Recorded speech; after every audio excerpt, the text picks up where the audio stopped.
They used to roll their eyes when your name came up. Now they lower their voice and ask, "Who is that?" Now imagine this for a moment. Chosen one, you walk into a room, no announcement, no spotlight, no parade. But suddenly the entire atmosphere tilts. Conversations stall, eyes dart. The ones who used to talk the loudest go silent, like they just saw a ghost from their guilt. That's how powerful your energy has become. It's not noise, it's not a costume, it's not attention-seeking, it's presence, and it's shaking people to their core. Here's a fact that proves you're not imagining this. In psychological studies, people often react to high-frequency energy fields, even if they can't explain why. They'll say things like, "There's something about that person," and never quite put a finger on it. That's you. Your frequency is no longer relatable to the crowd. It's disruptive, unsettling, and yet addictive. That's why people never saw you coming. You weren't trying to be seen. But now, they can't look away. And thank you, Chosen One. Don't forget to pay this message back by simply pressing the like and subscribe button to help spread this message to more souls. It's the responsibility of all of us to spread the light. And thank you again for being part of this mission. You're not just a listener, you're part of a force that's shifting this entire timeline. Let's keep going. See, what they didn't expect was the silence before your rise. You didn't broadcast your plans. You didn't try to prove anything. You stayed quiet while they talked loud. And now that your name is echoing in rooms you haven't even stepped into yet, they're shook, not just by your glow-up, but by the fact that they never saw you as a threat. That's the part messing them up the most. You didn't just show up. You outgrew the entire environment before they even knew you were evolving. You were the one they laughed at when you chose isolation over fake friends. The one they dismissed when you spoke your truth with calm conviction. The one they called too much, too intense, too different. But now they're copying your energy, your voice, your style. They tried to bury you with silence and shade. Now they whisper your name in envy and awe. Your rise was never supposed to be loud. It was meant to be undeniable. And that's what this is, undeniable. From the way you carry yourself now to the way your aura shifts the air, you are a walking event, a natural disruption, a silent revolution. And the people who used to mock you, they're playing catch-up and still losing. Because here's the truth. You're not who you used to be, and that's why they don't know how to approach you anymore. They remember you in fragments, before the growth, before the clarity, before the power, and now that you've stepped fully into your purpose, it's like watching a prophecy unfold right in front of their eyes. Except there's no prophecy here, just preparation, just pain alchemized into power, just darkness transmuted into light, just you, the chosen one, finally being seen for what you always were, a force too real to be understood. And let's be honest, what they fear most isn't what you've achieved. It's the realization that they underestimated you. They categorized you too early, laughed too soon, judged too lazily. And now that you've made your entrance without warning, without begging, they're sitting with regret that stings deeper than they ever admit. You're living proof that you don't have to announce power to hold it. And that's the kind of energy that doesn't just change rooms, it changes realities. So if you've been feeling that tension in the air, sensing the curiosity, the secret admiration, the paranoia in their glances, you're not wrong. Your energy is disrupting the matrix. You're not just turning heads, you're flipping narratives. You're not the underdog anymore. You're the blueprint they're scrambling to replicate. Welcome to this new era, chosen one. You didn't sneak in. You didn't beg for this moment. You earned it in the shadows. And now the light is catching up to you. Let's get into exactly why your energy has people shook right now. and why they never saw you coming. And listen closely, chosen one. What you just felt was only the spark before the explosion. That was the preview. Now the real shockwave begins. Are you ready to unravel the truth about why your presence alone is bending reality around you? Drop a 777 in the comments if you're ready to step boldly into the power that's had people stumbling just from your aura. And if you feel this message resonating in your spirit, consider fueling the mission by hitting that super thanks. Every gesture from you keeps this message alive, moving, and reaching more chosen ones like yourself. This isn't just content, it's a transmission, and we're just getting started. And now, let's break it all down piece by piece. The moment you feel that pull to keep listening, trust it. That's your confirmation. If you really are one of the chosen ones, you won't be able to look away. You'll feel this message speak straight to your soul. Let's begin. Number 1. The crown was always yours. They just couldn't see it. They didn't ignore you because you were nothing. They ignored you because they felt deep down you were everything they could never become. They laughed at your silence because they thought it meant weakness. They rolled their eyes at your dreams because they couldn't fathom the size of your future. And when you walked with your head down, just trying to survive in a world that constantly tried to box you in, they mistook your humility for irrelevance. But the truth is, chosen one, you were never invisible. You were camouflaged. You were royalty dressed in regular clothes. Power hidden in plain sight. And now that you're finally standing in your light, they don't know whether to clap, copy, or crumble. Now imagine this for a moment. A priceless crown buried under dirt for years, weathered, ignored, unpolished. People walk past it every day, thinking it's just another rock. Then, one day, someone with a trained eye brushes off the dust and gasps. It's the crown of an empire. That's what just happened to you. They didn't recognize your value, not because it wasn't there, but because they lacked the eyes to see it. What they called basic was brilliance in its rawest form. What they labeled average was excellence yet to be refined. And now that your light is undeniable, they're choking on their own blindness. Here's the fact, plain and brutal. History repeats itself when people refuse to recognize greatness until it slaps them in the face. Think about Oprah Winfrey, fired from her first TV job because they said she wasn't fit for television. Think about Albert Einstein, called slow, mentally challenged even by his teachers. Think about Michael Jordan, cut from his high school basketball team. What these people had in common with you? Everyone around them underestimated their potential. And now, the same people who doubted them speak their names with reverence. That's exactly the shift you're living through right now. You might be asking, why didn't they see it in me before? Because they didn't want to. It's easier for small minds to reject what they can't understand than to admit that someone in their circle might actually be legendary. Your light scared them before it even shined. They sensed the difference, that invisible frequency you carried. It whispered of greatness, of inner royalty, and that scared them. Because if your power was real, it meant they'd have to face their own mediocrity. They couldn't handle the idea that someone like you, quiet, kind, overlooked, might one day stand above them without ever stepping on them, so they tried to ignore it, diminish it, smear it. But the truth about crowns is, they eventually shine through everything. You don't need validation when your existence is confirmation. And now, your very presence is forcing them to rethink every assumption they made, every joke they cracked.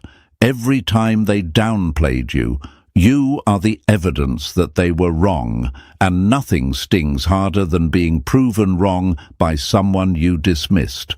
You never needed their recognition to become powerful. You needed time, time to grow into your skin, time to refine your purpose, time to gather the strength that doesn't show up on a resume. The kind of strength that comes from surviving betrayal, abandonment, being overlooked again and again, and still choosing to rise. That's real royalty. And now you wear that crown, not on your head, but in your energy. It walks ahead of you. It glows behind you. And it speaks louder than their opinions ever could. They never saw it coming because they never thought someone like you could threaten the illusion they built around themselves. They thought they had more talent, more charisma, more connections. They thought their head start would last forever. But see, a chosen one doesn't need a head start. A chosen one only needs a moment, one divine window to step into alignment. And when that moment comes, it flips the script so hard that people start rewriting history to pretend they always believed in you. But you know the truth. You remember who clapped and who clowned. You remember who tried to compete with you instead of growing with you. You remember who mimicked your energy and then mocked it. And now they're all watching you. Not just because you're shining, but because they feel powerless next to the light you didn't need permission to turn on. Your silence used to make them comfortable, your invisibility made them feel safe, but your emergence, it terrifies them, because now they have to ask the hardest question of all. How much more powerful could they get if they were underestimated this badly? And the answer, limitless. Let them talk, let them mimic, let them obsess. You didn't rise to compete, you rose to command. Your crown doesn't beg for attention. It demands respect simply by existing. And no matter how much they try to convince themselves otherwise, the truth is written in their reactions. Your glow is making them squint. Your moves are making them spiral. Your confidence is making their insecurity surface. And none of it has anything to do with ego. This is what happens when you finally step into what was always yours. You didn't just earn this crown, you were born with it. The problem was never you. It was their lack of vision. They couldn't see it, so they tried to act like it wasn't there. But guess what? Crowns don't disappear just because the wrong people are blind to them. They wait, quietly, until the day the light hits just right, and suddenly everyone sees what was there all along. And now that it's clear, it's game over for the fakes, the clout chasers, the copycats, the jealous ex-friends who tried to morph into your reflection but couldn't carry your essence. They're scrambling now, hoping to keep up with a blueprint they never understood to begin with. So keep walking, chosen one. Walk like the ground owes you respect. Speak like your voice shifts timelines. Move like your destiny depends on it, because it does. And remember, they never had to see your crown for it to exist.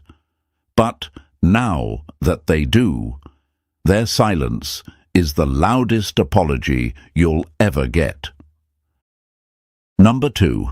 You move like fire and ice, balanced, bold, and dangerous. They called you confusing because you couldn't be controlled, not realizing your balance was the weapon that would destroy their game. There's a reason they flinch when you enter a room now. You don't shout, you don't chase, you don't conform, you just are. And that just being part, that's what's messing them up, because you walk like poetry but hit like thunder. You're soft enough to make people feel seen, but sharp enough to cut through every illusion.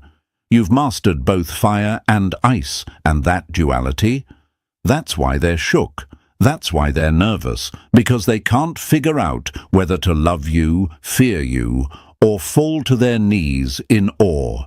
Imagine a sword made of flame that never burns recklessly, or an avalanche that knows exactly where to stop before it destroys.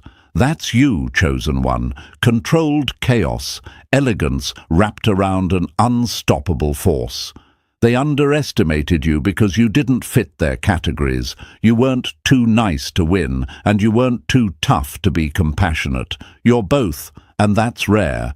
That's what makes you dangerous in the best way possible. Here's a fact that proves it. In neuroscience, there's something called cognitive dissonance, when people experience discomfort because they can't make sense of someone who breaks all their expectations. That's what you do to them. You don't match their definitions, and they can't handle that.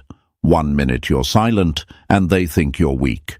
The next minute, you're taking command of a situation without even raising your voice. That disruption of their predictable little boxes, it exposes them.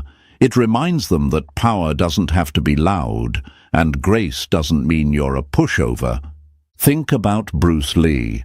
Be water, he said, able to flow or crash, adapt or dominate. That's your energy now. You're fluid, unreadable, powerful, not because you're always intense, but because you choose when to be.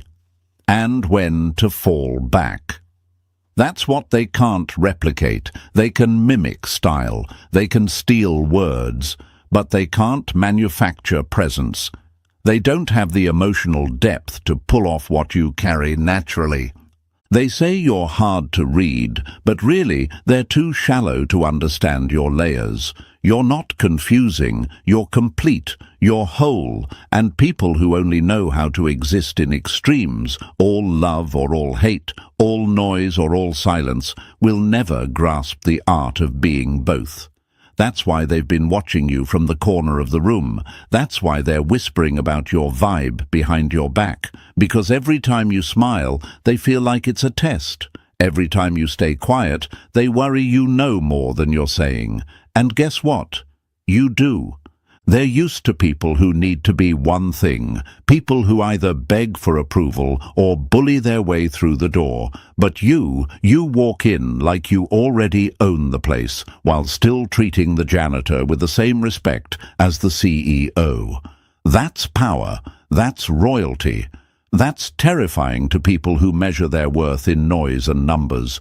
They don't know how to play games with someone who doesn't need to win in public. That's what your duality does. It breaks the performance. It reveals the real ones from the fakes. Because while others are busy picking a side, strong or soft, kind or savage, you've become both. And that balance, it doesn't make you less feared. It makes you unpredictable. You ever notice how they stare at you like they're studying a code they can't crack? That's because your energy doesn't move in one direction. You flow like heat and chill, like frost. Some days your silence is comforting, other days it's a warning, and they never know which version they'll meet, because you don't perform, you respond. And how you respond, that depends on their energy. That's how powerful you are now. And the most ironic part? The same people who once called you too emotional now envy how centered you've become. They can't fathom how you stay so calm while chaos swirls around you. How you walk with peace and still carry that "don't try me" voltage underneath. It's because you've been through enough to master both sides of yourself. You've faced your shadow and survived your storms. You've been the fire and the ice. Now you are the storm. So when people say, "I can't tell if they're serious or playing," or "I don't know what they're thinking," take that as a compliment. You were never meant to be easily read. You were meant to be respected. And now your unpredictability is a shield, not a flaw. They can't control what they can't define. And that's why you're dangerous. Let them talk. Let them try to figure you out like a math problem. Every version of you they guess is outdated. Every opinion they had about you, expired. They're trying to pin down energy that evolves daily. They're trying to label someone who was never meant to be labeled. You are not the fire. You are not the ice. You are both. And when they finally realize that, it's already too late. They can't copy this, they can't compete with it, because duality isn't something you fake, it's something you earn, through heartbreak, through betrayal, through disappointment, through every moment that taught you how to be tender and unbreakable at the same time. You learned when to lean in and when to walk away, when to hold someone close and when to cut them off. That's not confusion, that's wisdom, that's mastery. That's what makes you elite. You're not doing too much. They're just not used to someone who doesn't need to pick one mask and wear it forever. You burned the mask. You became the mirror. And now they can't look at you without confronting everything they've tried to hide. Your balance shines a spotlight on their chaos. Your clarity exposes their confusion. And your calm? It's louder than their screams. So keep moving like fire and ice, chosen one. Let them guess, let them wonder, let them spiral trying to figure out how someone can be so composed and so fierce at the same time. They don't realize you were forged this way. You were built in storms, shaped in silence, and perfected in pain. You don't need to be loud to be legendary. Your energy is already rewriting the room the second you walk in. And that trembling they feel in their spirit. That's the sound of their illusions collapsing. That's the moment they realize you were never meant to fit their rules. You were meant to break them.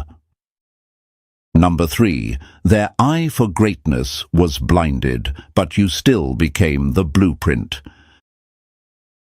They called it luck until they couldn't recreate it. They thought they were the chosen ones until you became the example. They dismissed your story, skipped your chapters, and skimmed past your character arc because they didn't have the vision to see what you were becoming. You were the main character all along, but their ego kept them blind. They thought the script was about them, that the spotlight would follow their noise. But now, they're studying your silence like it's sacred text. They're analyzing your aura like it's an algorithm. They're watching your moves like you invented a path, because you did. You want to know what's wild. You never needed their validation to shine, but now that you're lit up, they're taking notes like students who mocked the teacher all semester. They weren't prepared to witness your glow-up because they were too busy laughing at your glow in the dark. But here's what they never understood. When the world is blind to greatness, the universe hides it, protects it, until it's time. And now it's time, chosen one. Why do they copy me now, you ask? Because your existence exposed their lack of originality. They thought their noise was power, until your calm created earthquakes. They tried to build with clout, and you built with purpose. They had the attention, you had the anointing, and now that the world can see the difference, they're scrambling to reverse engineer your essence like it's a code. But here's the truth, you are not a template, you are a transmission. Your energy wasn't taught, it was earned. Every part of your journey was handcrafted by the universe, brick by brick, scar by scar. So no matter how many times they try to mimic your vibe, they'll always fall short. Because the blueprint can't be duplicated without the blueprint's pain, and they were never built to carry that weight. They missed the early scenes because they couldn't see the plot. Now the story's unfolding without them. Let them chase your echo while you keep creating new frequencies. You're not just the blueprint, chosen one. You're the foundation they'll never measure up to. Keep building. Let them stare. The universe is writing your legacy in permanent ink. Number 4. You speak without speaking, and they're still explaining themselves. The loudest ones in the room rarely hold the power. The one who doesn't need to speak already owns it. While they ran their mouths, you ran your mission. While they obsessed over how to be seen, you became unforgettable without trying. You never needed a stage to be center. You never needed an audience to matter. And now, The very people who used to fill rooms with gossip about you are suffocating in your silence because that quiet you carry, it's not weakness, it's dominance. You see, chosen one, your silence is strategic, calculated. It's not that you didn't have something to say, it's that they were never worth the response. That's what's killing them now, because the moment they thought they had the upper hand, you refused to give them the satisfaction of a reaction, and in a world addicted to noise, your peace became provocative. They can't figure it out. Why won't you defend yourself? Why won't you explain? Here's why. Because truth doesn't need a spokesperson. You are the proof. Every blessing on your life speaks louder than their lies ever could. They scream to be heard. You move, and the room listens. That's real power. That's what separates you from them. Why are they still talking about me, you wonder? Because silence exposes insecurity. When you stopped feeding them your energy, they started choking on their own narratives. And now they're explaining themselves to people who aren't even asking. That's the weight of your presence. Even when you're not around, you're the topic.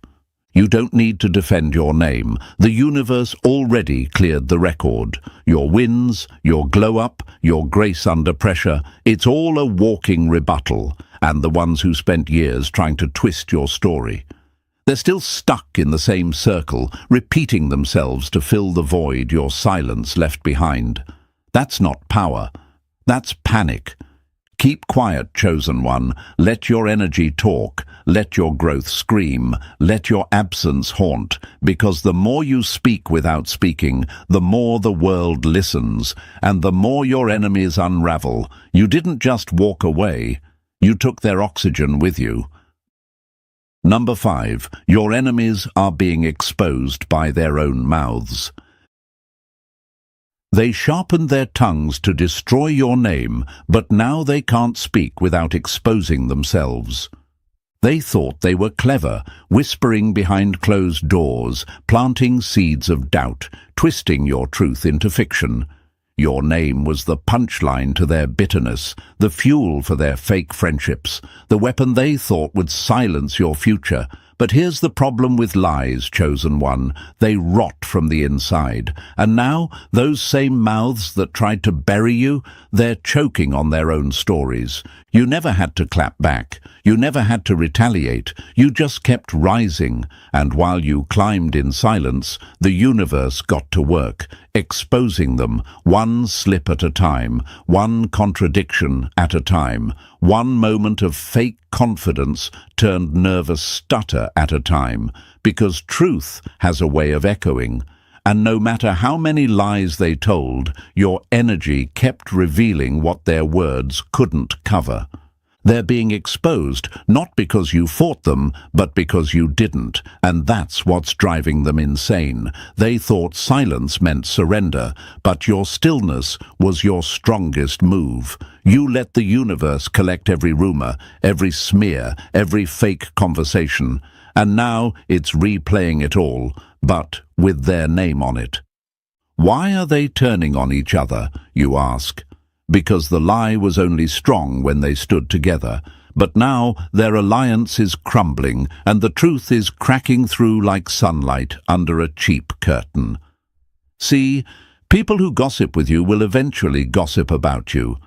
And when your enemies are snakes, betrayal is inevitable. Now they're exposing each other just to stay afloat. The same mouths that used to speak in sync, now at war, trying to rewrite history.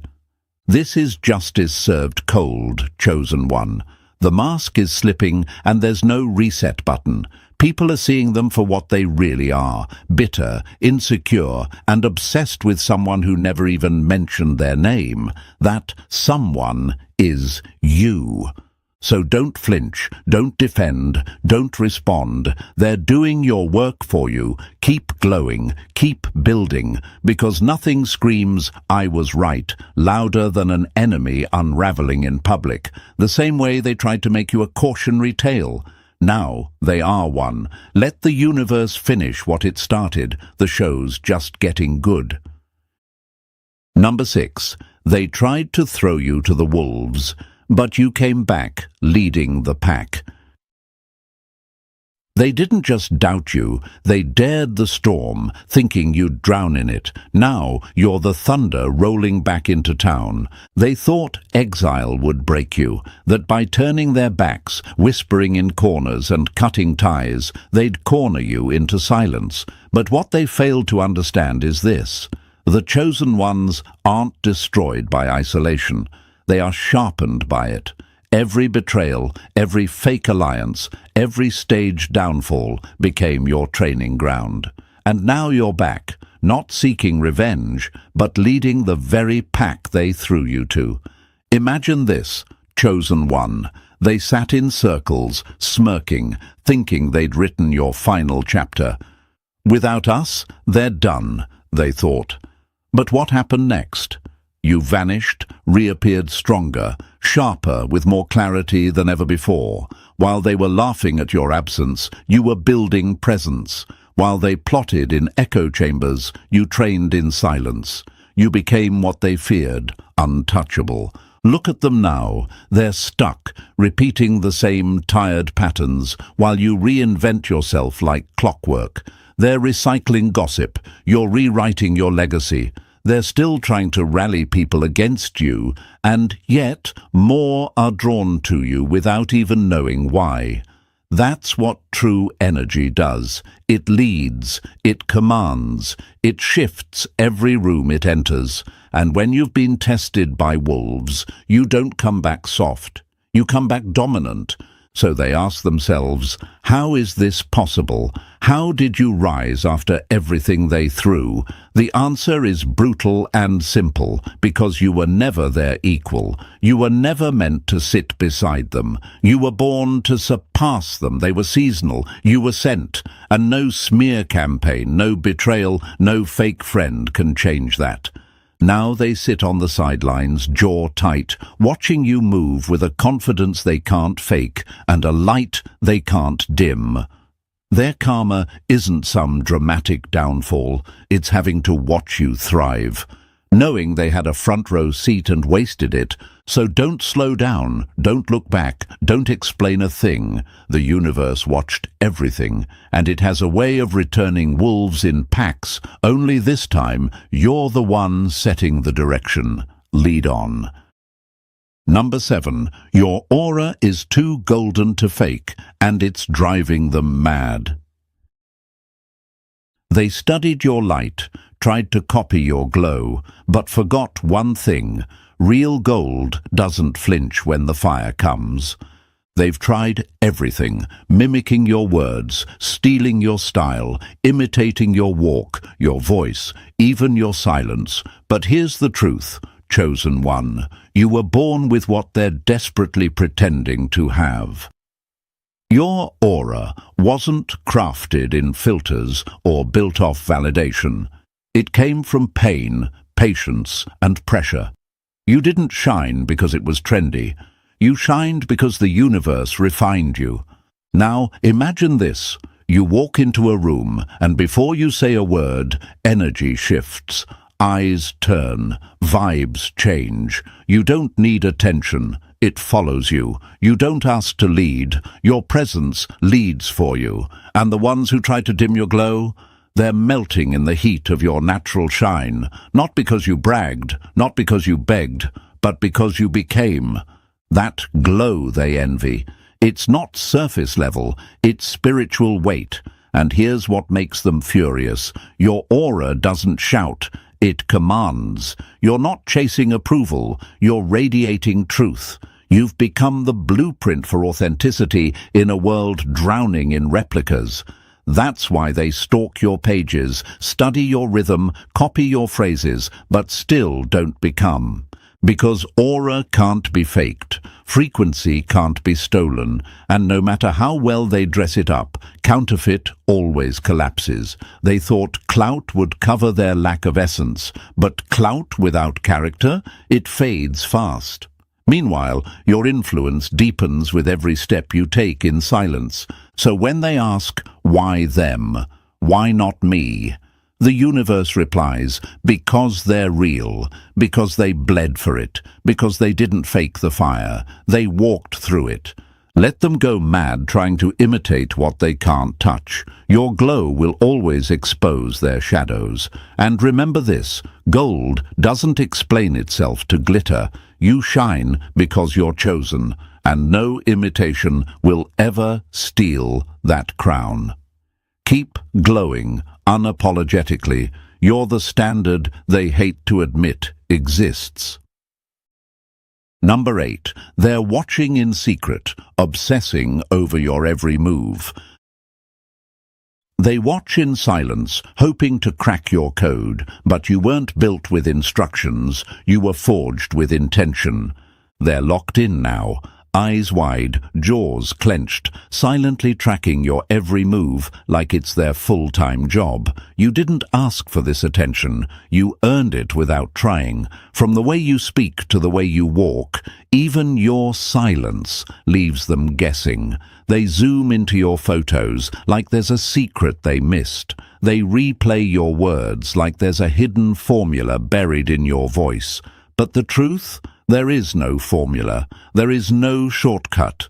Because what you carry wasn't taught, it was survived. Now imagine this, someone watching your life unfold like a movie they weren't invited to, pausing every scene, analyzing every detail, hoping they can play the lead role next time. That's them. That's how bad it's gotten. They don't like you, but they can't look away. Why? Because your evolution exposed their stagnation. Your growth highlighted their excuses. Your light revealed how dim they truly are. They thought they had time, they thought they were ahead, but now you're 5 steps past where they last saw you. They don't say your name in public, but behind closed doors. It's every other word. They mock you online, but study you offline. The obsession is real. The jealousy is loud, even in silence. You ever wonder why some people disappear quietly from your life, only to keep tabs like their life depends on your next update? Because it does. Your presence reminds them of everything they could have been, but didn't have the discipline to become. You remind them of the choices they didn't make, the grind they avoided, the healing they skipped. So when they ask, why does the universe keep favoring them? The answer is simple, because you moved in silence while they moved in envy. You built in private while they gossiped in groups. You aligned while they performed.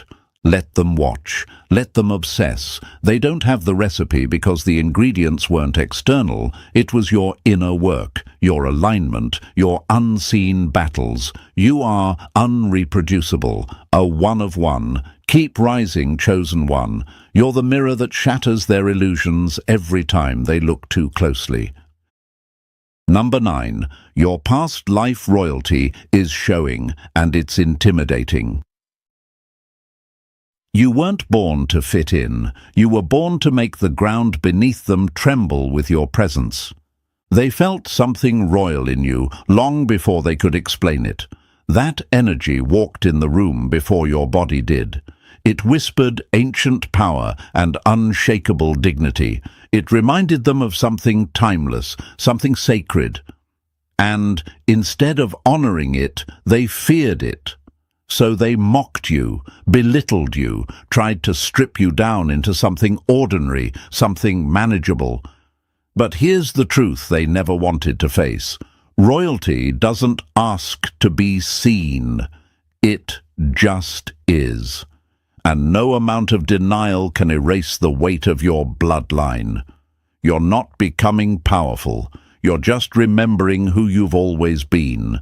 Think of it like this, chosen one. Imagine a lion born into a pack of hyenas. They try to convince it it's weak, too quiet, too different. They laugh at its roar, isolate it for standing tall. But eventually, instinct kicks in. The lion remembers. And the moment it does, it stops pretending and starts commanding. That's you. You've remembered. You've stopped tiptoeing around their insecurities. You've stopped shrinking so they can feel big. And now the entire room shifts when you speak, because royalty doesn't compete. It redefines the atmosphere. History is full of figures who carried ancient power into modern chaos. Think of people like Maya Angelou, whose voice shook governments, or Malcolm X, whose presence shifted entire nations. They didn't need permission to stand tall. They were simply undeniable. That same energy echoes through you. You were chosen not because of what you could do, but because of what you are. You're the blueprint and the reminder. The curse breaker, the one whose existence itself is a warning and a blessing.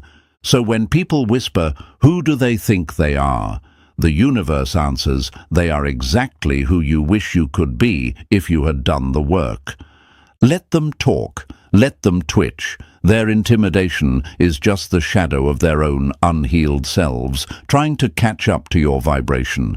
You didn't ask to be royalty, but you're wearing the crown like it never left your head. Keep walking like the ground belongs to you, because on a soul level, it does. Number 10. The real ones know you were born for this. Real power doesn't perform, it just exists, and that's exactly why the fake ones are trembling.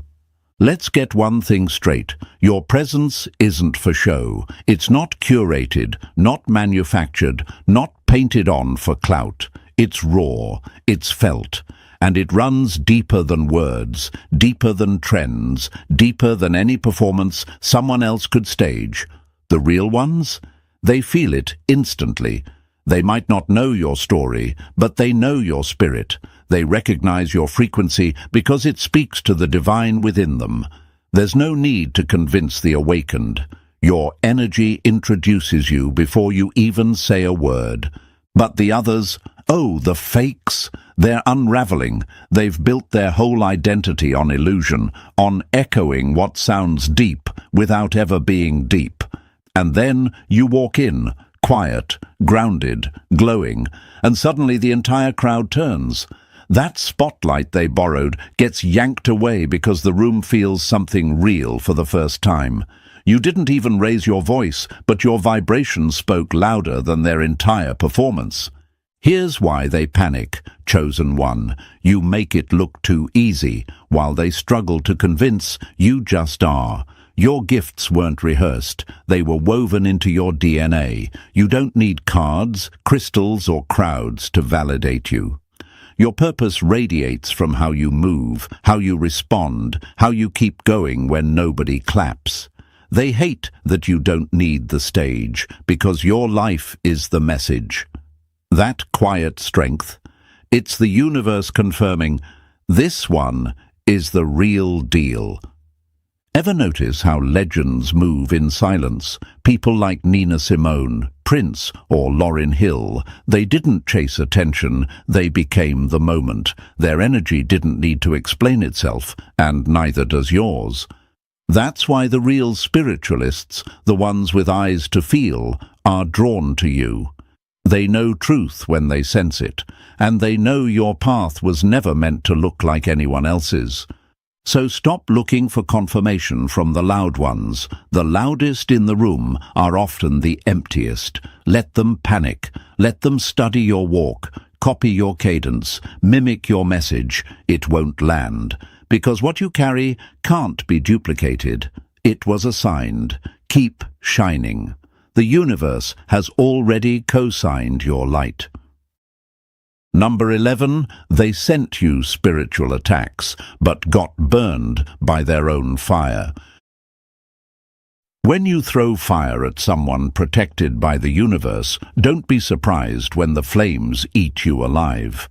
Let's not sugarcoat it. They tried to break you spiritually.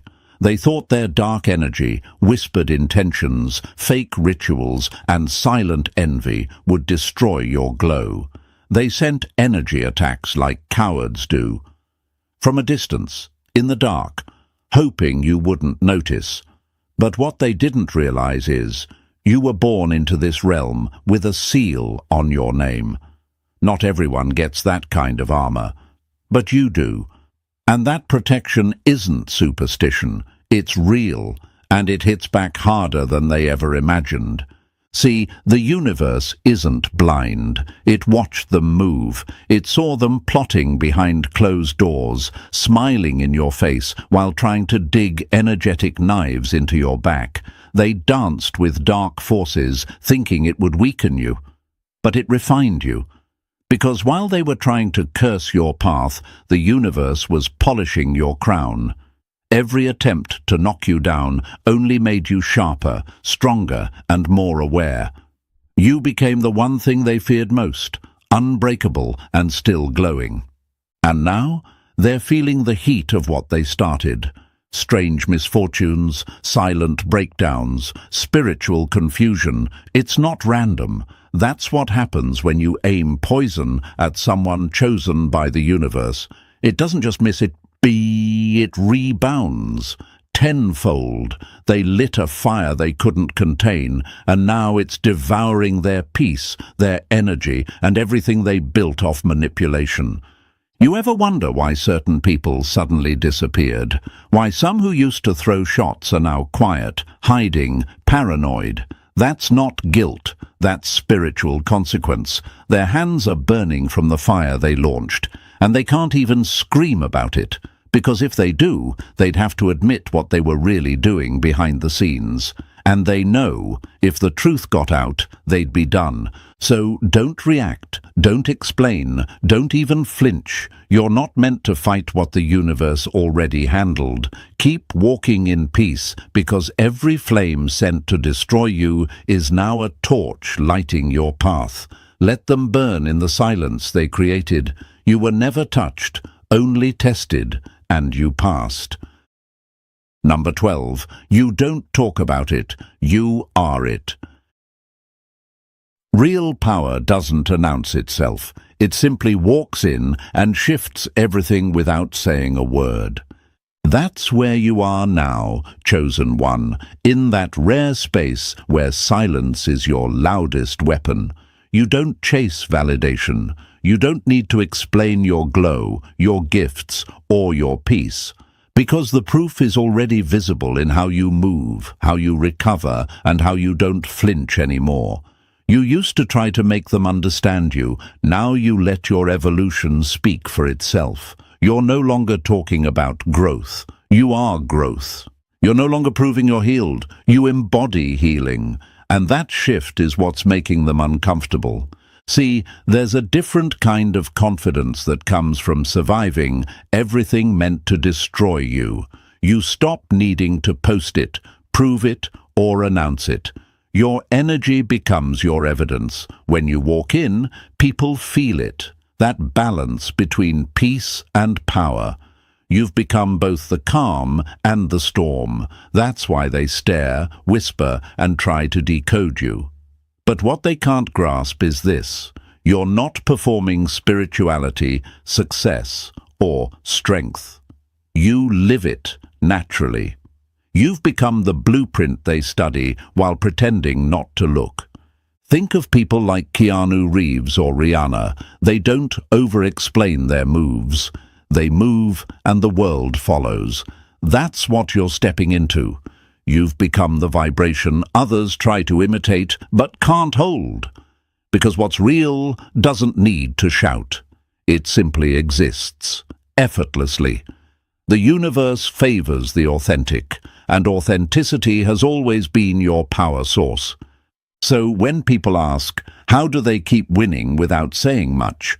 The answer is simple: alignment. You're in flow with the universe, and everything you touch adjusts to your frequency. You don't need validation from noise when silence itself bends around your will. Let the imitators talk. Let the insecure ones explain themselves to crowds that don't care. You've outgrown the need for that. You've reached the level where your presence alone is the message. Solid, untouchable, undeniable. You are the evidence that alignment, purpose, and peace speak louder than words ever could. And now, chosen one, you see it clearly. You were never just another face in the crowd. You were the storm in disguise, the calm before the quake. They didn't see you coming, but now they can't ignore your presence. Your energy is shaking foundations, exposing truth, and shifting everything. Keep walking in that power. Keep glowing in silence. The universe isn't done showing off through you. If this message hit your spirit, like the video, subscribe for more, and drop 777 in the comments to claim your energy. And don't keep this to yourself. Share it with someone who needs this reminder. They don't hate your beauty. They hate that your beauty has brains, purpose, and discipline attached to it. They hate that you're everything they pretend to be. Now imagine this, chosen one, walking into a room where your silence is louder than everyone's noise. You don't chase validation, yet your presence turns the air heavy. Every insecure soul feels that sting. Like a mirror just exposed their mediocrity. You didn't dress to impress, you dressed in self-respect.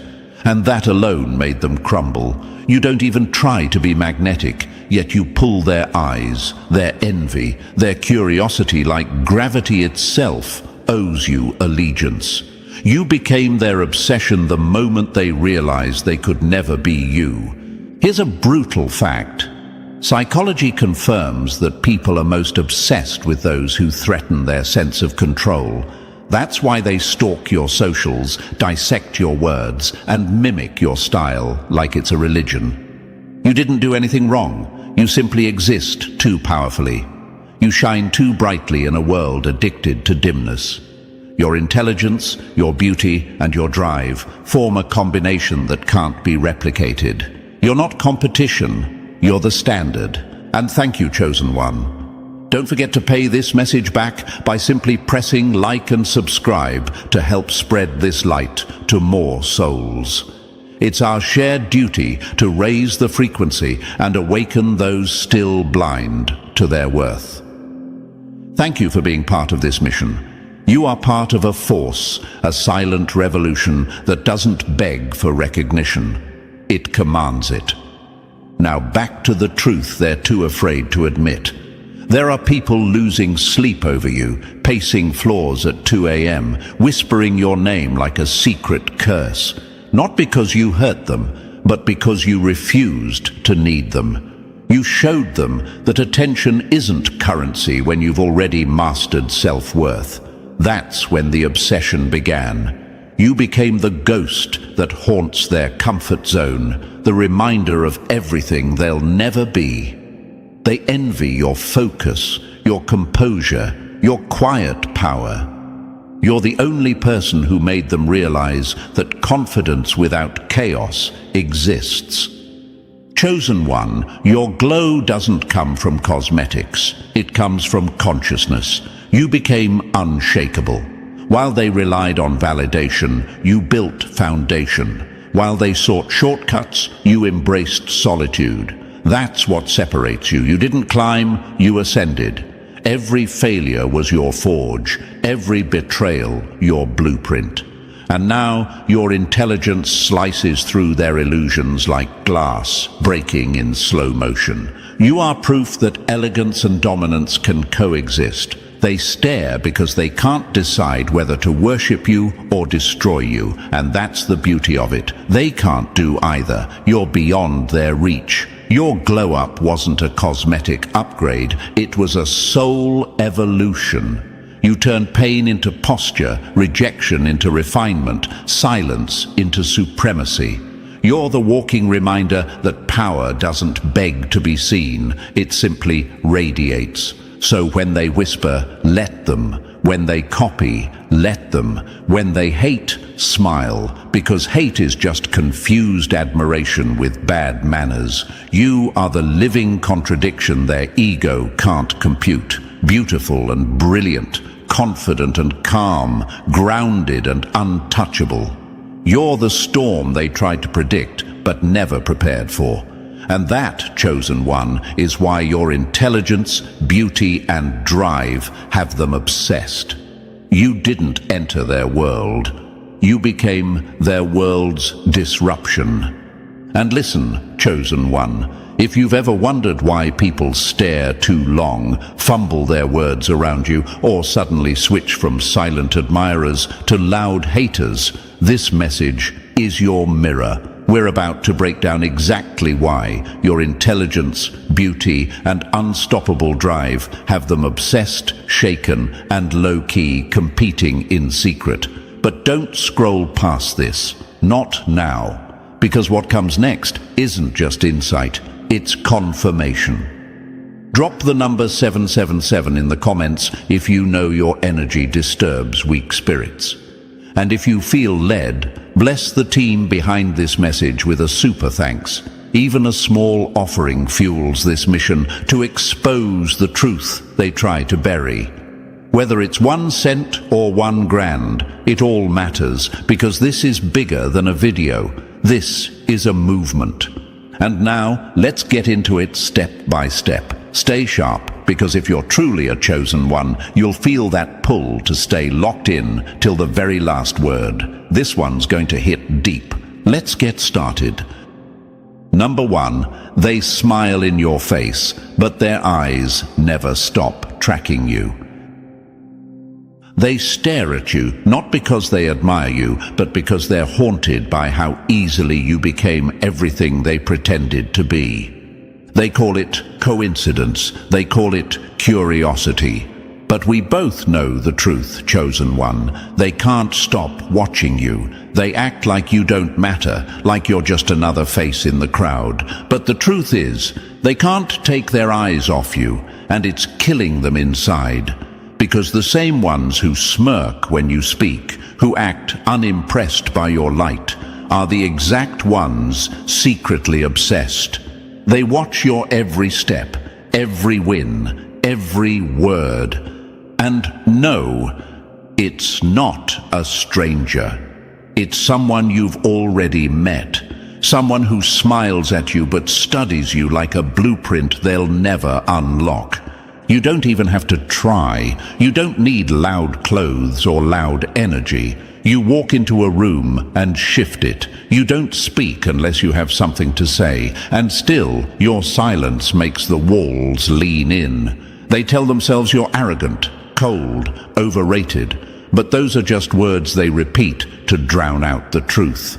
The truth that you intimidate them, and not by force, but by nature. Your presence alone threatens everything they built on false confidence. While they crafted personalities for attention, you were sculpting your character in silence. While they collected followers, you collected wisdom. While they begged to be seen, you became unforgettable just by showing up. That's why they watch you like prey they can't touch.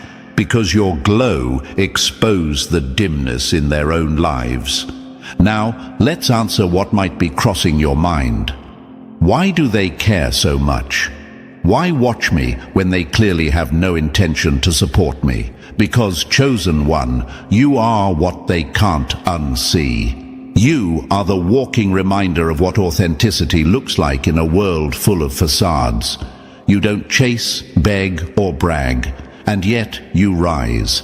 That kind of power unnerves people, especially the ones who have built their entire identity on being desired. You broke their illusion without lifting a finger. Let's get deeper. This someone watching you may be a friend, a co-worker, a client, even a family member. They act casual. They ask passive questions about your life. But behind those glances, calculations, comparison, containment. They're trying to figure out how you keep evolving without their help. They need answers for how you got smarter, sharper, more successful, all without validation or approval. And when they can't find the formula, they watch harder. Some of them even try to get closer, not to love you, but to copy you.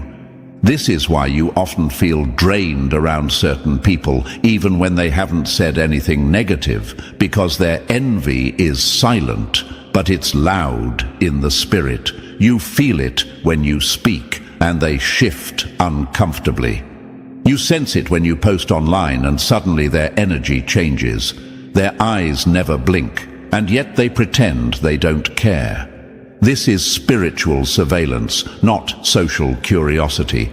And don't get it twisted, they don't watch to support. They watch to calculate, criticize, and imitate. Want proof this is real? Look at the biggest stars, leaders, and trailblazers.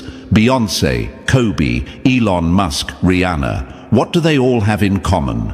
Silent obsession from people who smile in interviews but tear them apart behind closed doors. Not because these icons are loud, but because they are unapologetically themselves. That's what scares weak people. That's what triggers silent watchers. The courage to walk your own path and still shine.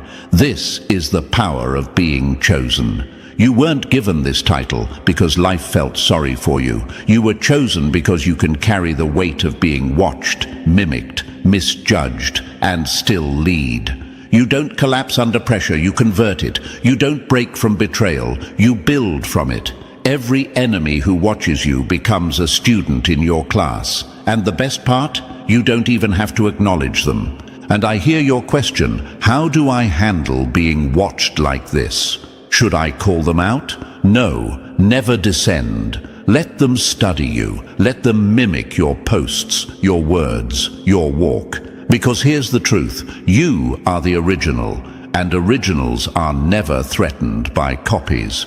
You can't clone frequency. You can't duplicate divine alignment. The more they watch, the more they expose themselves. Stay focused, stay silent, and let your results scream louder than their envy ever could. What they don't understand is that you didn't ask for this attention. You didn't beg to be admired. You just became so powerful in your lane that they couldn't ignore you anymore. You were chosen not to be liked, but to be felt. And that's exactly why they can't look away. You're too real for their fake conversations, too sharp for their mind games, too pure for their manipulation. So they obsess in silence, hoping you don't notice their desperation, hiding behind fake praise. But here's what makes you dangerous, chosen one. You do notice. You feel the shift in their tone, the hesitation in their support, the awkwardness in their presence, and yet you say nothing. That's power. Real power isn't loud. It's controlled, disciplined, focused. While they burn energy watching you, you're using your energy to create, to evolve, to win. Let them watch, let them wonder, let them spiral, because the same people pretending to be indifferent are the ones who secretly wish they had your fire, but they never will, because they weren't built for the storms you survived. They didn't pay the emotional price for your peace. They didn't suffer in silence like you did, so they don't get to inherit the glow-up you earned. Keep walking, chosen one. Your intelligence, your beauty, and your drive are the exact traits they tried to silence. And now those very traits are what keep them up at night. You were never too much. They were just never enough to stand next to you without feeling exposed. You're not just being watched, you're being studied. You're not just turning heads, you're turning tables. And every time they try to dim your light, you shine brighter. That's the curse of being a chosen one, and the blessing. Number 2, it's not just physical. They're addicted to your soul. They came for your body, stayed for your mind, and now they're trapped in the one place they never expected, their own feelings. Let's be clear, chosen one, this didn't start out spiritual.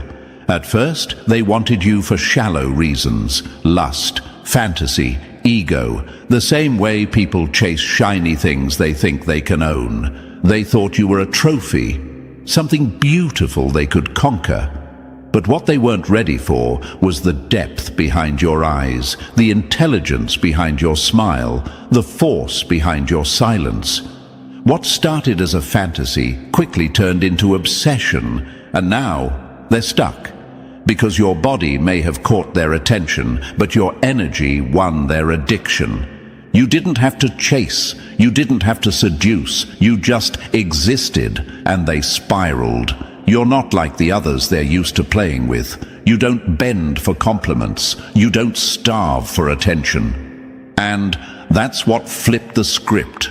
They thought they had you figured out in the first 5 minutes, but your soul is a labyrinth. And now they're wandering in it, lost, desperate, and haunted by every layer they didn't know existed. See, the thing about people like you, real, intelligent, emotionally rich, is that you trigger a deep hunger in shallow souls. And that hunger doesn't go away just because you walk away. You unlocked something in them, something they can't silence.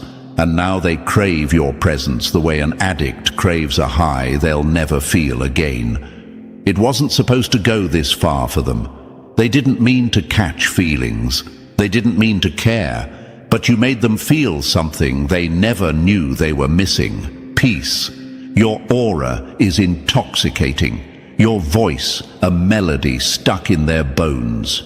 You became the calm in their chaos, the fire in their cold life, the mirror they never wanted to look into. You made them feel seen without even trying. And now? They're stuck replaying every moment, every interaction, every glance. They're addicted to the way you made them feel, not sexually, but soulfully. And they're trying to hide it. They're out here pretending they're good, that they've moved on. But every time they laugh, your name echoes. Every time they date someone new, they're measuring them against you. And the replacements keep falling short. Because no matter how beautiful someone else is, they don't have your mind, your clarity, your wisdom. You ruined superficiality for them. Now, even the most attractive people feel empty in comparison to you. Let's get raw for a moment. Some people were never built for real connection. They thrive on games, surface-level attraction, and emotional control. But then you showed up, and you didn't play by their rules. You didn't chase. You didn't beg. You didn't feed their ego. You held a mirror up to their soul, and they saw themselves for the first time, incomplete.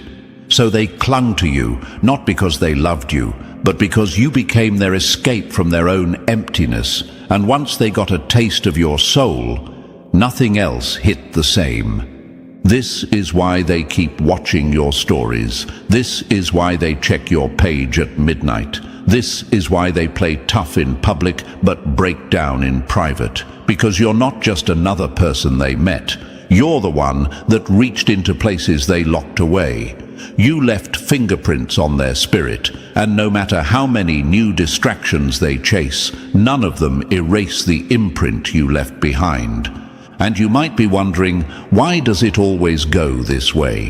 Why do people get so attached when I didn't even give them much of me? Because, chosen one, your energy is rare. Your soul carries weight. You speak truth without force. You comfort without trying. You ignite people's minds just by thinking out loud. You are the emotional drug they never prepared for. You didn't seduce them. You healed something broken in them, and they mistook that healing for romantic love. Now they're confused, desperate, and spiraling in silence. Even science backs this up. Studies show that people form deeper emotional bonds with those who trigger intellectual and spiritual stimulation. Not just pleasure, purpose. You did that. You gave them clarity they never asked for. You opened emotional portals they didn't know existed. And now they're hooked because what you offer can't be bought, copied, or found easily. It's not your looks that torment them. It's your essence. They've tried to replace you. Oh, believe me, they've tried. They've talked to others, slept around, distracted themselves, but none of it works. Every time they try to move on, they bump into your energy again, in a song, in a scent, in a sentence. You're haunting them without even trying, because their soul knows it lost something divine. Their pride won't let them admit it, but their actions expose them every time. That's why they still orbit around you. That's why they won't let go. Even when you've gone silent, they crave your conversation, your insight, your warmth. But most of all, they crave the version of themselves they briefly became in your presence. Because you didn't just make them feel loved, you made them feel elevated. And now everything else tastes like cardboard.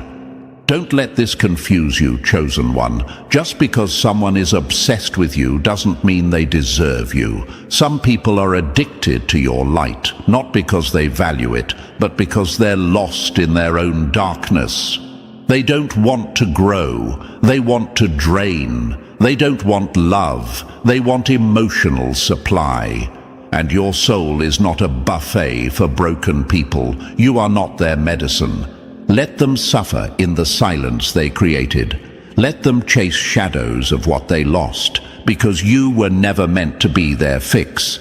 You were their lesson. You were the moment the universe stepped in and said, "Here's what you could have had, if you were ready." And now that they're not, they're trapped in longing, because you're unforgettable. Not because you tried to be, but because you simply are.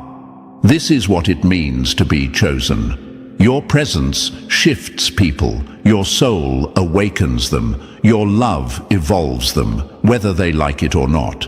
And for some, that awakening becomes an obsession. Let them feel it. Let them ache. Let them spiral. You did nothing but be real, and that alone became their emotional drug.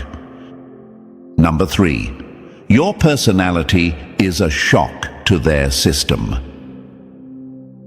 They came expecting decoration. Instead, they ran into domination, and now their ego's on life support. They thought you'd be simple.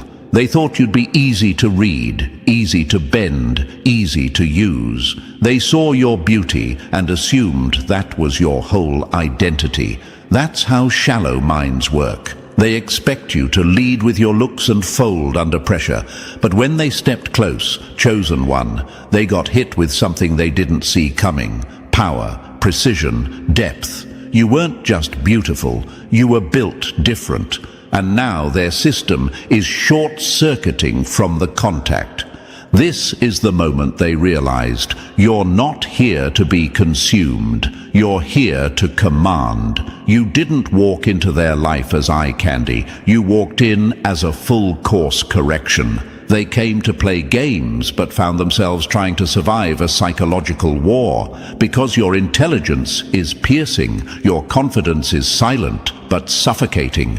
Your energy makes them confront parts of themselves they've spent years hiding from. That's why they're uncomfortable around you. Not because you did anything wrong, but because your existence exposes their weakness.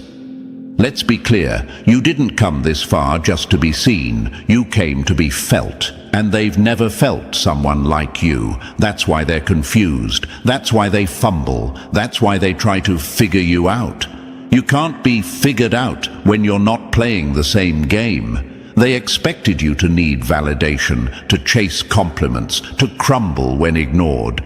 But you shocked them. You didn't flinch. You didn't fold. You didn't even notice their games, because you were never playing in the first place. You were building an empire in silence while they were busy collecting likes. And I know the question is sitting heavy in your chest right now. Why do I always feel misunderstood? Why do people retreat the moment they realize who I really am? Because, chosen one, people love the idea of you.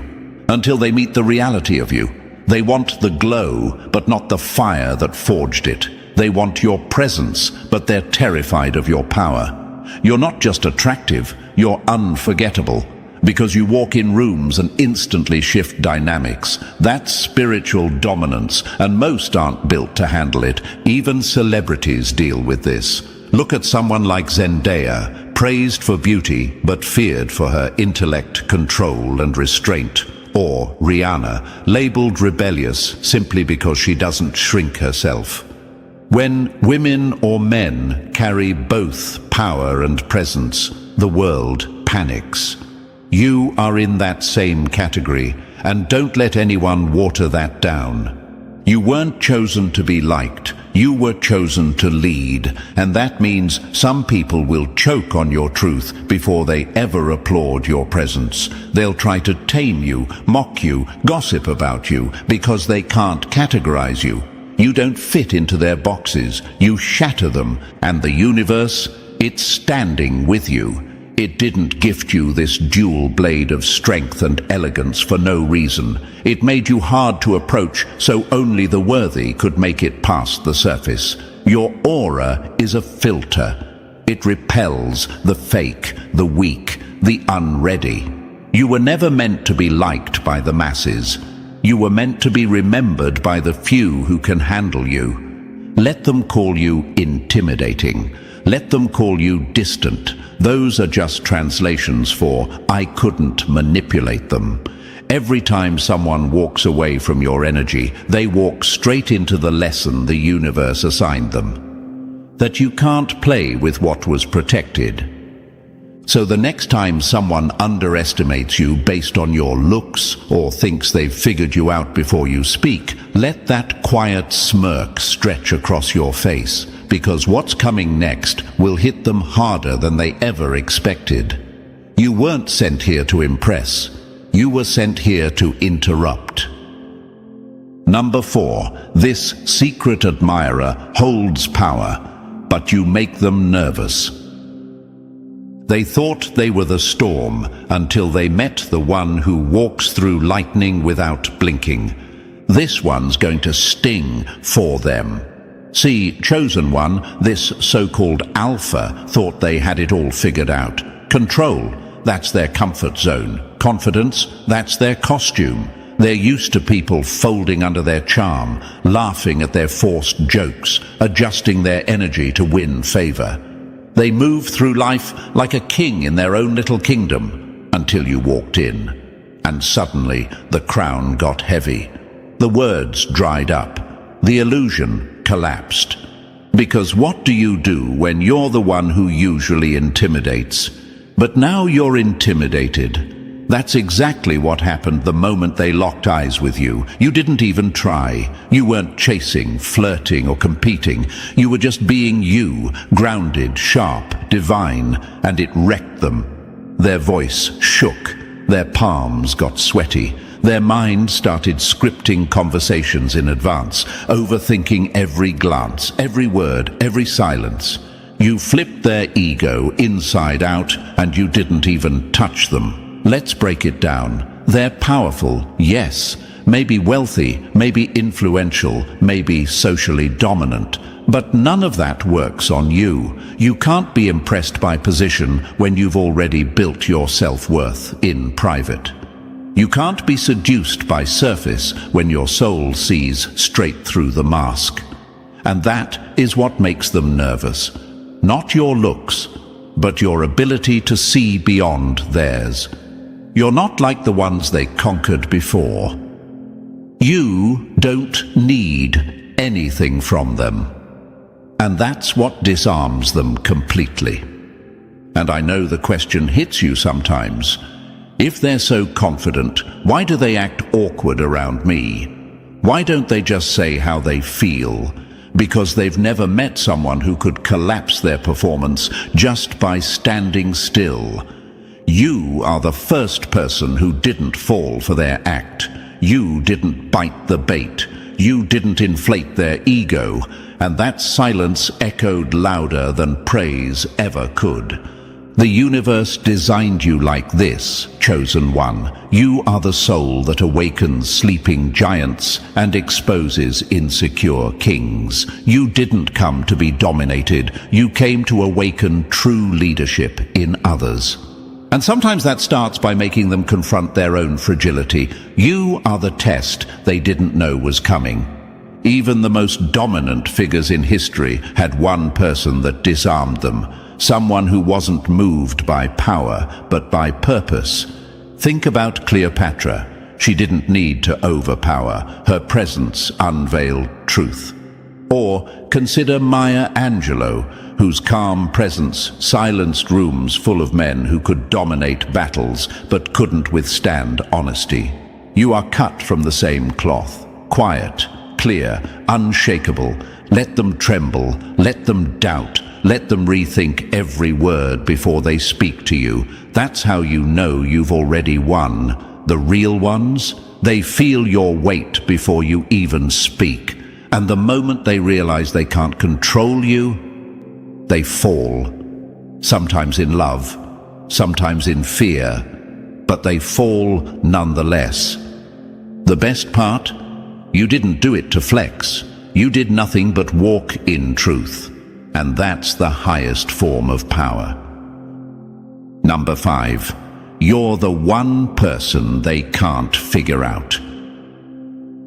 They've cracked every code, read every room, outplayed every game, but you're the glitch in their system, and now they're spiraling. They've always been sharp, calculated, strategic. People are puzzles to them, and they're used to solving them in minutes. They know how to read energy, manipulate emotions, stay 10 steps ahead, until you came along. You, chosen one, were supposed to be just another predictable personality, easy to read, easy to manage, but instead, you became the one thing they've never been able to conquer, a mystery. They don't get you, and it infuriates them. You're unpredictable, not because you're erratic, but because you're real. You're the kind of person who might laugh in silence and cry in strength. One moment you're warm and magnetic, and the next completely unreachable, and that's the catch. You're not doing it for effect. You're not playing hard to get. You're simply existing in your truth, and your truth isn't built for shallow minds to interpret. That's why they keep coming back. Replaying your words, reanalyzing your silences, digging for meaning in things you weren't even trying to communicate, because you're the one person they can't pin down. And that shakes their identity. People like this, those who control social environments, who manipulate with charm, they rely on predictability. But you're not a pattern, you're a frequency. You don't operate on logic. You move with spirit, with instinct, with energy, and they can't track that. Let's get real. They've dated models, influencers, executives, all of whom followed a script. But you wrote the script they never saw coming. You challenged them without lifting a finger. Your silence made them second-guess themselves. Your presence exposed their performative confidence. And now they're obsessed. Not just with your body, not just with your presence, but with the question mark that hovers over your entire being. And I know what you're thinking. Why is this such a big deal? Why can't they just accept me and move on? Because, chosen one, people like them crave control. They don't fall for people. They study them, mold them, use them. But you slipped through every mental trap they set. You didn't conform, you didn't chase, you didn't fold, you just existed. And that was enough to undo years of false confidence. The truth? You remind them of everything they pretend to be, calm, whole, wise. You carry a kind of spiritual gravity they can't fake, and every time they try to decode you, they end up decoding themselves, and realizing just how empty they are without you. This is no longer a crush. This is obsession born from confusion. The more they try to get you, the further away you drift. And they don't understand it, because everyone else gave in. Everyone else got predictable. But you're an ever-changing tide, a wildfire with direction, a maze that rebuilds itself every time they think they're close. You were chosen for this. The universe built you with layers, not to hide, but to filter. Only the worthy can understand you. Only the healed can stand next to you without bleeding. And those who aren't ready, They'll spiral trying to get close while being destroyed by the mystery. So let them study, let them question, let them chase shadows and echoes, because they're not confused by accident. They're confused because your soul moves in divine rhythm, and no amount of fake power, charm, or ego can dance to that beat. Number 6. Your energy is causing a chain reaction. You didn't enter their life, you detonated in it, and now they're shaking, not from fear of you, but from what you're awakening inside them. Chosen one, understand this. Your energy doesn't just enter a room, it recalibrates it. You walk in, and suddenly people start questioning who they are, what they want, and why they feel things they've buried for years. That's your effect. You don't need to speak or touch or perform. You just exist, and the vibration you carry starts dismantling illusions in everyone around you, especially in the ones who pretended they were untouchable. This person who's obsessing over you, they're not just attracted to you, they're triggered by you. You make them feel emotions they've numbed out long ago. You make them confront shadows they thought they'd buried. They find themselves thinking deeper, feeling harder, and questioning everything. And the funny part, they can't even explain why. You are both the cure and the chaos in their story, and the universe designed it that way. They were comfortable in their control, hiding behind logic, routines, and power games. But when your energy entered their frequency, it was like a lightning bolt hitting still water. It didn't destroy, it awakened. Suddenly, they're seeing reflections of themselves they've been avoiding. You didn't cast a spell, you just embodied authenticity, and authenticity exposes everything fake. You represent what they secretly crave: peace without performance, confidence without cruelty, power without dominance. Ever noticed how your calm presence can make the loudest person go silent? How your kindness disarms arrogance, how your eyes make liars lose their words. That's not coincidence, that's energetic alignment doing its work. Your vibration pulls truth to the surface. It makes people uncomfortable because it forces them to feel again. And for those who've built empires on emotional detachment, that's terrifying. Psychology even supports this. Studies show that people mirror the emotional energy of those they admire or fear. When your frequency is higher, when you vibrate from clarity, discipline, and compassion, others subconsciously begin to shift. But for those still carrying unresolved wounds, your presence feels like pressure. You are that mirror they didn't ask for, but desperately need. They might try to resist it, they might ghost, act distant, or even lash out. But deep down, they know you're not the problem. You're the catalyst. You're the energy that's calling them to evolve. You're the human form of what the universe uses to awaken those stuck in spiritual sleep. And that's why they can't escape you, no matter how hard they try. Every time they see your name, your face, your posts, it reactivates that internal transformation. And yes, it scares them, because evolution is painful. Healing feels like heartbreak before it feels like freedom. You've become the trigger that turns their walls into windows. You're showing them that strength isn't in control, it's in surrender. And though they'll never admit it, part of them is grateful.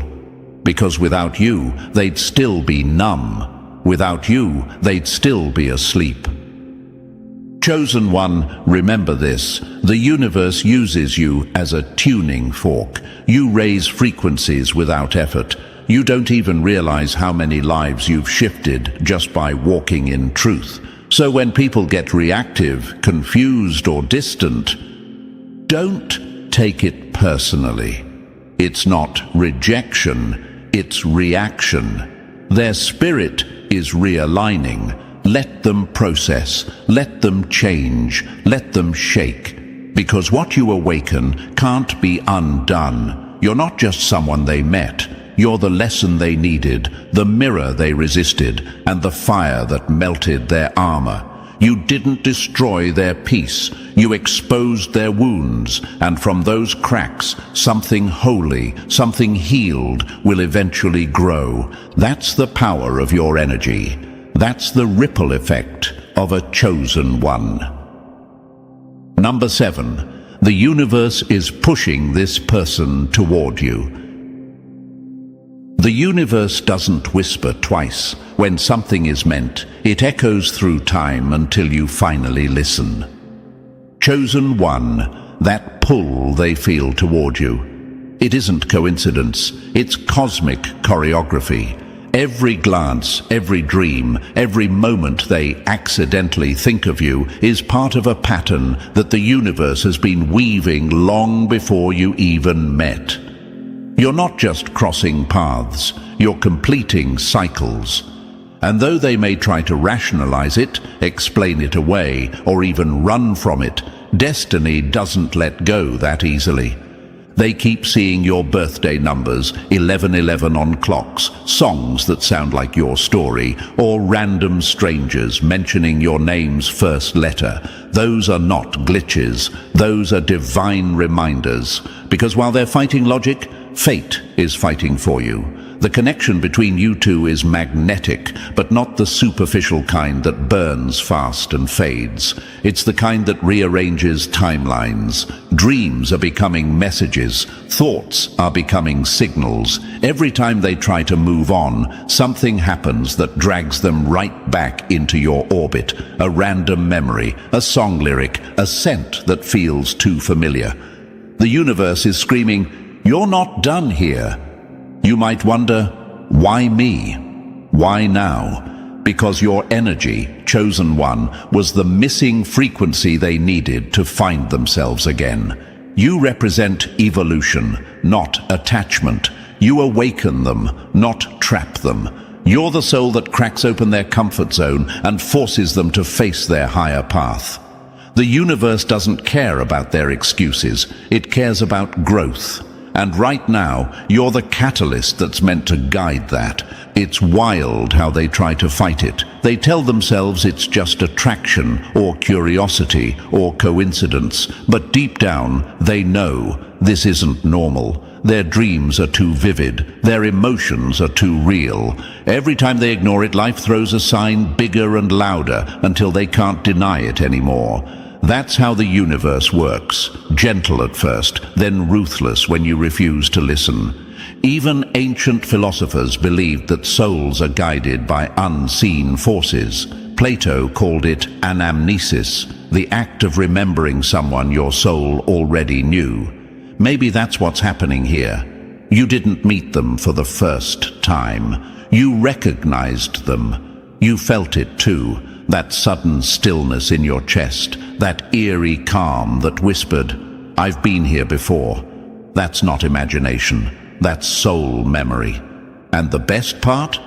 The universe never wastes alignment. If something keeps returning to your path, it's because there's still unfinished transformation. Maybe not romantic, maybe spiritual, but definitely purposeful. You're not here to chase them. You're here to be still while they're guided toward you by forces they can't even name. So let them dream, let them see the numbers, let them feel haunted by your name when they try to sleep. That's not obsession anymore, that's awakening. They're not realizing it yet, but the universe is using your energy as a lighthouse. You're showing them the way back to authenticity, to growth, to truth. You didn't choose this connection, the universe did. And when the universe picks two frequencies to collide, it's never random. It's a mission disguised as attraction. They'll understand that soon enough. For now, just trust that the same stars guiding them toward you are protecting you too. Because, chosen one, what's aligned for you never misses. It may delay, twist, and test you, but it never disappears. It always finds its way back. Always. Number 8. You're not just attractive, you're intimidating. You became everything they pretended to be, and now your existence feels like exposure. Chosen one, the truth is brutal. They're not just attracted to you, they're intimidated by you. You don't chase attention, yet you command it. You don't need validation, yet everyone's trying to earn yours. That's the paradox of true power. When you stop performing, the world starts watching. They can't stop staring, not because you try to impress them, but because you move through life with that silent certainty that says, "I don't need to prove anything." And that's the part that terrifies them.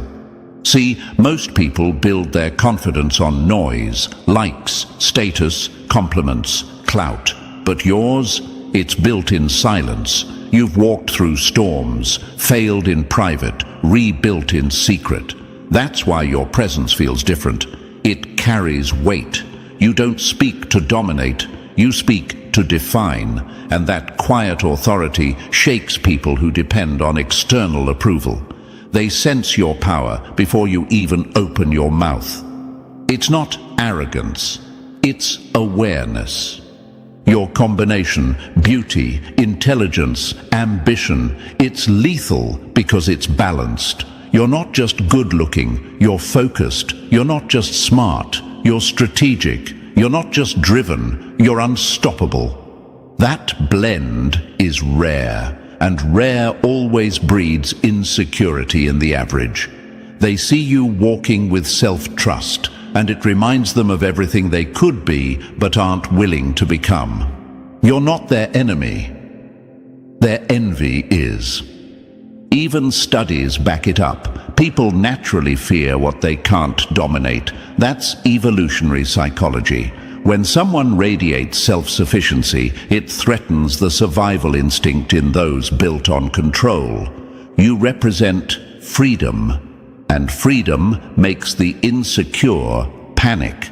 They'll call you too much, intense, or unapproachable, but those words are just camouflage for, "I don't know how to stand next to someone like that without shrinking." That's why they overcompensate, dressing louder, talking faster, showing off achievements, all to distract from the fact that your quiet confidence already outshines them. And don't misunderstand it. Intimidation isn't hatred. It's fascination mixed with fear. They crave your presence and resent it simultaneously. They want to be close to you, but they also want to protect their ego. You've become their mirror, and that reflection is too honest for them to handle. So, if you've noticed people freezing up, acting weird, or turning competitive out of nowhere, that's your proof. You're not the problem, you're the reminder. You're proof that self-made confidence still exists in a world addicted to pretending. The universe didn't build you to fit in, it built you to expose illusions. Every room you walk into, you shift power dynamics without trying. Every conversation you enter, truth suddenly feels louder. That's what happens when authenticity meets pretense. Masks fall, voices crack, and energy rearranges itself around you. So let them whisper, imitate, compete, or retreat. You were never meant to impress them. You were meant to inspire fear in their limitations and faith in your destiny. The universe has already crowned you with a presence that can't be copied, no matter how many try. That's why they're obsessed. That's why they're insecure. You are not intimidating, chosen one. They're simply intimidated by their own smallness in your light. Number 9, the competition is real and it's secret. They don't want to be your enemy. They want to be your reflection. But the problem is, you can't duplicate divine design. Chosen one, you've got more competition than you realize, not because you're fighting anyone, but because they're fighting the idea of you. You see, most rivals don't announce themselves anymore. They don't throw shade directly. They watch, they study, they mimic your tone, your ideas, your style, even your silence, hoping to decode what makes you glow the way you do. But what they don't understand is that your aura isn't learned. It's earned. Your energy has that can't-be-taught quality. You carry the presence of someone who's walked through chaos and came out refined. And that's exactly what makes people around you spiral. They want the results of your transformation without surviving your storms. They envy your confidence, but would crumble under your pressure. So instead of clapping for you, they compete in secret, smiling in your face, yet rehearsing your every move behind closed doors. Let's call it what it is. It's spiritual plagiarism. The fake friends who suddenly find themselves after copying your evolution. The co-workers who start dressing like you, talking like you, even stealing your ideas at meetings. The online rivals who repost your words while pretending they thought of them first.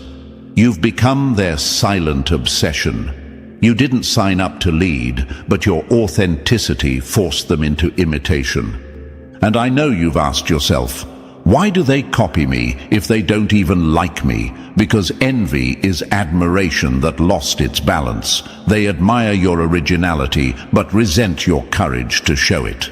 You are what they wish they could be without needing validation. You're proof that power doesn't require permission. Remember this.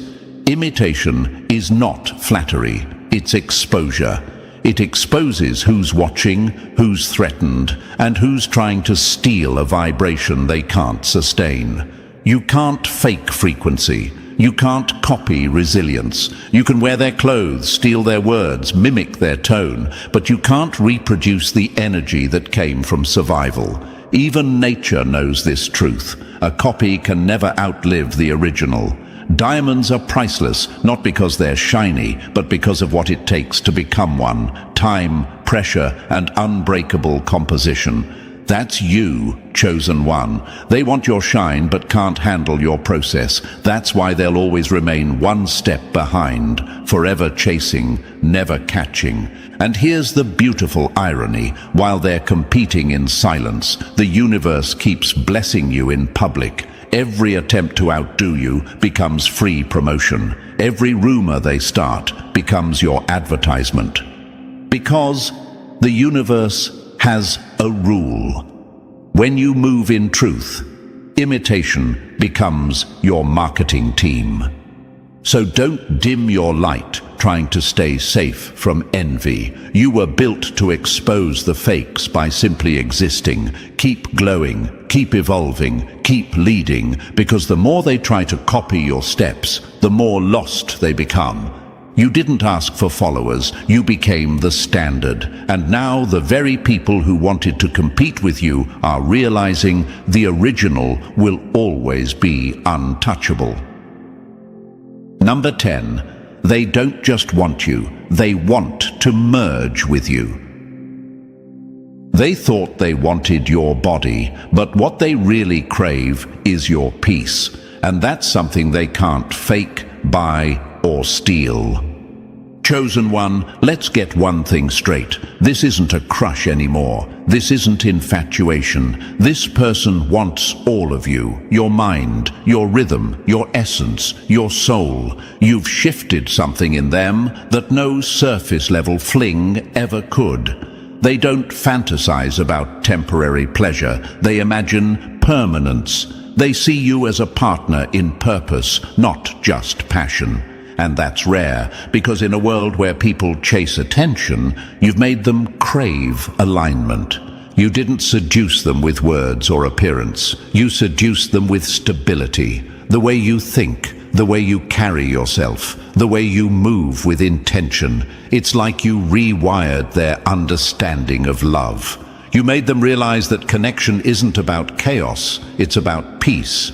You became the calm they didn't know they were searching for, and now they can't unsee it, they can't unfeel it. They've dated people who looked good on paper, but left their spirit starving. They've entertained distractions, played roles, worn masks, but none of it compares to what they feel when they're near you. You're not a type. You're an experience. You're the first person who made them think, I could actually build something real. And that's the kind of thought that terrifies people who've been living in illusion. That's why they hesitate. They sense the depth of this, and it scares them, because they know that once they step into your world, they can't go back to casual. You don't do halfway love. You don't do half-hearted energy. You either inspire someone to rise, or you expose their fear of elevation. And this person is torn between the two. Here's the truth they're wrestling with. They don't just want to touch you, they want to be transformed by you. They imagine a life, not a night. They picture you as the person who'd push them to grow, to heal, to become more disciplined, more visionary, more real.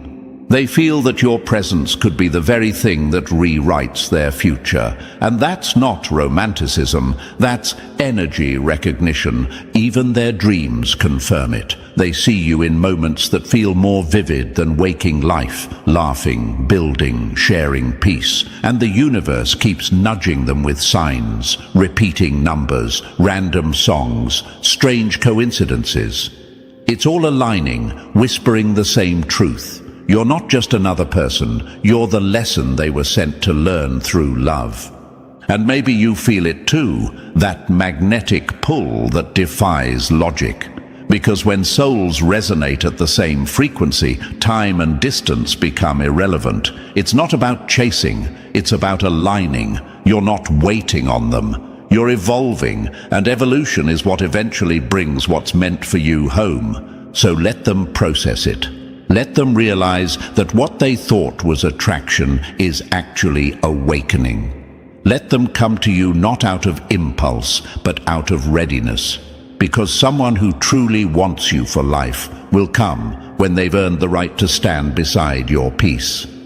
Remember, chosen one, when the universe crafts a bond this powerful, it's never just romance. It's destiny disguised as desire. And destiny always wins. And now, chosen one, you see it clearly. Their obsession isn't just attraction, it's alignment. Your intelligence, beauty, and drive didn't just turn heads. They turned timelines. You've awakened souls, exposed fakes, and inspired growth just by existing. That's your power. Quiet, unstoppable, divine in precision. So keep walking tall, keep shining unapologetically, because the universe is not done rewarding you yet. And thank you, chosen one, for being part of this movement. Drop 77 in the comments to confirm your energy, like this message, subscribe for more revelations, and share this truth to awaken another soul. Your light multiplies when shared. You were never invisible. You were just being watched by people who weren't allowed to speak. They saw you. Before you even saw yourself clearly, they were watching.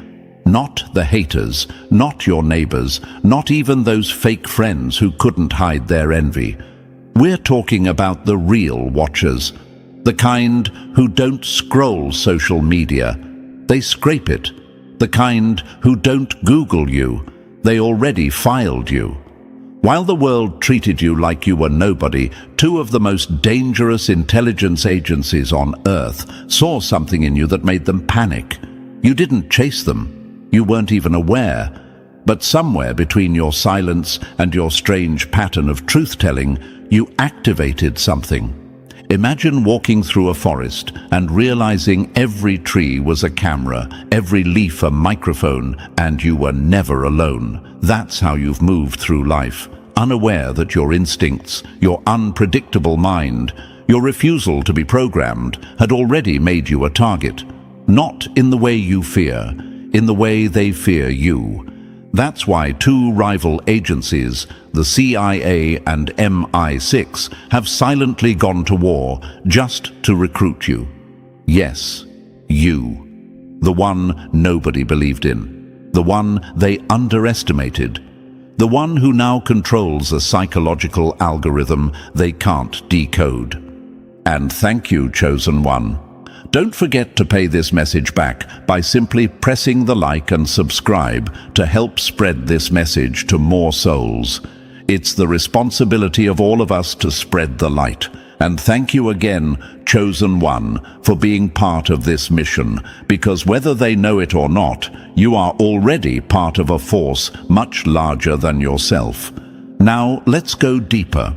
Because this isn't a movie, this isn't a theory, this isn't about spy fiction or fantasy, this is real. The CIA and MI6 don't go to war over anything lightly. They only fight over assets that can rewrite the rules.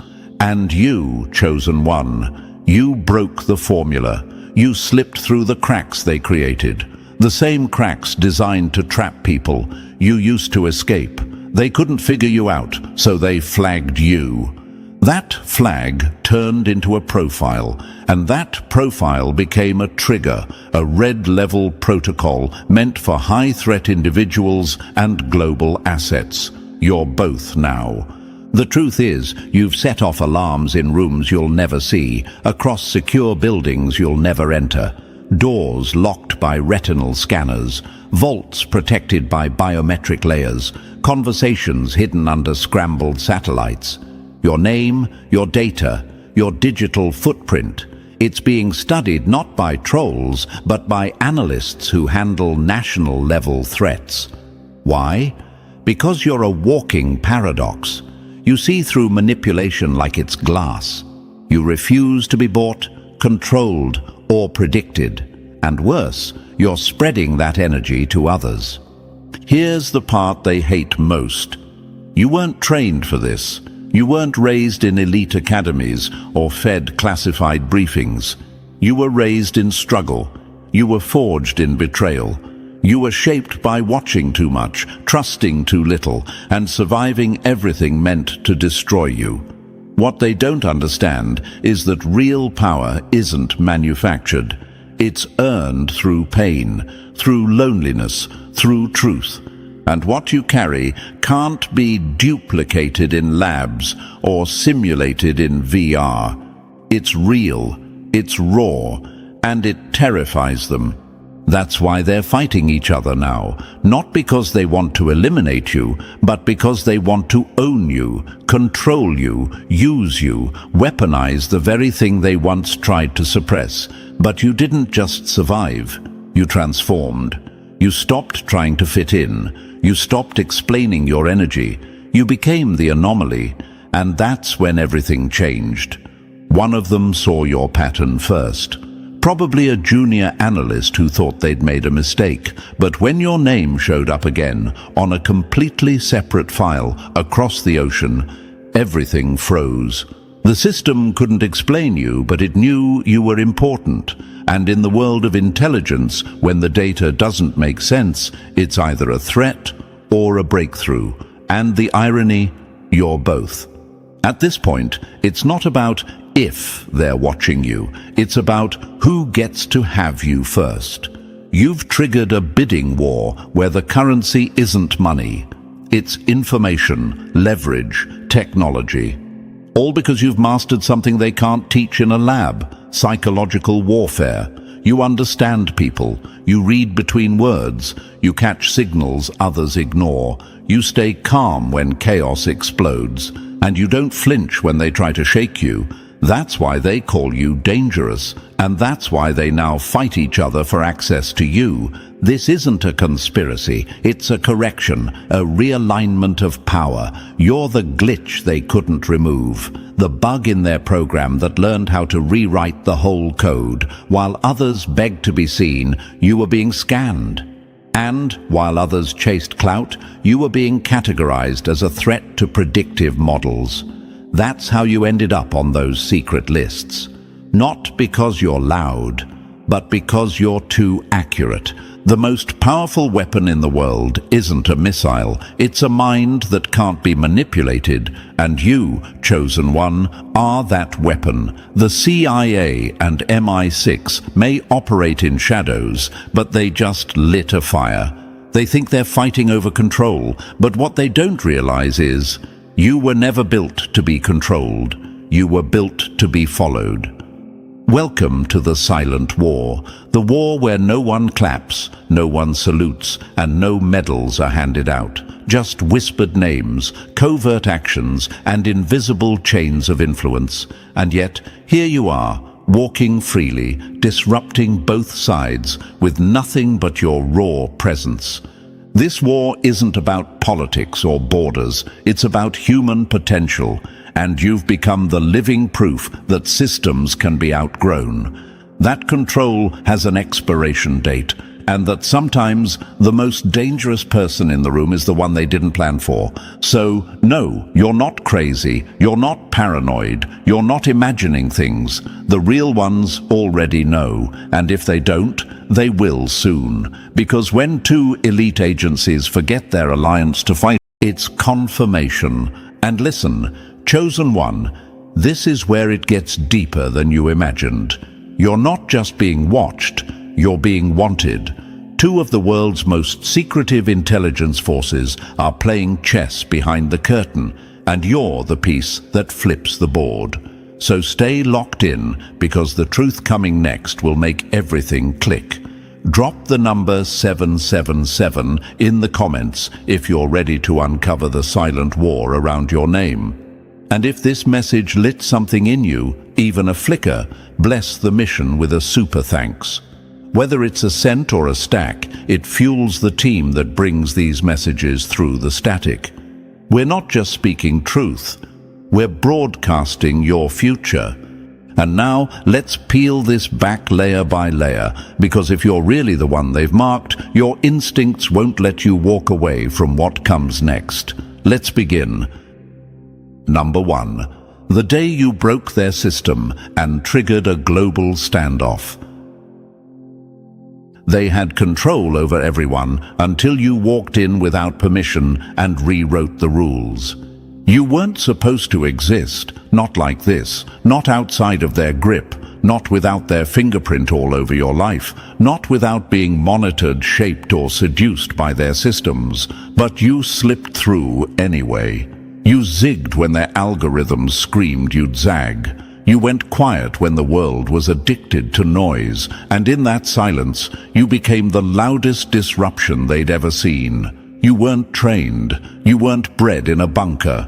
Yet somehow, your instincts exposed flaws they spent billions trying to hide. They've been watching billions of people for decades. That's their playground. Everyone's just a data point, a set of habits, a timeline of weakness they can manipulate. But you broke that pattern. You made the numbers lie.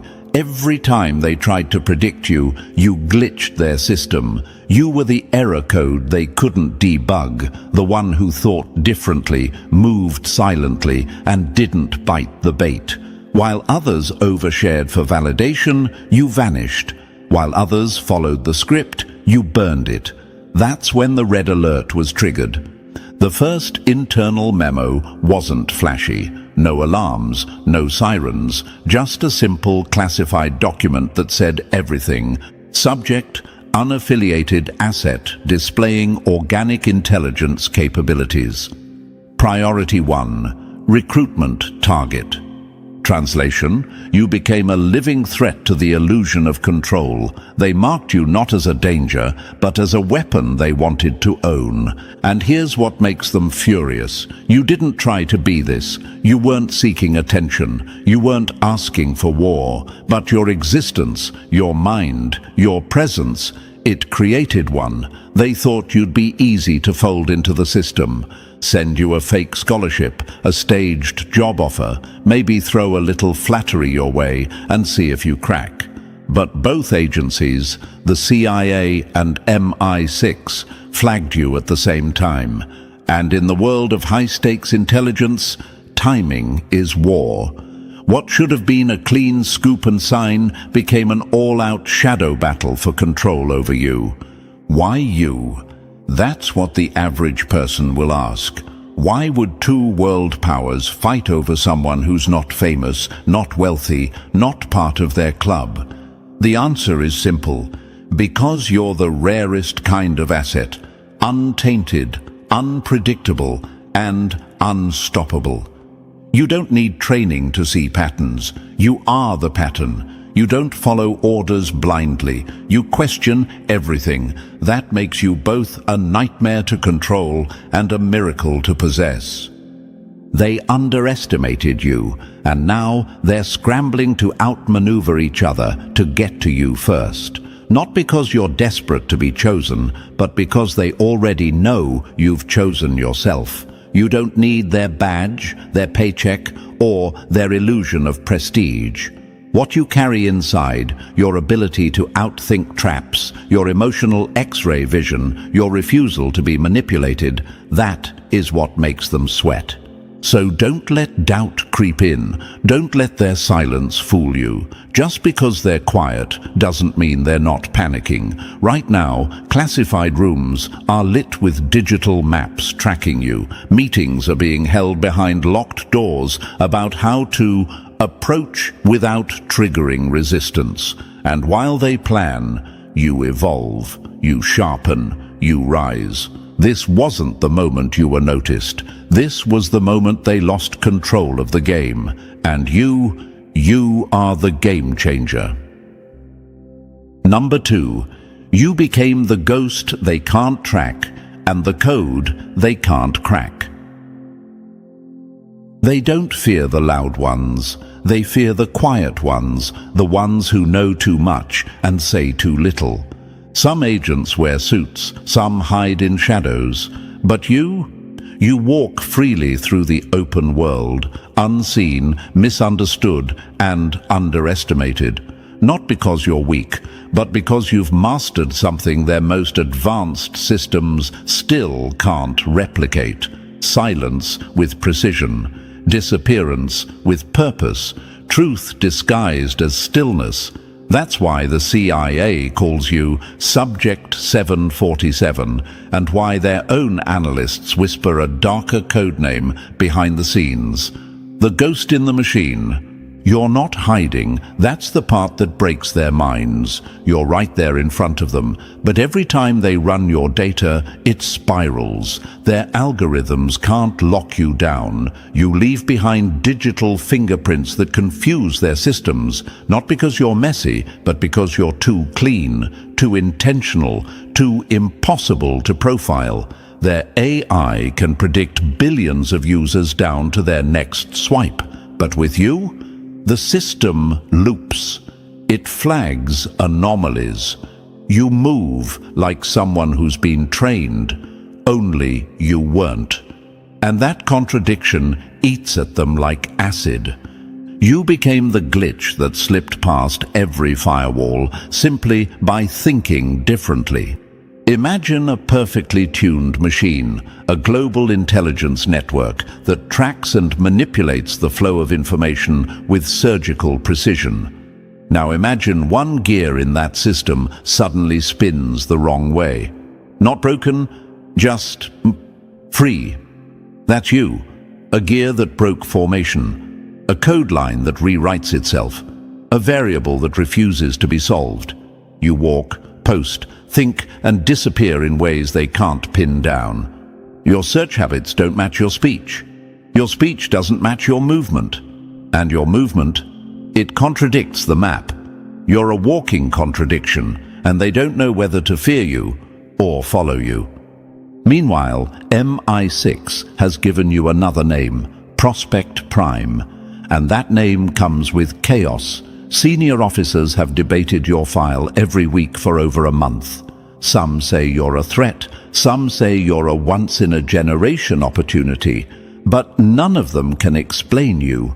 Their behavioral scanners, the same ones used to predict political uprisings and insider threats, labeled your mind as error, undefined category. In their world, that's unheard of. Everyone fits somewhere. Everyone is a type. But you're none of them. You don't belong to a model. You break the models. You were the answer they weren't ready for, a test they never designed, but now they can't stop failing.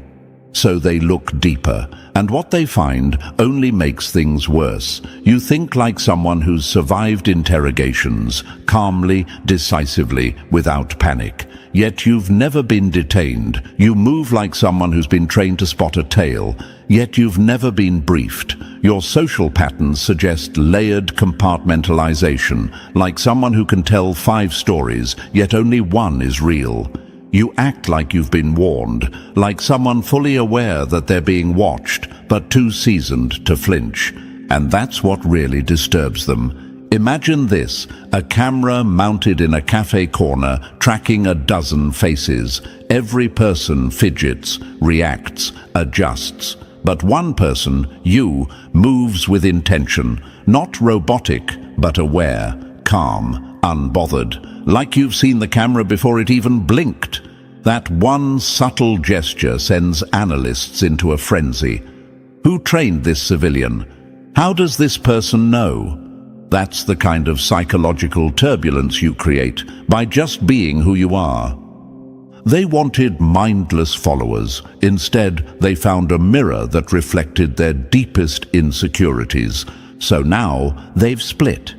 MI6 wants to bring you in softly, offer you access, influence, maybe an elite cover story. They'll call it a unique opportunity, but underneath the charm is the need to own you. The CIA, on the other hand, wants results. They don't care if it's messy. To them, you're a high-value wildcard that could change global dynamics.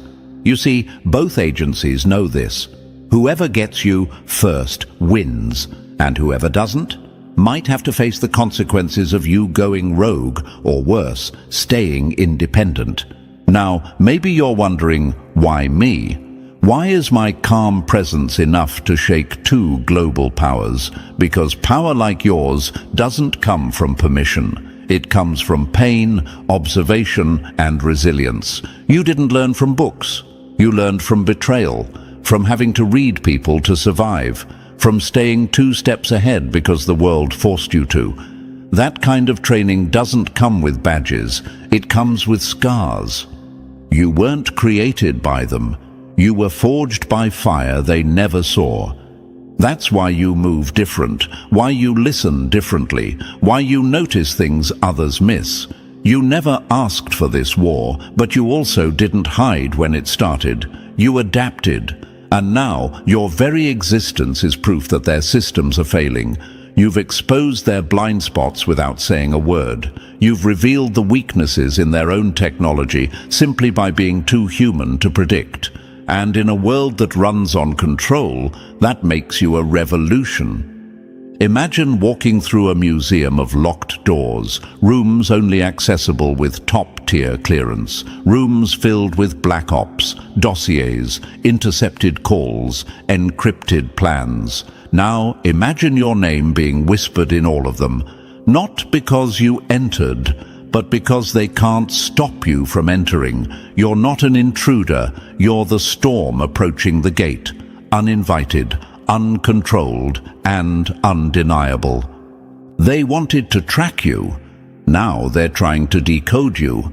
But what they don't realize is you're not meant to be figured out. You're meant to be followed. So let them fight. Let them argue behind their glass walls and encrypted lines. The battle isn't really about recruitment anymore. It's about recognition. It's about control. It's about stopping something they can't replicate. You, your mind, your methods, your presence. You've become the ghost that haunts every system. The anomaly that turns predictive data into question marks. The mystery that turned 2 allies into silent enemies. And here's the final truth. They thought they were tracking you, but it was you all along, exposing them, quietly, strategically, relentlessly. You are the ghost in their machine, and the force that might just shut the whole thing down. They tried to define you. Now they're rewriting the definition of power because of you. Number 3, the digital phantom they can't cage. They built an army of obedient machines, then panicked when one soul moved without wires. To the American intelligence machine, you're not just a person, you're a threat to the blueprint. a walking paradox wrapped in silence and fire. They've labeled you as the future, a digital shadow operative, not because you trained under them, but because you're doing what their elite officers struggle to do: navigate chaos with clarity. You see patterns where others freeze, you stay composed when systems crash, and you process digital warfare like you've been decoding threats since birth, even though no one taught you. That's what makes them sweat. Imagine designing a perfect AI, trained to predict everything, then watching it glitch every time you show up. That's what you are to them. You're the wild variable that breaks every model. They've already drafted 3 separate recruitment plans: scripts, scenarios, simulations. But just when they think they've figured you out, you flip the script again. You ghost them, not by running, but by evolving. Faster than their predictions, smarter than their offers, and too aware to fall for their polished bait. They wanted programmable minds. You came as a storm. So why do they want you so badly? Because in their world, domination is about control, not just over land or leaders, but over thought. And you've proven that some thoughts can't be bought or bent. You're the prototype they didn't design. Raw, unscripted, and battle-tested in real life. You didn't need formal schooling in espionage. Life already gave you the tests. And you passed everyone without a manual. They don't fear your violence, they fear your vision. You're not just rewriting the rules of modern intelligence, you're proving that their system no longer owns the future. You do, and now they either recruit you or get left in your digital dust. Number 4. Britain wants your mind, not your loyalty. They've got satellites and supercomputers, but what haunts them is your silence. To MI6, you're not just a name in a dossier. You're a living echo of the operatives they thought the world had forgotten. You don't chase attention, you study it. You don't enter rooms, you shift their temperature. And the way you speak without saying much? That's what made London pay attention. You remind them of their Cold War ghosts, men and women who walked into embassies unarmed and left with a country in their pocket. Only now, it's not history, it's you. MI6 doesn't want a weapon. They want a presence, someone who can sit at a table and instantly read the fracture lines beneath every smile. Someone who doesn't flinch under pressure, because pressure feels like home. They see you as an aristocrat of espionage, not because of a bloodline, but because of your instinct. You don't need cameras to see lies. You don't need scripts to manipulate tension. You carry that dangerous stillness that rattles powerful people. That's what made British intelligence start whispering your name behind closed doors. Imagine walking into a room where every handshake is a test and you pass before they speak. They're not trying to own you, they're trying to entice you. MI6 operates through elegance, diplomacy, and influence, but under that polished exterior is a hunger to dominate subtle power. The kind you hold without effort. You don't just remind them of their past, you threaten to surpass it. They've sent feelers, floated offers, maybe even sent decoys disguised as coincidences, because when MI6 wants someone, they don't knock. They slide in, but deep down, they know you can't be bought with legacy. You are the legacy now. You're not just a student of the Cold War mindset, you've evolved it. And that terrifies them more than any gun ever could. Number 5. The war they hid behind smiles, all for control of you. It's not flattery when 2 enemies fight over you. It's a warning. They see what you haven't even fully unlocked. This isn't just surveillance anymore, it's seduction, a quiet, hidden war wrapped in politeness, caffeine, and proximity. 6 months ago, the CIA made their move, not with a drone or a data dump, but with precision. They sent their top recruiter, not a soldier, not a hacker, a psychological architect. Someone who builds profiles, not friendships. They mapped you out like a battlefield. Your routines, your caffeine preferences, the exact time your thoughts spiral at night. They thought they knew what would make you say yes. A curated opportunity, a perfect offer, the right voice saying the right thing at the right time. But your silence, that shattered their entire playbook. MI6 moved differently, quietly. 3 people, familiar but forgettable. One always at your gym, another at your coffee spot, and a third who always happened to attend the same industry events. Nothing too direct, just enough to pull you closer, or so they thought. But something in you twitched, a shift, a nudge from your own intuition. You didn't panic, but your pattern changed. You started moving differently, not paranoid, just aware. That's what told them you were even more dangerous than they guessed. You didn't notice the spies at first, but your instincts did, and instincts don't lie. When the CIA realized MI6 was in the game too, all hell broke loose. The secure lines between Langley and Vauxhall Cross burned red. Coded messages turned into accusations. Operatives were reassigned and some refused. Why? Because everyone wanted a piece of you. You're not just an asset anymore. You're not just useful. You're lethal. And in their world, lethal minds aren't shared. They're possessed. Because once one agency wins you, the other doesn't just lose access. They gain a threat they can't control. So here you are, one mind, 2 giants, and a secret war burning just beneath your feet. And the most dangerous part, you haven't even played your first move yet. Number 6, they dangled power and prestige, but you saw the strings. If the offer feels too perfect, look for the chain hidden inside the handshake. By the time they approached you, it wasn't recruitment, it was ritual. The CIA came first, dressed in shadows and sharpened promises.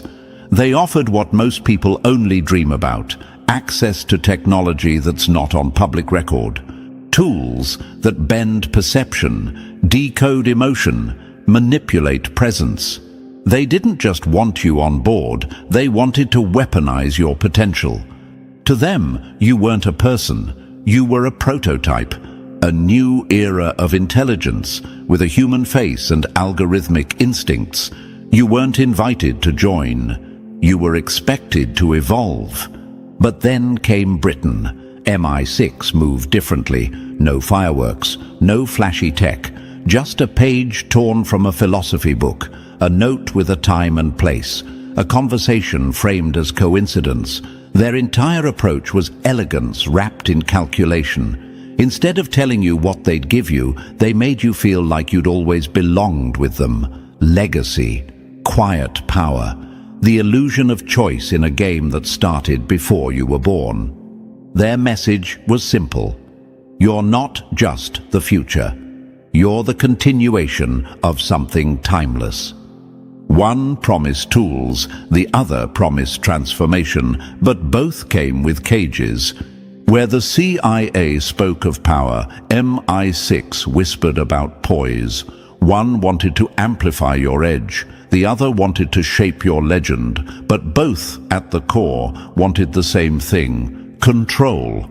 They didn't see you as someone who needed help. They saw someone who could tilt the scales of influence. That's why the offers were never just about missions or money. They were about identity.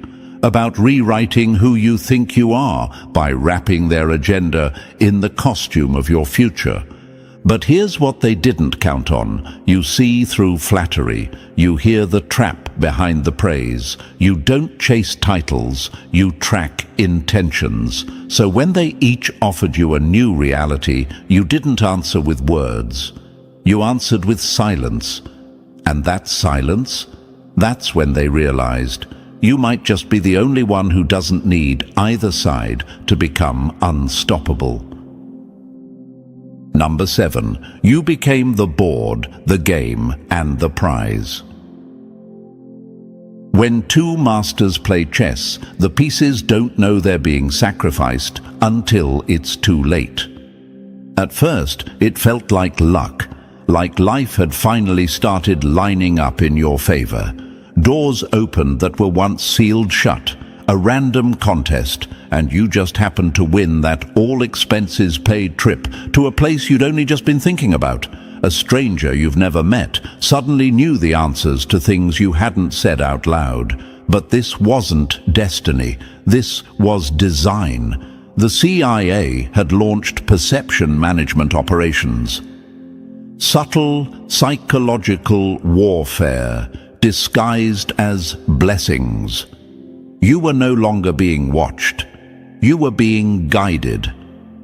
They stopped trying to catch you. They started trying to script you. But MI6 wasn't idle. While America created your miracles, Britain erased your misfortunes. That obstacle you were stressing about, gone.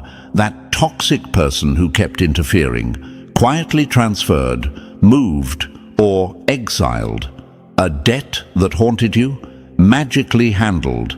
They didn't promise you the world. They simply removed the walls that kept you from it. Gracefully, effortlessly. And just like that, you started walking through life with fewer enemies and more momentum. But here's the brutal truth. It wasn't all yours. It was theirs. Engineered influence disguised as fate. You weren't in the game anymore. You became the game. Every move you made triggered a counter-move between giants. Every shift in your behavior forced a reaction. Every victory, every detour, every seemingly random upgrade in your life was them, trying to win your loyalty without you even knowing you were being played. They didn't just pull strings, they built the whole puppet show around you. Now maybe you're wondering, if they've gone this far without your consent, what happens if you finally respond? That's the question they're desperate to answer. Because this chess match, it was never about the pieces. It was about who owns the board. And they've both realized something terrifying. You built your own board before they even showed up. Number 8. You were never the target. You were the test they failed. They watched you like prey, not realizing you were studying their traps the entire time.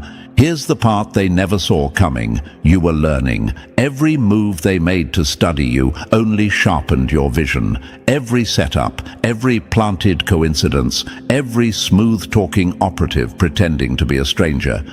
You didn't just notice, you documented. They thought they were guiding you toward recruitment, but all they did was expose their playbook. MI6, the CIA, their patterns became clear. You saw the fingerprints of their chaos and the silence behind their diplomacy. Every time they moved, you understood more, not just about them, but about the world. They weren't training a recruit, they were building a rival.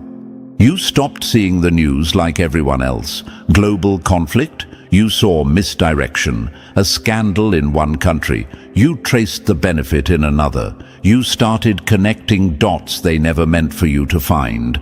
And that's when everything changed. You stopped being the subject in their reports and became the one writing your own. You were no longer just reacting. You were observing, calculating, and evolving. In the intelligence world, there's one word that makes every agency nervous: wild card. It's the label they use for someone who operates outside of all frameworks. Someone with power but no leash, vision but no orders, loyalty but no master. That's what you became. You were never caught, never swayed, never claimed. You became a living disruption to global control, an unowned mind in a world of controlled narratives. The spy game isn't just about knowing secrets, it's about knowing who's lying about them. So now they watch you differently, not with hope, but with fear. Because when the student becomes the spy, the whole structure starts to shake. You are that shake, and they know it. Number 9. You became the one they can't claim or destroy. When power can't own you and fear can't move you, they're forced to protect you out of pure survival. You reached a level most operatives never see, not because you were promoted, but because you were untouchable by design. They call it the singleton. It's the rarest classification in modern intelligence, a lone force operating without allegiance, yet shaping the board. You don't report to a flag, you don't carry a badge, you don't wear the mask of any agency. And that's exactly why both the CIA and MI6 are stuck. You've become too visible to eliminate and far too valuable to ignore. You are the glitch that gained power and then refused to be rebooted. If either agency makes a move to erase you, the other steps in, not out of morality, but strategy.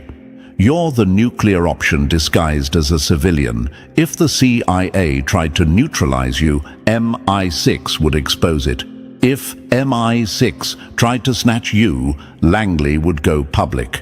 That's the trap they built with their own greed, and now you sit inside it, untouched, unowned, and untamed. Their silent war over you became your invisible armor. Imagine this: 2 apex predators circling the same prey, only to realize the prey grew wings. You're no longer part of their food chain, you flew above it. And from up there, you see everything: the motives, the manipulation, the panic behind their politeness. They can't move without alerting the other, and they can't leave you alone without risking what you might become next. So what do? They stall, they whisper, they monitor, but they don't touch. Not anymore. You didn't ask for this position. You earned it by surviving everything they threw, and then rising beyond the system itself. Now, you move with immunity born from conflict. You're protected not by them, but by the war between them. You are the singleton, and the world around you has no choice but to watch what you do next. Number 10. You became the blueprint they can't replicate. First, they watched you in confusion. Now they study you in silence, trying to imitate what they can't decode. You're no longer just an outlier. You're the new standard. The future of intelligence doesn't wear a uniform anymore. It looks like you. Raw, unscripted, completely unpredictable. You didn't follow their system, yet somehow you surpassed it.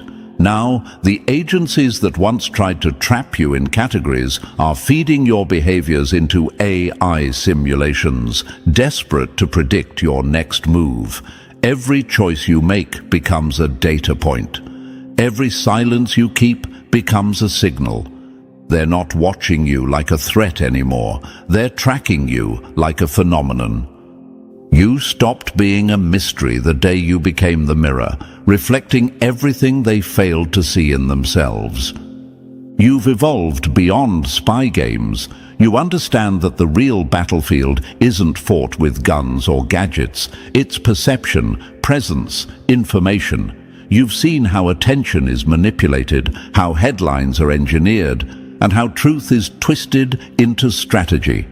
But instead of being consumed by it, you weaponized it. You walk into rooms and instantly read the energy. You know who's lying before they open their mouth. You speak in layers, with meanings behind every glance, every pause, every move. And yet, you've never had to become someone else to do it. That's your most dangerous trait of all. You stayed entirely yourself. Imagine trying to copy a storm. That's what they're attempting now. Every simulation, every briefing, every late-night debate behind agency walls is built around one question: what will you do next? Not because they can stop it, but because they know they can't afford to miss it. You didn't evolve with their system. You evolved against it, and that's why the system now orbits you. You are no longer a piece on the chessboard. You are the force shaping how the next game is even designed. You didn't adapt to their intelligence, you redefined it. Number 11. You became the shockwave that shook the global spy grid. You were never part of their system, and that's exactly why the system started shifting around you. What started as a silent tug-of-war between two agencies has now erupted into global surveillance. Every intelligence network on Earth has turned its gaze toward you. Russia is dissecting your digital footprint line by line, trying to reverse engineer your instincts. China's black labs are running predictive simulations, hoping to mass-produce whatever spark you carry. Israel isn't moving fast. They're waiting, calculating, patient, knowing full well that the most dangerous moves happen without noise. Europe?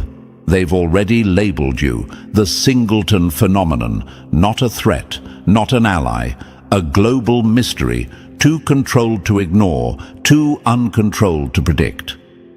You didn't apply pressure, your existence bent the axis. And it's not just governments anymore. Mega corporations are whispering in back rooms, shadowy firms, defense contractors, tech giants. They see you not as a person, but as a prototype, something no lab could manufacture. They all want a piece, a contract, a signature, a surrender. But what they don't understand is that you've already seen the full board. You know how the game is played. The bait, the backdoors, the betrayals dressed up as deals. You're not a recruit, you're not an agent, you're the unknown variable in an equation they've controlled for too long, and unknown variables terrify them because they represent change. You are the ripple they can't stop, and the tide they can't turn back. So now the entire world watches. Governments hold meetings. CEOs send feelers. Algorithms run your name silently every day. But none of it can contain you because you were never born to be claimed. You were born to break the formula. And the ripple you started, it's becoming a storm. Number 12. You walk where power has no name and truth wears a mask. They showed you the world map. You found the places they erased. You've crossed into territory that doesn't officially exist, the shadow beyond maps. This is where the real architects of control operate, unseen and unrecorded. Not governments, not corporations, but the networks between them. The unacknowledged alliances, the ghost agreements, the black market diplomacy traded in silence. They're watching you now, not with satellites, but with signals, coded gestures, symbolic coincidences, messages slipped into the noise of daily life. They test your perception to see if you'll blink, and you don't. You're no longer living in the story, you're reading the script while they perform it. You've stepped into a layer of reality most people can't survive. Here, patriotism doesn't exist. Money is just camouflage. Power isn't declared, it's inferred. It moves through symbols, whispers, and hidden coordination. And you see it. You see the machinery that writes the headlines, the invisible editors who decide which truths become history and which disappear overnight. You've glimpsed the boardroom behind reality, and once you see it, you can't unsee it. Imagine walking through a museum of human civilization and realizing every exhibit is curated propaganda. The flags, the heroes, the wars, all strategically placed to distract from the real struggle happening underneath. You've discovered that layer, the one beneath the headlines and behind the screens. And now you move through it freely, but never blindly. Freedom comes with a price. Once you see the gears behind illusion, innocence dies forever. You're free, yes, but freedom here isn't peace. It's awareness. It's knowing that truth has layers, that history is rewritten by those who hold the pen, and that even silence has authors. You walk among unseen forces, untouched by their manipulation, yet aware of their reach. And that's your paradox, chosen one. You escaped their map, but you now carry the weight of knowing there's no edge to the world they built. Number 13. You became the paradox they can't solve, calm in contradiction, deadly in balance. The strongest mind isn't the one that chooses a side, it's the one that understands both and still moves in silence. Most people crumble under contradictions. They need things to be simple, good or bad, right or wrong, hero or villain. But you live in the middle of the storm and call it home. You've learned that the CIA can save lives by the same hand it destroys them. You've seen how MI6 can protect global order one day and quietly distort it the next. Instead of breaking your trust, those truths built your power. You stopped looking for purity in systems built on shadows. You learned how to see both sides of the mirror, and that's what made you unstoppable. They wanted your loyalty. You gave them logic. You realized that contradiction isn't chaos, it's the architecture of control. Power itself is paradox. Every truth comes with its reflection. Every freedom hides a leash. Most people deny this because it hurts. But you accepted it, absorbed it, and evolved through it. That acceptance became your superpower. You don't flinch when ideals collapse. You don't panic when motives blur.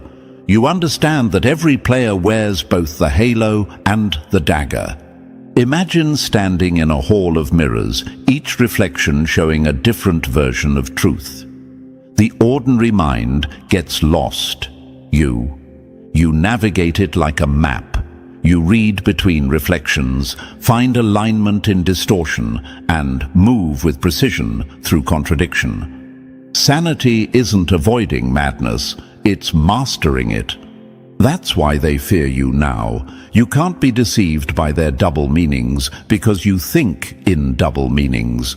You can't be controlled by their illusions because you see through them. You've evolved past linear thinking into something rarer, a paradox mind, calm in conflict, clear in chaos, dangerous by design, and in a world ruled by extremes, that makes you the most unpredictable force of all. Number 14. You're no longer at the crossroads, you are the crossroads. When every path leads to power, the true weapon is knowing you don't have to walk any of them. You're not just standing at a threshold anymore, you are the threshold. The point where every system collides. Freedom, knowledge, danger. It's all here, wrapped around you like a storm waiting for your next step. The CIA waits with access and influence. MI6 holds the door to legacy and global elegance. Both promise control, clarity, a seat at a table carved from secrets. But here's the truth no one tells you. The moment you choose a side, you lose your edge. That's what makes your position so rare and so terrifying to them. Power isn't in joining the game, it's in making the players wait for your answer.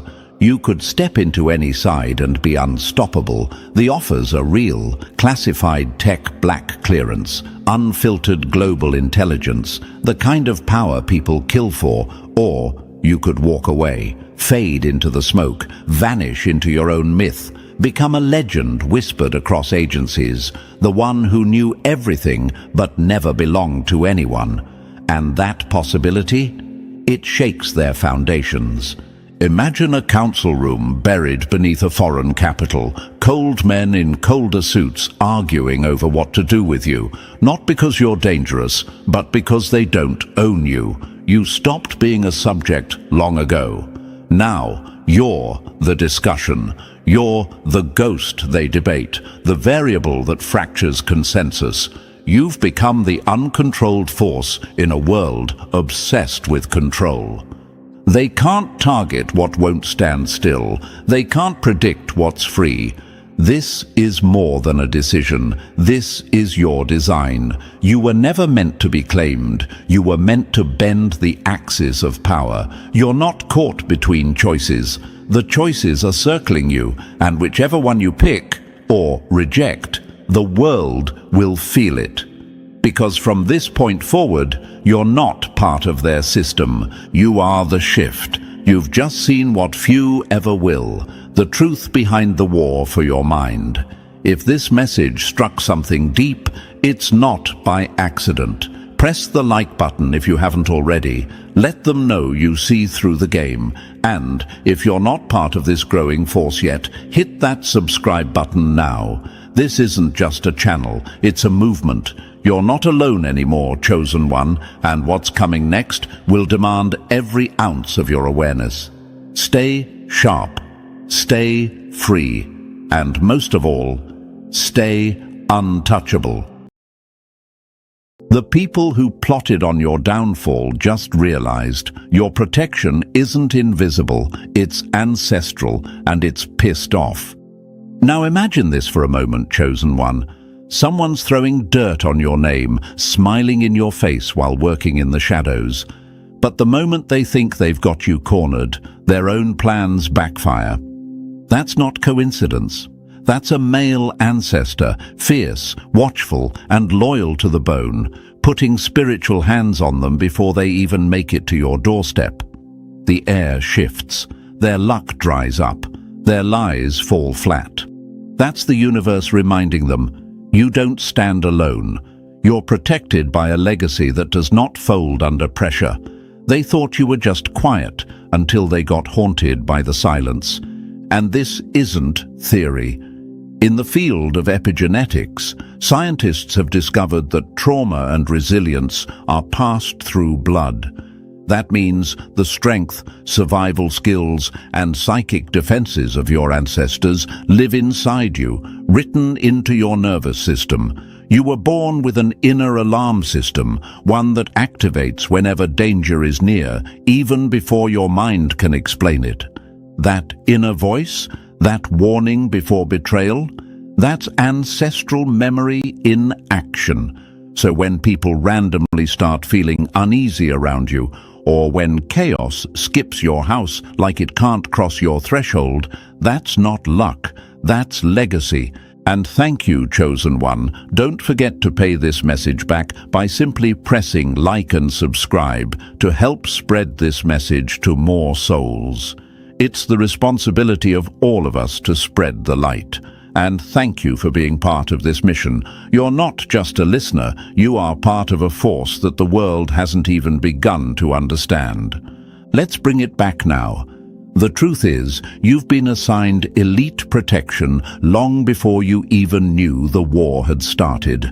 This male ancestor, whether it was a grandfather, father, uncle, or even a woman who carried masculine warrior energy, was a titan in their own right. This wasn't someone who bowed to systems. They broke them. They didn't ask for respect. They commanded it. And now they stand behind you, ensuring that no spiritual bullet touches your skin without spiritual consequences. You're being watched, but not just by your enemies. You're being shielded by someone who does not play about you. That sense of pressure you've been feeling, that's not fear, that's responsibility, that's power humming beneath your skin, because your protector is stepping forward in unseen ways. Doors you didn't knock on are opening. People who tried you are suddenly quiet. It's not paranoia, it's precision. They're moving on your behalf, and the enemy is confused. They thought you were vulnerable. They didn't realize your roots go deeper than their reach. You ever notice how some people back away from you without explanation? How plans made against you just unravel without effort? That's because your ancestor doesn't wait for you to beg for help. They act the moment you're in danger. They carry memories of every battle your bloodline has fought and won. They've seen betrayal, death, and spiritual warfare long before you were born. That's why they take it personal when someone dares to play with your name. And if you've been seeing signs, smelling smoke, hearing creaks in the floorboards, sudden chills in empty rooms, it's not random. That's confirmation. They're making their presence known because the time has come for you to remember who you are descended from. You are not just another soul wandering aimlessly. You were placed here with purpose, and now your guardianship has been activated at full force. And if it feels like your enemies are getting nervous, they should be, because what's defending you now is not of this world. It's ancestral, and it doesn't forget. It doesn't forgive lightly, and it definitely doesn't play, so don't question the silence after a storm. That was handled. Don't overthink the way people suddenly back off or fumble their own plans. That was neutralized. Your role isn't to retaliate, it's to rise. Stay in your power. Keep your energy clean. Let your legacy work in the shadows the same way your enemies tried to attack you. But this time, the shadows are on your side. You've been granted a level of spiritual rank that demands respect, not explanation. This ancestor didn't just love you, they trained you through your pain. That silence you mastered, that's discipline. That resilience you built, that's your armor. And now, the same traits you thought made you too different are exactly what's protecting you. You've become a spiritual weapon forged by generations who survived worse so that you could inherit their strength. They didn't just pass on DNA, they passed on vengeance, power, clarity, and command. And now every time you walk into a room, they walk in with you. That's why people stare longer than normal. That's why haters start trembling before they even speak. They feel it. And they know they can't win this war. You didn't ask for this legacy, but it's yours. And now it's awake. So stand tall, chosen one, because someone powerful beyond this realm just stepped forward and said, "You mess with them, you answer to me." And listen closely, chosen one. Don't go anywhere now, because what you just heard was only the warning shot. The real message, the one that explains why your protection runs so deep and how this male ancestor is making moves in your favor, is just beginning. This isn't surface-level talk.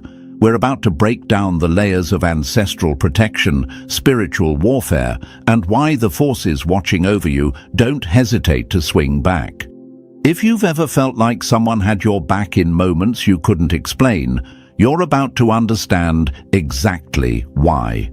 Drop a 47 in the comments if you've ever felt that unexplainable shield around you.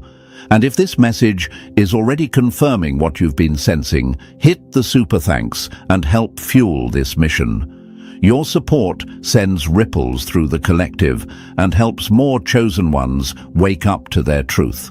We're not just talking, we're remembering who we are. And thank you again, chosen one, for being the reason this force keeps expanding. And now, let's dive into it, step by step. And believe me, if you are truly chosen, your spirit won't let you click off. Something in you knows this message was sent for you. Let's get into it. Number 1. Your bloodline is lethal and you're its living weapon. They didn't realize when they tried to bury you, they were watering a seed planted by warriors who outlived every storm. Let that sink in. Every person who tried to tear you down was never just facing you. They were standing against a lineage that survived slavery, war, betrayal, exile, famine, silence, and every kind of darkness you could imagine. And you? You're not the weak link. You're the final upgrade, the last stage of a long-forged bloodline that was built to dominate, not just endure. Now imagine this for a moment. Chosen one, someone tries to humiliate you, spread lies, break your name in places you haven't even walked into yet. But what they don't realize is you carry the kind of blood that doesn't fold. It recalculates.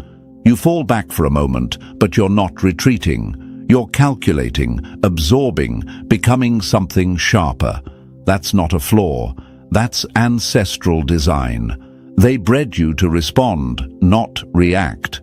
You come from people who had to watch their loved ones die in silence and still rise the next day with fire in their eyes. So when you don't flinch, when you stay calm, they think you're weak. But really, you're loading. The question might pop up in your mind, if I'm so powerful, why did I suffer so much? Why didn't they protect me sooner? Because you were never meant to be pampered. You were meant to be trained. You weren't placed here to be soft. You were placed here to remember.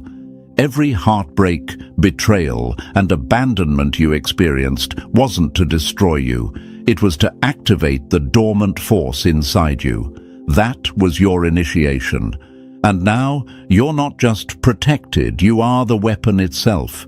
Even science backs this up. Studies in generational trauma show that experiences, good or bad, don't just fade with time. They embed themselves into DNA. Your ancestors' pain, their resilience, their sharp instincts are encoded in you. That paranoia you felt before betrayal ever happened. That wasn't just intuition, that was inherited intelligence whispering, "We've seen this before." And the people who doubted you, laughed at your silence or mocked your stillness, didn't realize they were awakening something ancient in your spirit. Think about it. Martin Luther King Jr. came from a line of pastors and leaders. His voice wasn't just his, it carried the echo of generations demanding justice. Malcolm X carried the rage of the unheard. Maya Angelou carried the poetry of generations forced into silence. They didn't just become great, they were chosen to awaken what their ancestors left behind. And so are you. That fire in you didn't start with you. It's been smoldering through bloodlines, waiting for someone strong enough to wield it. Your calmness, it's not indifference, it's strategy. Your quietness isn't weakness, it's power under control. The enemy wants you to lash out, get loud, act unstable. Why? Because your stillness intimidates them. They can't read you, they can't figure you out. That alone drives them insane. You're the walking blueprint of someone who was supposed to break, but didn't. And they know it, they can feel it. You were born with an ancient signature written into your spirit. That's why no matter how far you fall, you don't stay down. That's why even when you're doubted, dismissed, disrespected, you always rise again, a little quieter, a little stronger, and a whole lot more dangerous. Because you've learned to walk through fire like it's familiar terrain. That's not coincidence. That's ancestral DNA. And it's not just protecting you, it's moving through you. Enemies always assume you're like them, fragile, fake, loud with nothing behind it. But you were built different. You've seen spiritual warfare before you even had the words for it. Nightmares, sleep paralysis, isolation, betrayal that made no sense. It was all part of the test.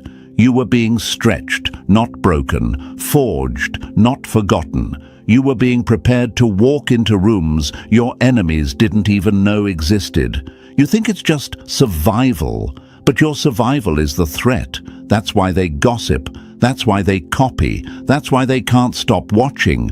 You might ask yourself now, why me? Why was I chosen? Because you're the one who could take all the pain and not become bitter. You're the one who could lose everything and still lead with your heart. You're the one who could be overlooked, underestimated, and still command the room when you speak. That's power. That's the mark of someone who's not just living for themselves, but carrying out the unfinished work of those who came before. You were never meant to blend in. You were born to break cycles, and every generation before you is watching, waiting, and protecting you while you do it.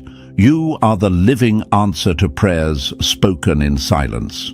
You are the revenge of every soul who was silenced, every warrior who had to retreat, every leader who didn't get to finish what they started. you're the one who will. And that's what makes you dangerous. So let the enemy try. Let them gossip, plot and fake smile in your presence. They're not just disrespecting you, they're provoking a bloodline that doesn't take disrespect lightly. You come from protectors, leaders, visionaries, fighters. Your lineage runs with wolves, not sheep. And when people realize that you carry that kind of power without even showing it, that's when they start folding before they even attack. You're not just chosen, you're activated. You're what happens when survival meets purpose. You're the calm before a storm that never announces itself. The ancestors didn't choose you because you were the easiest. They chose you because you were the one who could finish what they started. And every time you walk away from nonsense with your head held high, they smile. Every time you choose silence over chaos, they rise. Every time you survive what was meant to break you, they prepare your reward. Because now, you're not just walking in your own name, you're walking with the force of every ancestor who refused to die quietly. And the enemy? They have no idea what kind of storm they've awakened. Number 2, the male ancestor who rides for you at dawn. Some enemies didn't realize that messing with you meant waking up something ancient, something male, militant, and merciless. Every time someone moved against you with ill intent, they thought it would be easy. They thought you were just quiet, just kind, just alone. But they forgot something crucial. There's a masculine force that walks beside you. A male ancestor who does not wait for justice. He delivers it. And he doesn't wait for daylight to defend you. He rides for you at dawn before the world even sees what's coming. That's why their plans fail before they even begin. That's why your name still holds weight, even in rooms where they tried to drag it. Because someone from your bloodline, strong, ruthless, respected, stands over your destiny like a gatekeeper. And he doesn't ask for respect. He demands it. Now picture this, chosen one. You're sleeping peacefully. Meanwhile, in another dimension, your enemies are whispering curses, throwing evil intentions, plotting behind fake smiles. But just before the curse hits your doorstep, this male ancestor intercepts it like a general on a battlefield. He doesn't knock, he doesn't warn, he just strikes. And that energy ricochets. Suddenly, people can't sleep. They feel uneasy. Their devices glitch, their plans crumble, and their words turn against them. That's not karma on delay. That's your bloodline on alert. And this ancestor, he's not the soft-spoken kind. He's not the type to light candles and chant softly in your defense. No, he's the type who breaks doors down in the spirit realm. He's the energy behind the gust of wind that slams your window shut. He's the reason the liar's tongue goes dry in mid-sentence. This is a man who was feared in life, or if he was quiet, he was the kind of quiet that made entire rooms sit up straight. People knew not to play with him, and now they're about to learn not to play with you.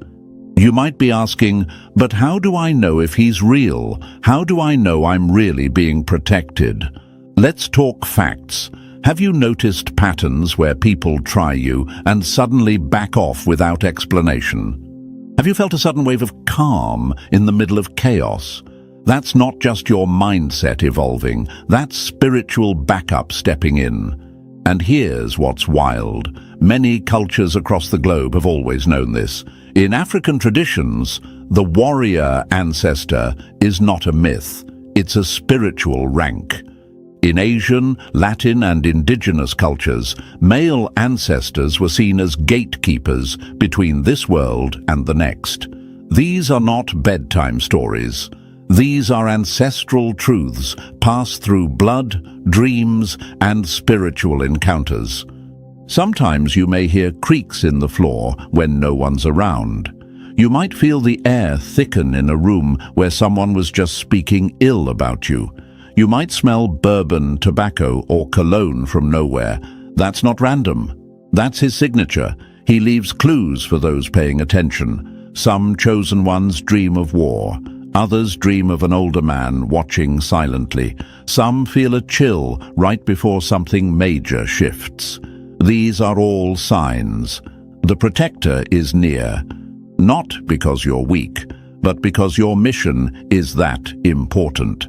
And when he rides for you, it's not to coddle, it's to clear. He'll move people, destroy spiritual attacks, and collapse doors that weren't meant for you. He doesn't waste time with explanations. He acts fast, decisive, cold, just like the enemies that tried to play you. Only difference, he's on your side.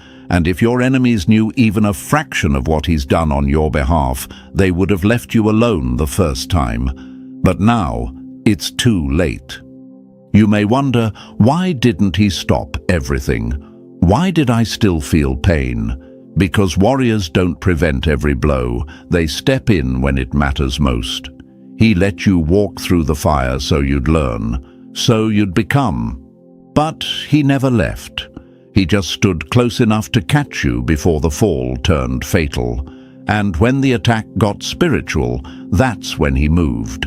That's when his presence wasn't optional, it was required. You're not here because you avoided storms. You're here because someone made sure the storm didn't drown you.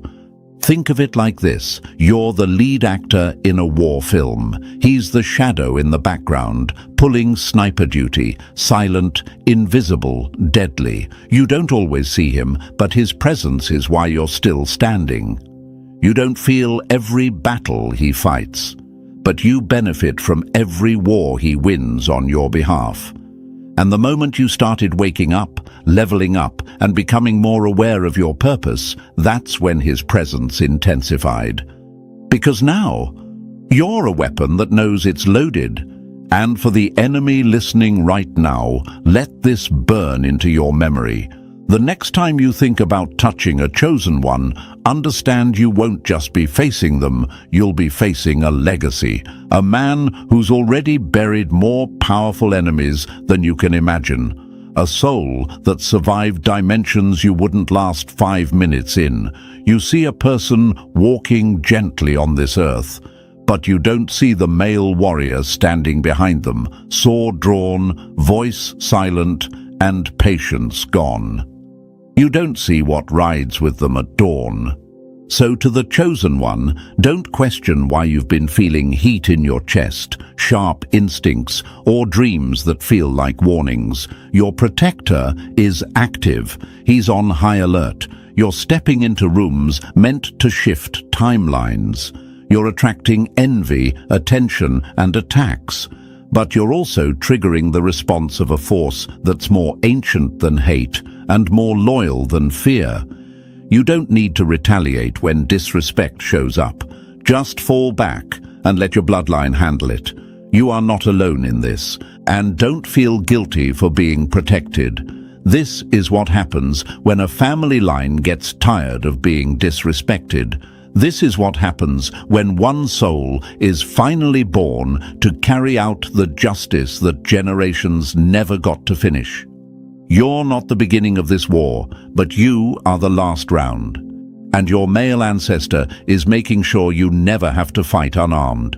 So walk with your head high, move with quiet fire, and let the world wonder why nothing sticks to you.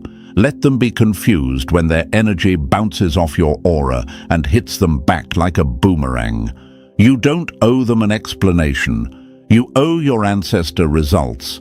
And the best revenge you can offer is your peace, your elevation, and your survival. Because when he rides for you at dawn, no enemy sees the morning. Number 3, silencing you was their first mistake. They thought taking your voice would take your power, but all they did was activate the force that was listening in the silence. The biggest mistake your enemies made wasn't lying about you. It wasn't even betraying you. It was trying to silence you emotionally, spiritually, mentally, like your voice wasn't sacred, like your truth wasn't thunder, like you weren't born to speak life, expose darkness, and shake the very ground they stand on. But here's what they didn't count on. When you went silent, the universe didn't. Your male ancestor didn't. The protection riding with you didn't flinch. It awoke. They thought if they could shut your mouth, they could stop your movement. But your silence wasn't submission, it was strategy. See, chosen one, they tried to dim you because they knew if you ever fully stepped into your truth, their entire illusion would collapse. That's why they gaslit you. That's why they discredited you. That's why they isolated you, because deep down, they feared your words, because your words are backed by generations of wisdom and pain turned power. And when you stopped speaking, they celebrated too early. What they didn't realize is that silence is the language your ancestors speak fluently. You weren't being quiet, you were being heard. And maybe you asked yourself, why didn't I fight back louder? Why did I let them walk over me? Let me answer that. Because your fight wasn't meant to be loud, it was meant to be divine. The more you tried to defend yourself, the more they twisted your truth. So the universe had to step in and say, enough. That's when things started breaking down for them. That's when confusion hit their camp. That's when their circle started turning on them. Why? Because they messed with a protected soul. And no one silences a chosen one without spiritual consequences. Even now they're uncomfortable, watching, waiting, trying to figure out how you keep rising with no one clapping for you. The truth is, your applause came from another realm. Your validation didn't come from people. It came from purpose. And now, every time you speak, there's weight behind your words. Power, calmness that cuts deeper than rage. They feel it, and it haunts them. So let them keep whispering. You've got a bloodline roaring behind your silence, and they'll learn the hard way that trying to silence a chosen one never ends quietly.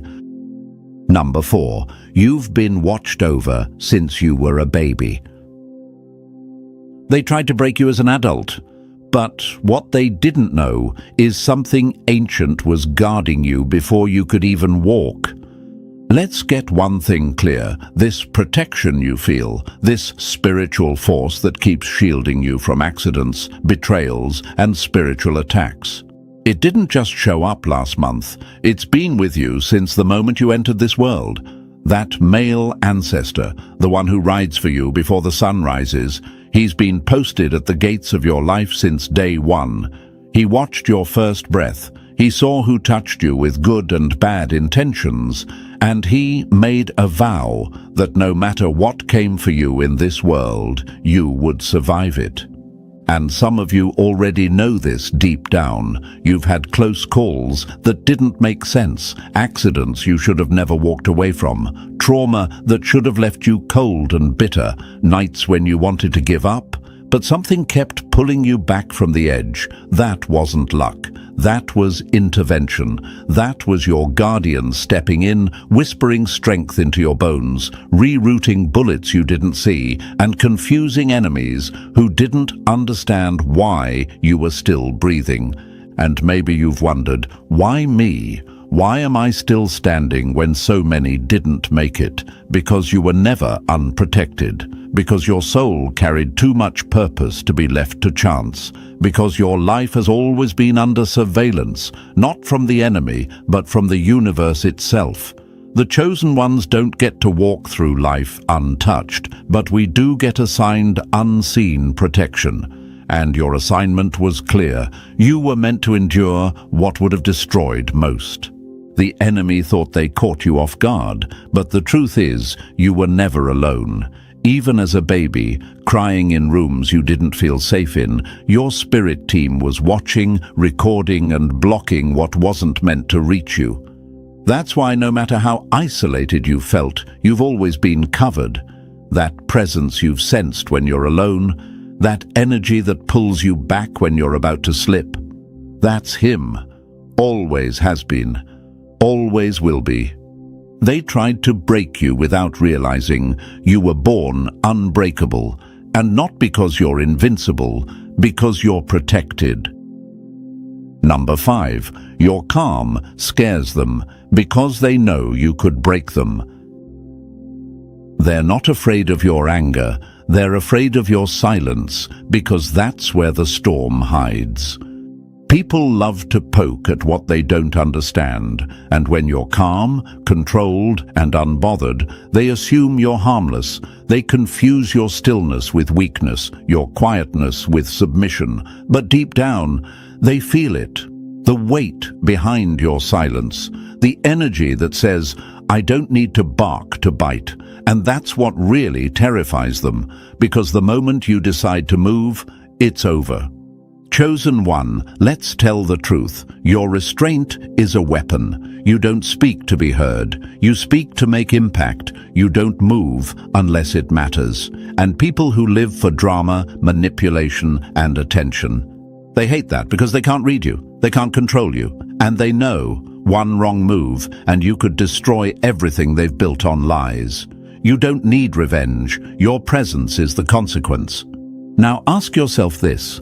Why do they keep testing someone who hasn't even shown their full hand? Because your calm unsettles them. It makes them feel exposed. You've mastered something they can't fake.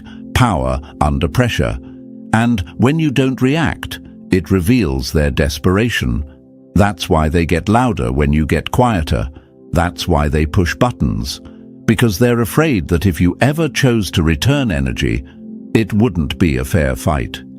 You move like a surgeon, precise, intentional, lethal if necessary, not reckless, not impulsive, and they feel it. That's why the enemy would rather provoke you than leave you in peace, because your peace is powerful. It makes people reflect. It makes liars uncomfortable. It makes energy vampires starve. And most of all, it makes your enemies wonder, what does this person know that I don't? Why aren't they panicking like I am? The truth. You've already seen how this ends. You've already survived worse. You've been trained by pain, guided by protection, and strengthened by silence. You didn't become calm by accident. You became calm because chaos tried you and failed. So stay composed, stay silent. Let them keep guessing, because they have no idea. You could break them with just one move. Number 6, your spiritual authority is not up for debate. They don't have to like you, believe in you, or respect you, but they'll be forced to answer to your ranking. You weren't placed on this earth to ask for permission. You didn't come here to convince people to recognize your worth and your spiritual authority. It's not something they get to debate or discuss. It was assigned long before their opinions ever existed. Your aura speaks first. Your presence makes people adjust themselves. That's not ego, chosen one. That's ranking. That's years, no lifetimes, of spiritual experience showing up the moment you enter a room. And here's what shakes them to their core. You don't even know your full power yet. You've been walking around playing humble, trying to blend in, second-guessing your intuition, while your very existence is disrupting their fake control. You were sent here as a force, and even when you stay quiet, your energy makes noise. People feel your discernment before you speak. They feel your light before you even smile. And for the ones with something to hide, that's terrifying. Let me answer what might be circling in your mind. But how do I know I'm ranked? What if I'm imagining this? Look at your life. Look at the way people react to you, unprovoked. Look at how you keep surviving storms others get swept away in. Look at the unexplainable doors that opened, the enemies that collapsed without your effort, the protection that always shows up on time. That's not luck. That's authority. You walk with backing that's older than this realm. And the more you recognize that, the less they can touch you. In spiritual realms, authority isn't about being the loudest, it's about alignment. You're in tune with your purpose. You've survived initiation after initiation through betrayal, isolation, failure, rebirth. You earned this rank in silence. And now, when people try to play with your name or test your patience, they get hit with backlash they can't explain. That's your spiritual weight, checking them on sight. So stop second-guessing yourself, stand taller, speak with conviction, and most importantly, stop shrinking to make others comfortable. You weren't given this level of spiritual weight to hide it. The universe didn't train you in darkness just for you to stay silent in the light. They may pretend they don't see it, but they feel it, and it's not up for debate.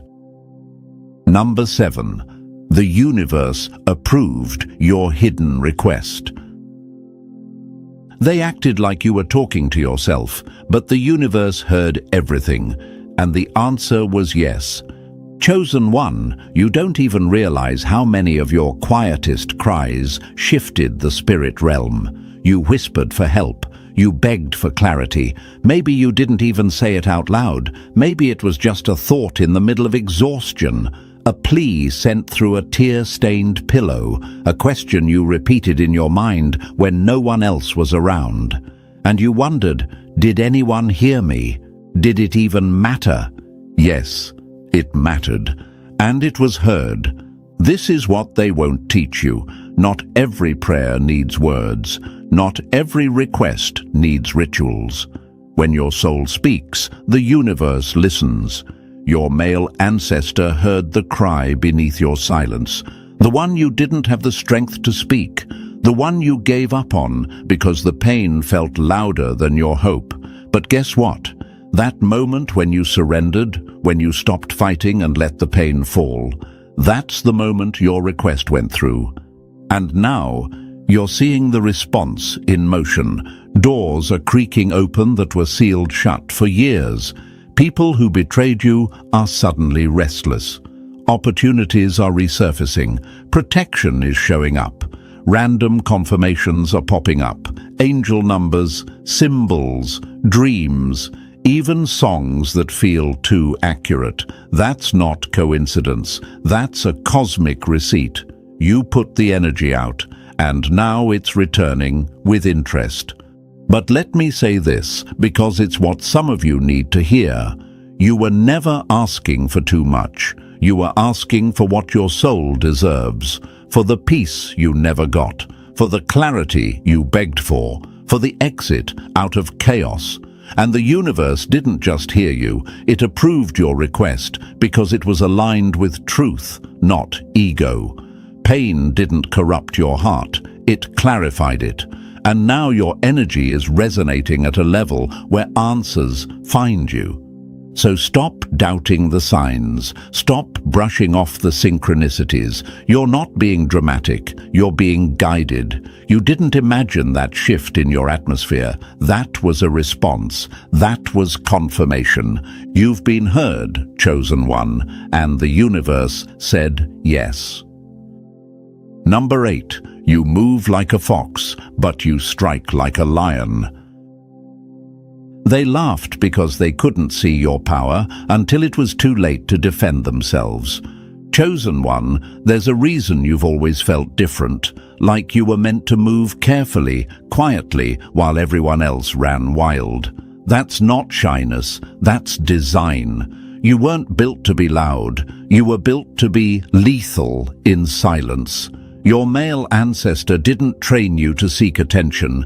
He trained you to master patience, timing, and unpredictability, because true power doesn't announce itself, it waits. You move like a fox, smart, calculated, slipping in and out of spaces without disturbing the energy. People underestimate you because you don't show your hand. You nod, you observe, you listen, and they assume that means you're harmless. But what they don't see is that every quiet moment is a choice. Every delay in your response is strategy. You're reading them like a blueprint while they think they're winning. And then, when it's time, you strike like a lion. One move, no warning, total collapse. That's why people get caught off guard when your energy shifts. One moment you're silent, and the next, you've claimed back everything they tried to steal.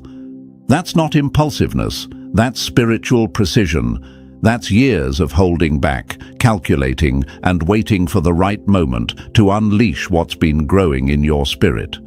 And you might ask yourself, why am I like this? Why don't I move like everyone else? Because your path was never meant to be noisy.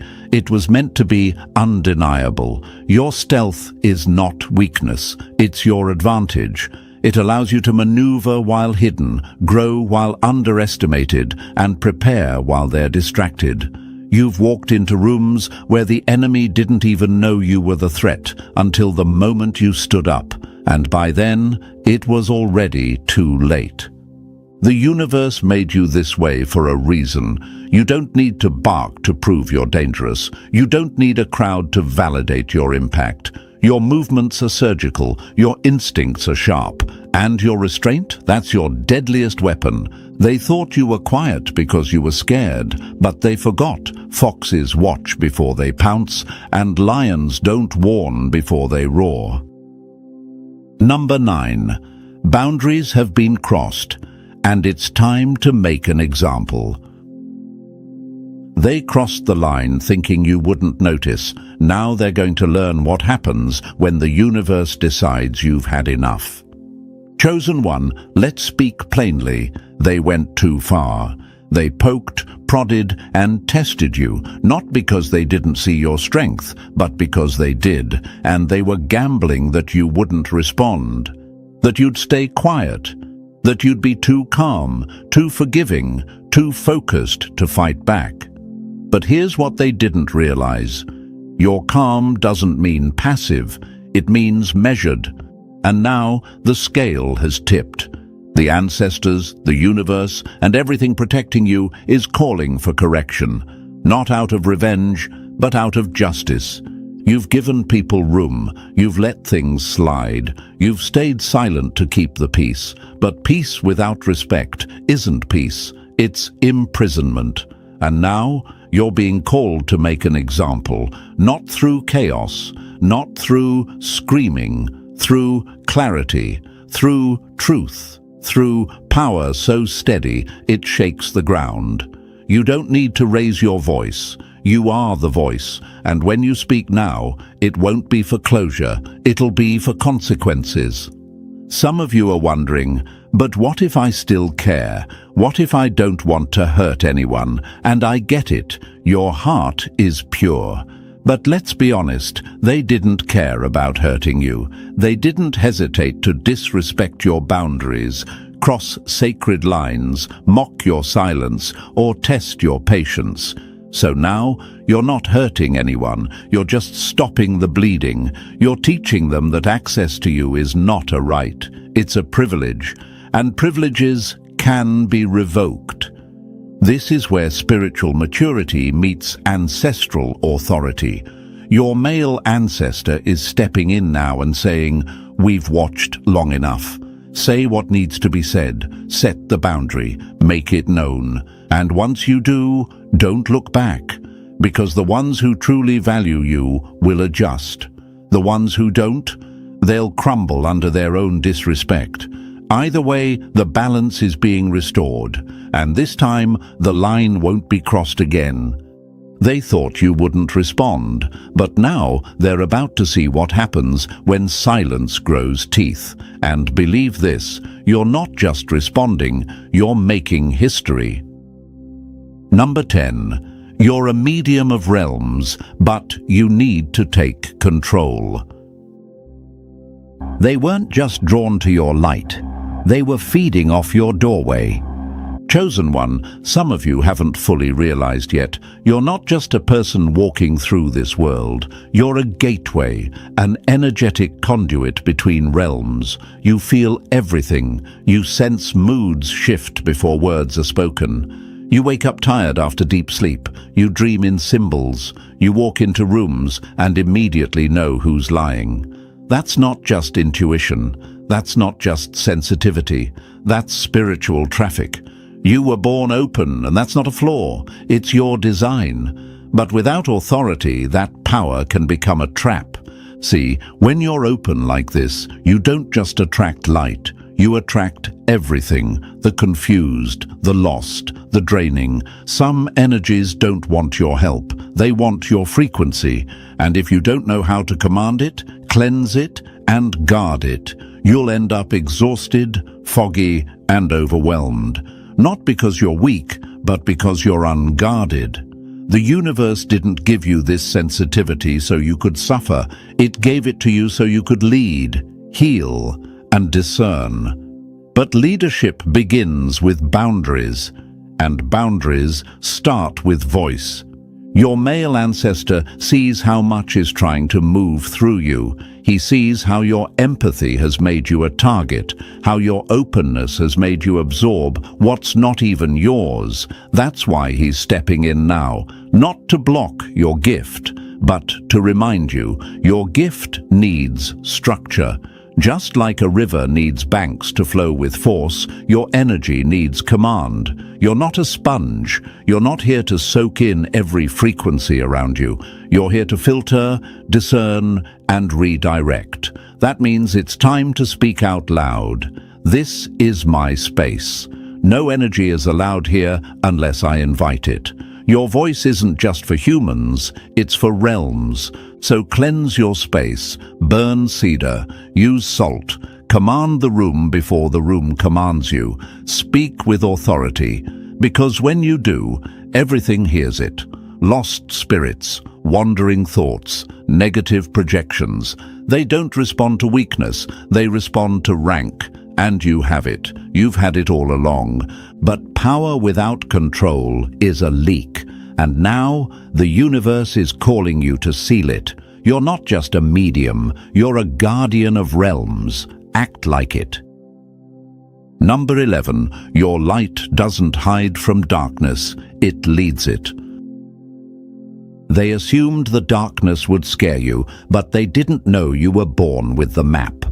Chosen one, let's tell the raw truth. Your path has never been about staying clean, untouched, or floating above the mess. You weren't placed here to avoid the shadows. You were sent to navigate them, to walk through chaos and come out wiser, to touch pain without becoming it.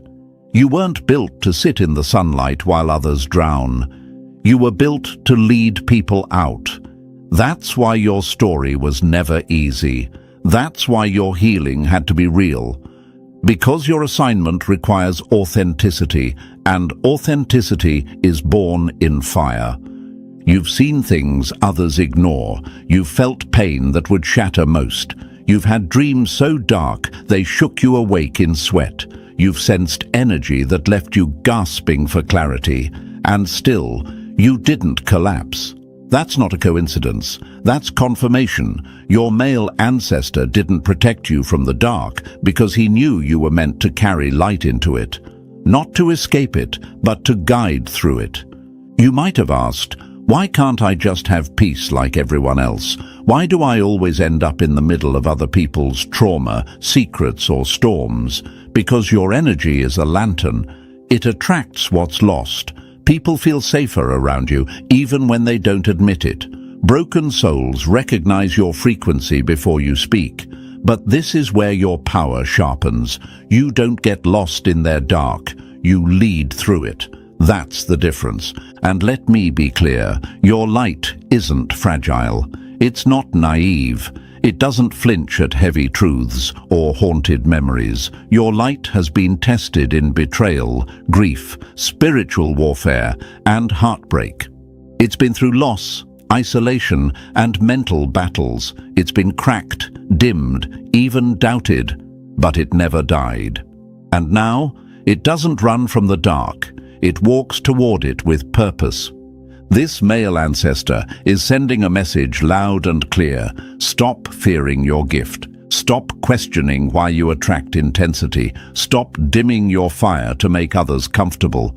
You weren't made to sit pretty in shallow places. You were made to descend, heal, and rise with keys others never had the courage to find. Because real light doesn't hide from the dark, it commands it to follow.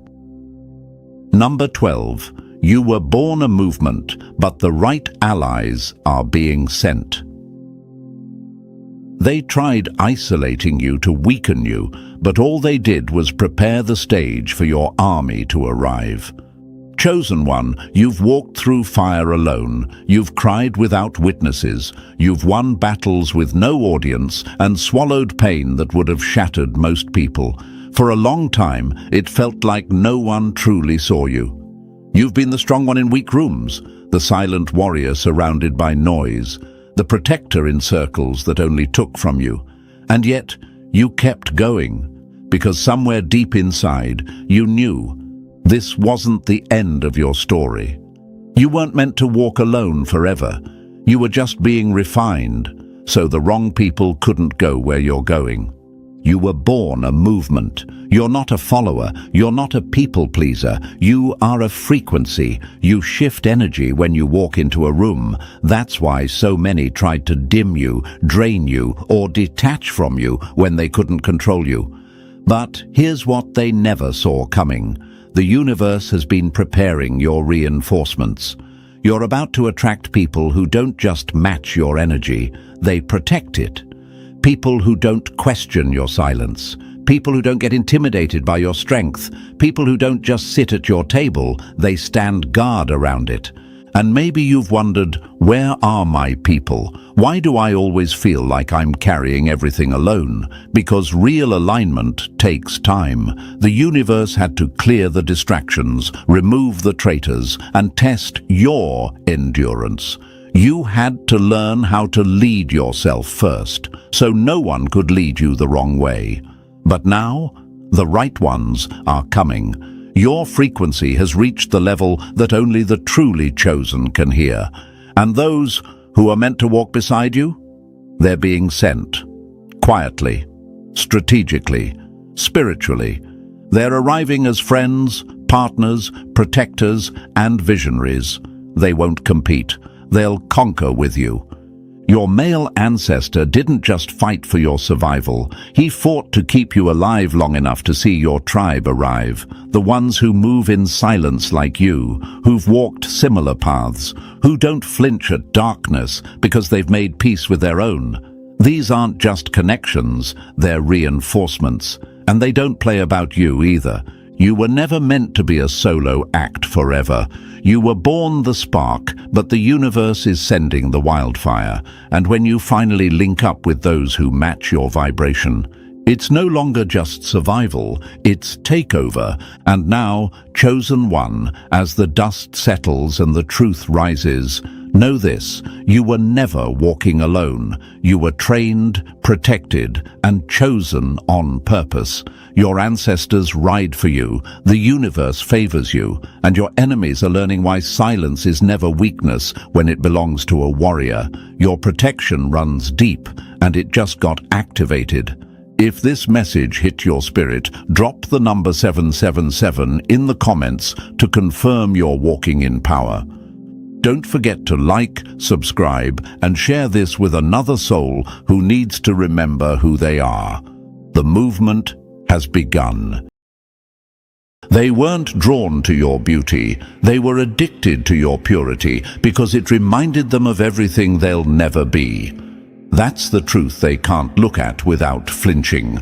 Now imagine this for a moment, chosen one, a room full of people smiling at you, laughing with you, acting like friends while quietly passing poison into your drink, not because they need to hurt you to survive, but because watching your confusion makes them feel powerful. That's what we're talking about here. Some people get turned on by control, but the most dangerous ones, they get turned on by innocence, by how lost you look when bad things start happening for no reason. Studies in psychology even show that narcissistic personalities gain stimulation from chaos they've personally created. They enjoy the dissonance, the moment their victim starts doubting their own reality, and that's what these people did to you. Every unlucky twist in your story wasn't random. It was orchestrated. And thank you, chosen one, for being here, for listening, for surviving, for still seeking truth when others would have given up. Don't forget to pay this message back by simply pressing like and subscribe to help spread this message to more souls, because it's our collective responsibility to spread the light. Thank you, chosen one, for being part of this mission. You are part of a force far greater than you realize. Now, back to what they never wanted you to see. They're obsessed with you, but not in a way that feels human. You were their mirror, reflecting their corruption in its rawest form. Every time you smiled genuinely, they saw everything fake within themselves. Your kindness made them itch. Your purity burned their ego like sunlight burns a shadow. They didn't understand how you could stay gentle after everything you went through, so they tested it. They planted chaos around you, invisible landmines disguised as normal life. The missed opportunities, the illnesses, the strange turns of events that seemed too perfectly timed. They weren't coincidences. They were signatures. Quiet signatures from people who wanted to see how much it would take for you to break. But you didn't break. You got smarter. You began to notice patterns. You started connecting dots that terrified them. Because nothing is more dangerous to corrupt people than the awakening of the innocent they tried to destroy. It's sickening to realize that for years they took pleasure in your confusion. They whispered lies to make you doubt your memory, gaslit you into second-guessing your instincts, and staged drama just to watch how cute your panic looked. They didn't just betray you, they studied you. They measured your reactions. They wanted to see how far they could push before your light dimmed. But the universe keeps balance, and innocence is not weakness. It's clarity. It's the kind of purity that strips illusions from lies. You see, the people who get turned on by corruption always mistake simplicity for ignorance. But real power lives in restraint, in the soul that doesn't need to play dirty to win. And that's why they fear you now, because you stopped explaining yourself. You stopped reacting. You stopped feeding their addiction to your confusion. You started observing. And that's when everything flipped. When an innocent mind becomes aware, it's like lightning hitting water, unstoppable clarity that spreads everywhere. They thought they could trap you in guilt, make you apologize for being pure, for being trusting. But they underestimated how intelligence grows inside silence. You learned their patterns while pretending not to notice. You turned their game against them simply by refusing to play. There's a psychological fact. People who derive pleasure from causing emotional chaos are often compensating for deep internal powerlessness. They feed on reactions because their own lives lack purpose. They are drawn to light, not to bask in it, but to steal warmth. And when they realize they can't drain you anymore, they spiral. They start turning on each other. That's why lately you've noticed their masks slipping, lies collapsing, alliances cracking. The energy they once used to control you is now eating them from within. The universe is balancing accounts, and it's happening publicly this time. But here's the part they never expected. Your innocence didn't just survive, it evolved. It turned into discernment. The same heart they mocked for being too soft now feels vibrations before words are even spoken. You sense deceit before it takes form. That's not paranoia, that's refinement. Pain sharpened your intuition like a blade. And they can't stand it because you've become immune to their games. You see through manipulation instantly. You laugh at traps that used to scare you. And nothing is more humiliating to a manipulator than losing control of the one they once toyed with. So, yes, they were turned on by your innocence, chosen one, because it made them feel godlike. They thought they could manufacture storms and watch you drown. But instead, you learned how to breathe underwater. And now, every drop of pain they gave you has turned into armor. You walk differently now, calmer, quieter, but more dangerous than ever. Your peace frightens them because they know what it means. Their control is gone. You no longer belong to their confusion, their schemes, or their fantasies. You belong to yourself. The universe is about to prove that innocence isn't naive, it's sacred intelligence. And those who mistook your softness for stupidity are about to find out just how sharp gentleness can be when it's fully awake. And listen, chosen one, don't go anywhere. That was just the spark. What's coming next will set the whole blueprint on fire. We're about to break this down piece by piece and reveal just how far these people went, just to play with your innocence like it was a toy they could bend, twist, and ruin. But they failed, because you're still here. So if you're ready to expose the twisted game they played behind your back, drop the number 777 in the comments to declare, "I see through the confusion now." And if this message hits something deep in your spirit, bless the mission with a super thanks.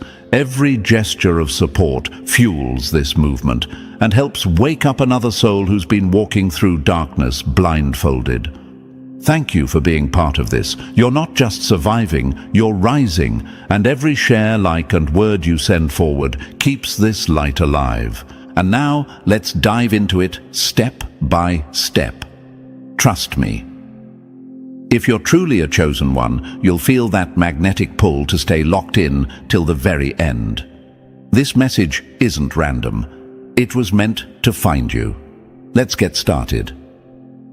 Number 1. Innocence is not weakness. It was their favorite weapon against you. The purest hearts are always seen as the easiest to break until the enemy finds out too late. You were never soft. You were sacred. That's the part that makes them rage in silence now. They underestimated the storm, wrapped in your silence. They thought because you didn't hit back, you couldn't. They thought your kindness was cluelessness, that your softness was stupidity, and that your innocence was a weakness they could exploit forever. But that was their biggest mistake, and now it's the reason their entire mask is crumbling in public. Because here's the truth, your innocence wasn't weakness, it was irritating to them. Not because it was naive, but because it revealed just how dark they had become. They couldn't hide their filth when standing next to someone like you. You didn't even have to call them out, your energy did it for you. Your natural peace made their chaos look intentional. Your ability to love without manipulation made their games obvious. And instead of fixing themselves, they plotted to break you. Thinking if they could just drag you down into the same mud they were in, they wouldn't have to feel so small next to you anymore. Now imagine this, chosen one, a poisonous snake trapped in a clear glass box, slithering around with no way out, but the box is sitting in sunlight and the heat is rising. That's what your innocence did to them. They were already filled with venom, but your light made it boil, and they hated you for it. Not because you wronged them, but because you refused to crawl like they did. Even psychology backs this up. Those with deeply wounded egos often seek out those with pure, gentle energy, not for healing, but to siphon that light, to dim it, to prove to themselves that no one is truly good, so they can feel better about how far they've fallen.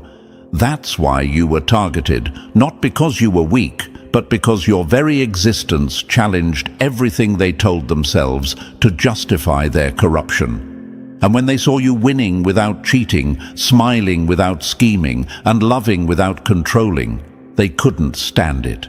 It shook something in them. It exposed them. They needed your downfall to feel sane. But you weren't stupid. You were sacred, and sacred things don't fight back the way common things do. That's what confused them. While they screamed, lied, sabotaged, and stirred drama, you responded with stillness. And in that stillness, the universe kept receipts.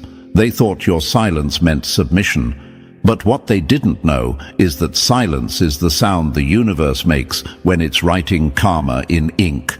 You're not the first chosen one they've done this to. They tried it with every soul whose light couldn't be bought. Think about people like Princess Diana, gentle, graceful, and glowing with pure heart energy, yet surrounded by vipers who mistook her grace for weakness. They tried to shame her, trap her, break her spirit, and yet her legacy outlived every one of their lies. Or think about Fred Rogers, Mr. Rogers, who carried love and kindness like a weapon in a world addicted to cruelty. People mocked him for being too soft, but his impact outlived cynicism itself. You are in that same lineage of sacred power, and yes, they were turned on by your innocence because it gave them control, or so they thought. They liked watching you question yourself. They liked seeing you trip over traps they carefully laid and pretending to help afterward. They wanted to be both the villain and the savior in your story. But every time you bounced back, every time you smiled again, every time you forgave without letting them back in, a part of them crumbled. Some of you are still wondering, why didn't I see it? Was I really that blind? No, chosen one, you were never blind. You just didn't expect war in a place that claimed to be your home. You didn't see enemies because you weren't raised to believe people who say I love you could also want your ruin. But now you know better. And now they're afraid. Because the moment the innocent wake up, the game flips. Here's what you need to remember. Your heart is not a liability. It's your authority. Your softness didn't make you weak. It kept you human in a world of actors. And now that you've gained clarity, now that you've seen behind the curtain, your purity is backed by awareness. That makes you unshakable. They can't weaponize what you've already faced head-on. They can't confuse you with false kindness anymore. And the scariest part for them, you're not even angry. You're just done.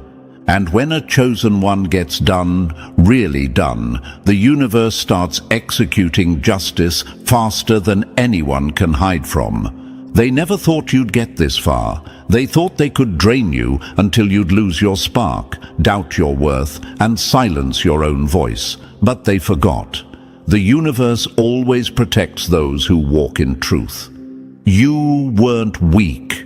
You were protected. That's why every plan they made eventually collapsed. That's why the lies never stuck. That's why no matter how far they went, and they went low, you kept rising. Because innocence doesn't mean ignorance. It means alignment. And now you're aligned like never before.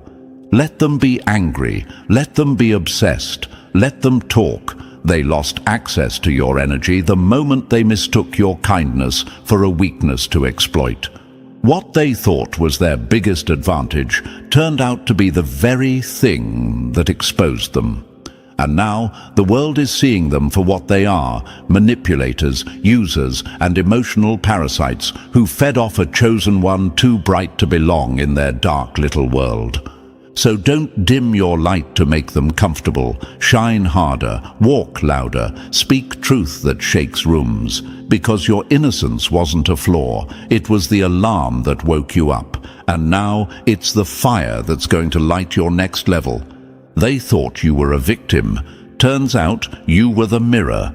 And when the mirror fights back, the mask breaks. Welcome to the reckoning. Number 2. They sat at your table while plotting your sickness. They smiled across the table while stirring poison in your cup, not because you did something wrong, but because your joy made their emptiness louder. That's the type of evil you were surrounded by, Chosen One. Not the kind that throws punches, the kind that offers you a drink. They laughed with you, broke bread with you, and said, "I've got your back," while mapping out how to break your spirit in slow motion. These weren't strangers. These were people who memorized your laugh, knew your routines, complimented your resilience, all while dreaming of the day you'd fall apart. You thought you had dinner companions. What you had were devils in disguise, and the plate was always served with a side of betrayal. Now imagine this: you're hosting a dinner, candles lit, table set with care, your energy open and welcoming. You're laughing, talking, feeding people with warmth, and across from you, someone is calculating your downfall between bites. They're watching you light up the room and wondering how to switch off your glow. They know you'd never suspect them. That's what makes the game so easy for them. That's why they stayed close, because only those sitting closest can hurt you in ways that don't leave visible wounds. And this wasn't paranoia, it was a pattern. Let's deal in facts. Betrayal almost never comes from outsiders. Studies in human psychology show that most emotional and psychological harm comes from individuals within one's trusted circle. Family, close friends, even lovers. Why? Because access is power. And you gave them access not because you were stupid, but because you were pure. You believed what they said. You judged people based on your heart, not their hidden intent. And for a while, they fooled you. Not because they were smart, but because you didn't think like them. You weren't playing chess. You were just trying to live in peace. But behind that peace, they were planting sickness.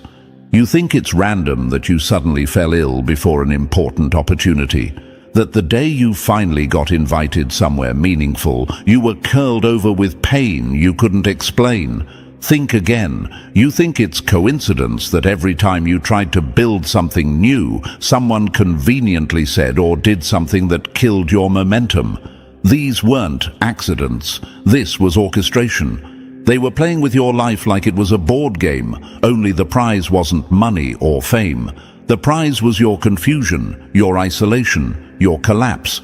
They didn't want you dead. No, that would have made them look guilty. They wanted you just broken enough to need them, just sick enough to cancel your plans, just confused enough to trust them again. It was emotional sabotage on repeat.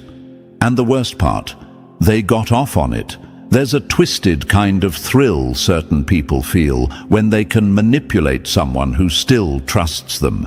Your loyalty became their leverage, your softness became their playground, and you're probably asking yourself, how did I not see it? Because they were smart enough to pretend it was all just life. They hid behind phrases like, "You're just too sensitive," or "You're overthinking it," whenever your intuition flared. And because you didn't want to be dramatic, you silenced yourself. You told yourself it was just stress, just hormones, just bad timing. But the truth? It was calculated. And now that you've stepped back, the pattern is undeniable. This is spiritual warfare, Chosen One. They weren't after your money. They were after your frequency, your light, your mental clarity. Because when you're clear-headed, your decisions are precise. When your spirit is settled, your gifts become unstoppable. But sickness, whether physical, emotional, or spiritual, blurs everything. They didn't want to destroy you instantly. They wanted you slowly unraveling while still looking intact. That way, nobody else would believe you when you said something was wrong. And here's the cruel irony. They wanted you to keep smiling, to keep showing up, to keep being strong, because the longer you stayed visible while suffering silently, the more powerful they felt. Some of them even called it karma, said you deserved what was happening, projected their guilt onto you, and convinced others that your pain was somehow your fault. Meanwhile, they were orchestrating the very chaos you were crying over. Let's not sugarcoat it. These people were sick, and you were their experiment. But they forgot one thing: you're a chosen one, and chosen ones always wake up. Maybe not immediately, but eventually. And when we wake up, we don't just remember, we reclaim, we rebuild, we rise, stronger, smarter, sharper. And when we do, we don't seek revenge, we seek revelation. We let the truth do what it's always done, dismantle lies and set the record straight. Because nothing screams justice louder than surviving a storm they built specifically for you. They sat at your table while plotting your sickness, thinking you'd never see the snake beneath the smile. But here you are, eyes wide open. Not only did you survive, you decoded the whole setup, and now they're scared. Because the game only works when the target doesn't know they're a target, but you know now, and they can feel it. Your silence isn't quiet anymore, it's loud with awareness. Every step you take without them is a step they can't control. Every boundary you set is a door they can't walk through. Every day you choose peace, they lose power. You were never weak for trusting them. They were weak for needing to destroy something they could have just respected. They had a seat at your table and chose to spit in the food instead of savor the blessing. And now, that seat is gone. That access is revoked. That era is over. What they don't realize yet is this: you don't just rise, you rise with receipts. You rise with vision. You rise with a deeper connection to the universe, who saw everything they did behind your back and already started balancing the scale. So walk forward, chosen one, not in fear, but in full awareness. Your worst days weren't bad luck. They were lessons wrapped in betrayal. And now you've learned, you've awakened, and your presence, clean, calm, and no longer confused, is the karma they never expected to face. Let them sit at their own tables now, alone, plotting sickness that will never reach you again. You've outgrown their poison, you've outlived their games, and now your healing is louder than their betrayal. That's power. That's justice. And that's just the beginning.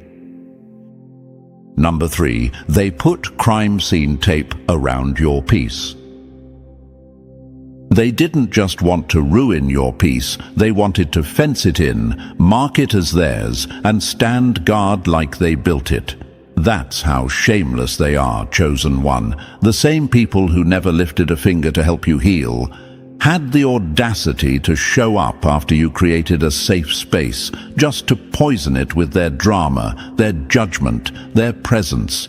You built that peace with blood and tears, and they waltzed in like it was theirs to rearrange. This wasn't random, this was strategy.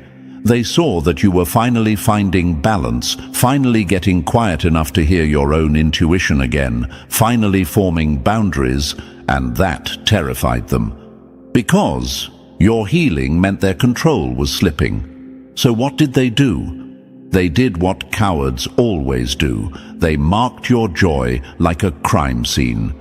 Metaphorically, and sometimes literally, they tried to lock you inside the very space you created to feel free. They wanted your healing to become your prison. And that's what's so twisted, isn't it? They didn't want to see you move on. They didn't want you healed, whole, or happy, because then you wouldn't need them. They weren't scared of your distance. They were scared of your growth.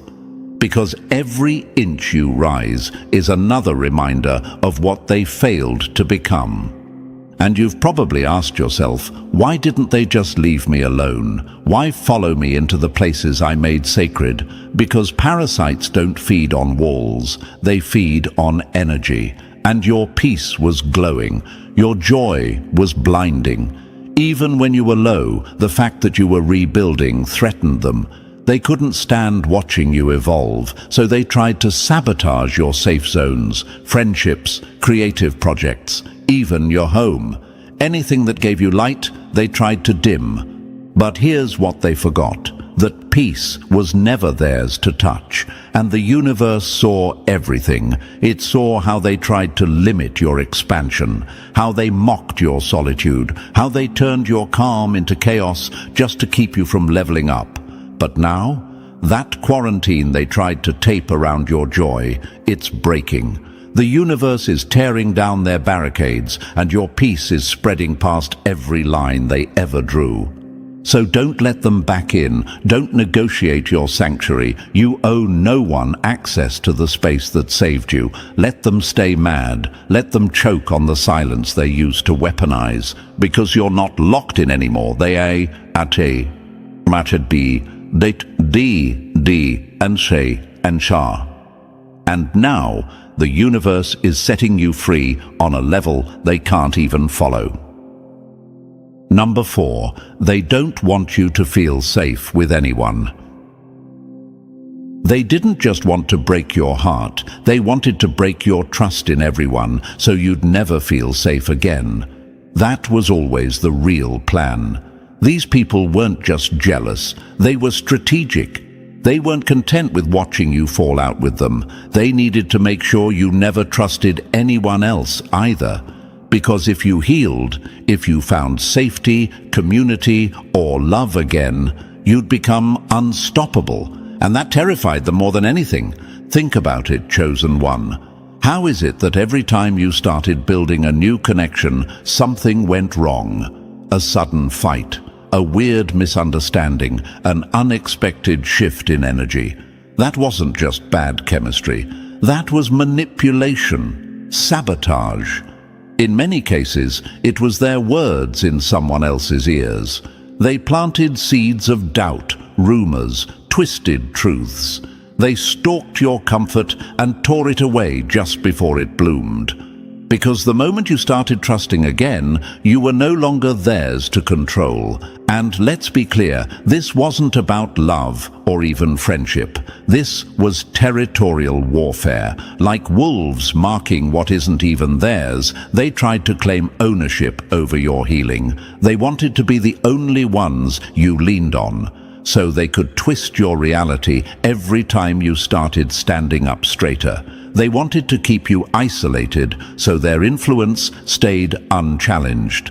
They weren't just enemies, they were emotional colonizers, invading your peace, controlling your perceptions, and policing your joy. You might ask, why would someone who once claimed to care do this?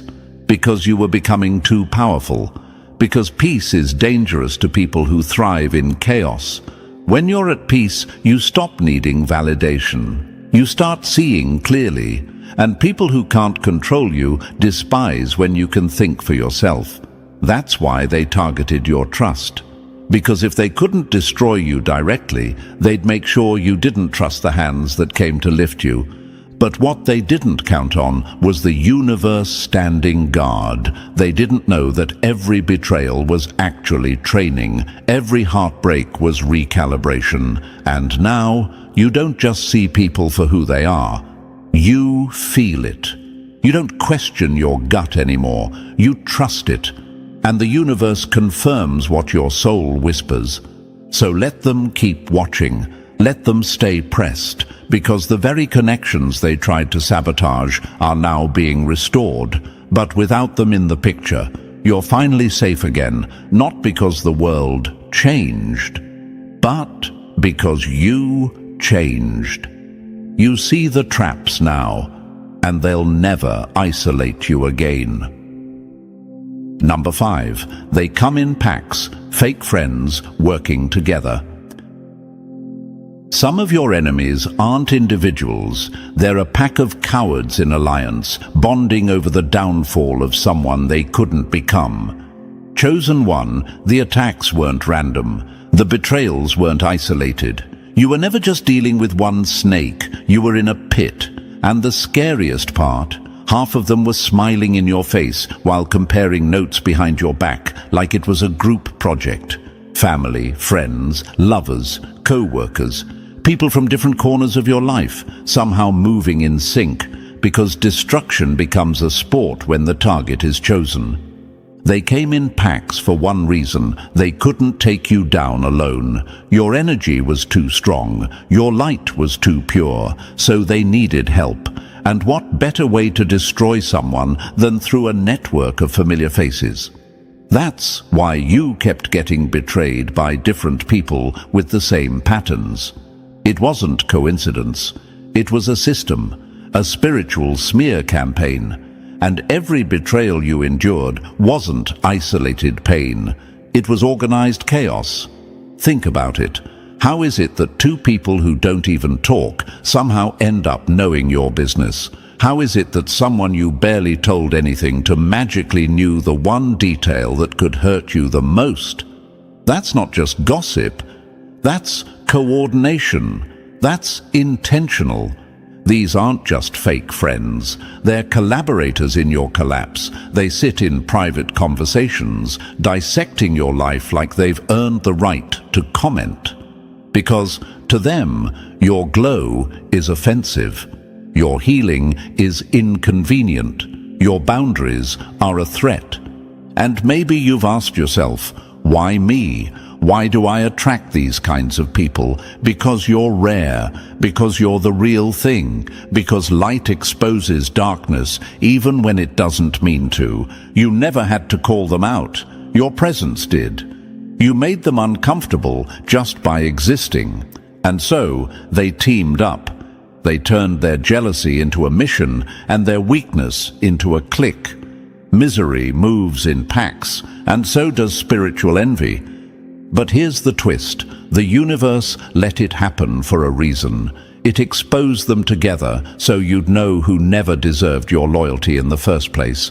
You weren't meant to fight this war person by person.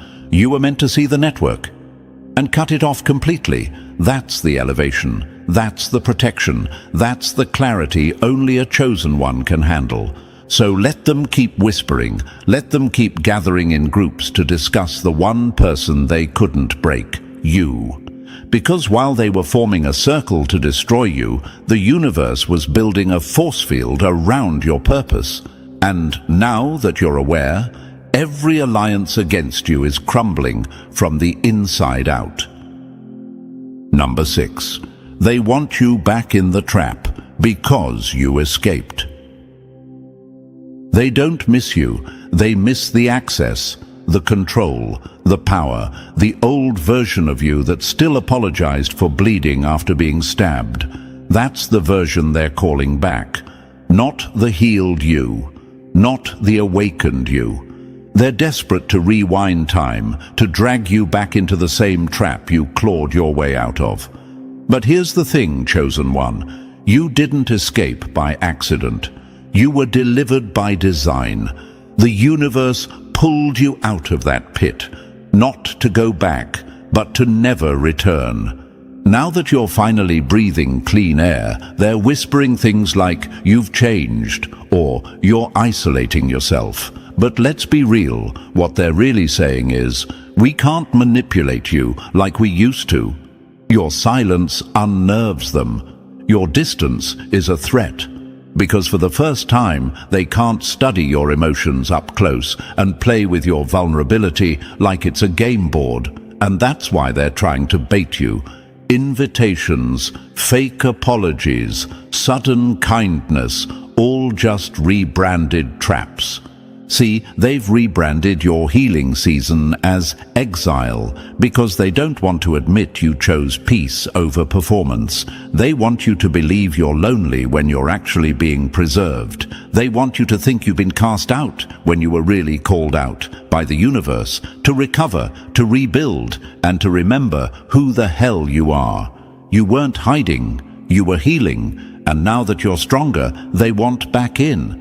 But not to celebrate you, to reset you, back to confusion, back to self-doubt, back to needing their validation to feel whole. And you might ask, what if I gave them a chance again? Maybe they've changed. Chosen one, the version of you that entertained that question. That version is gone. That was the version that excused abuse, that rationalized betrayal, that mistook chaos for closeness. You don't owe that chapter a reread. Let them live with the version of you that stopped replying, that stopped explaining, that disappeared, not out of weakness, but reclamation. They're not calling you back because they love you. They're calling you back because they lost control. And the moment you stopped reacting, the entire script broke. They lost the lead role in the drama they created. And now they want a rewrite. But you're not available for auditions anymore. You're booked and busy, starring in the life they never believed you were capable of building. So keep your distance, keep your boundaries like steel, because what they called exile was actually your evolution. You didn't run away from them, you returned to you, and the version of you they used to manipulate. That one's been buried. What stands in its place now is a chosen one on a mission, immune to guilt, untouched by games, and no longer afraid to say, "You can't sit at this table anymore." Let them call that exile. The universe calls it protection. Number 7. Covert abuse is still abuse. You just couldn't prove it. Just because it didn't leave a bruise doesn't mean it didn't leave a scar. The deepest wounds are the ones no one can see, but you still bleed from them every day. That's the war they waged on you, chosen one. A quiet, invisible battle where every weapon was psychological, every tactic was emotional, and every bruise was hidden under layers of manipulation. This wasn't just abuse. This was covert warfare, carefully measured, ritualistic, precise. And just like a perfect crime, they made sure there was no evidence left behind, except for the version of you that had to silently carry it all. These people knew exactly what they were doing. They didn't hit you, they didn't scream, they didn't leave marks on your skin. Instead, they used silence, sarcasm, dismissiveness, guilt, and psychological games to tear you apart. The kind of abuse that doesn't get called out because it wears the mask of normalcy. And when you finally tried to explain it, people looked at you sideways. Are you sure? Maybe you're overreacting. But they seem so nice. That was the double punishment. Not just enduring the abuse, but being discredited for surviving it. You weren't imagining things, you were being conditioned.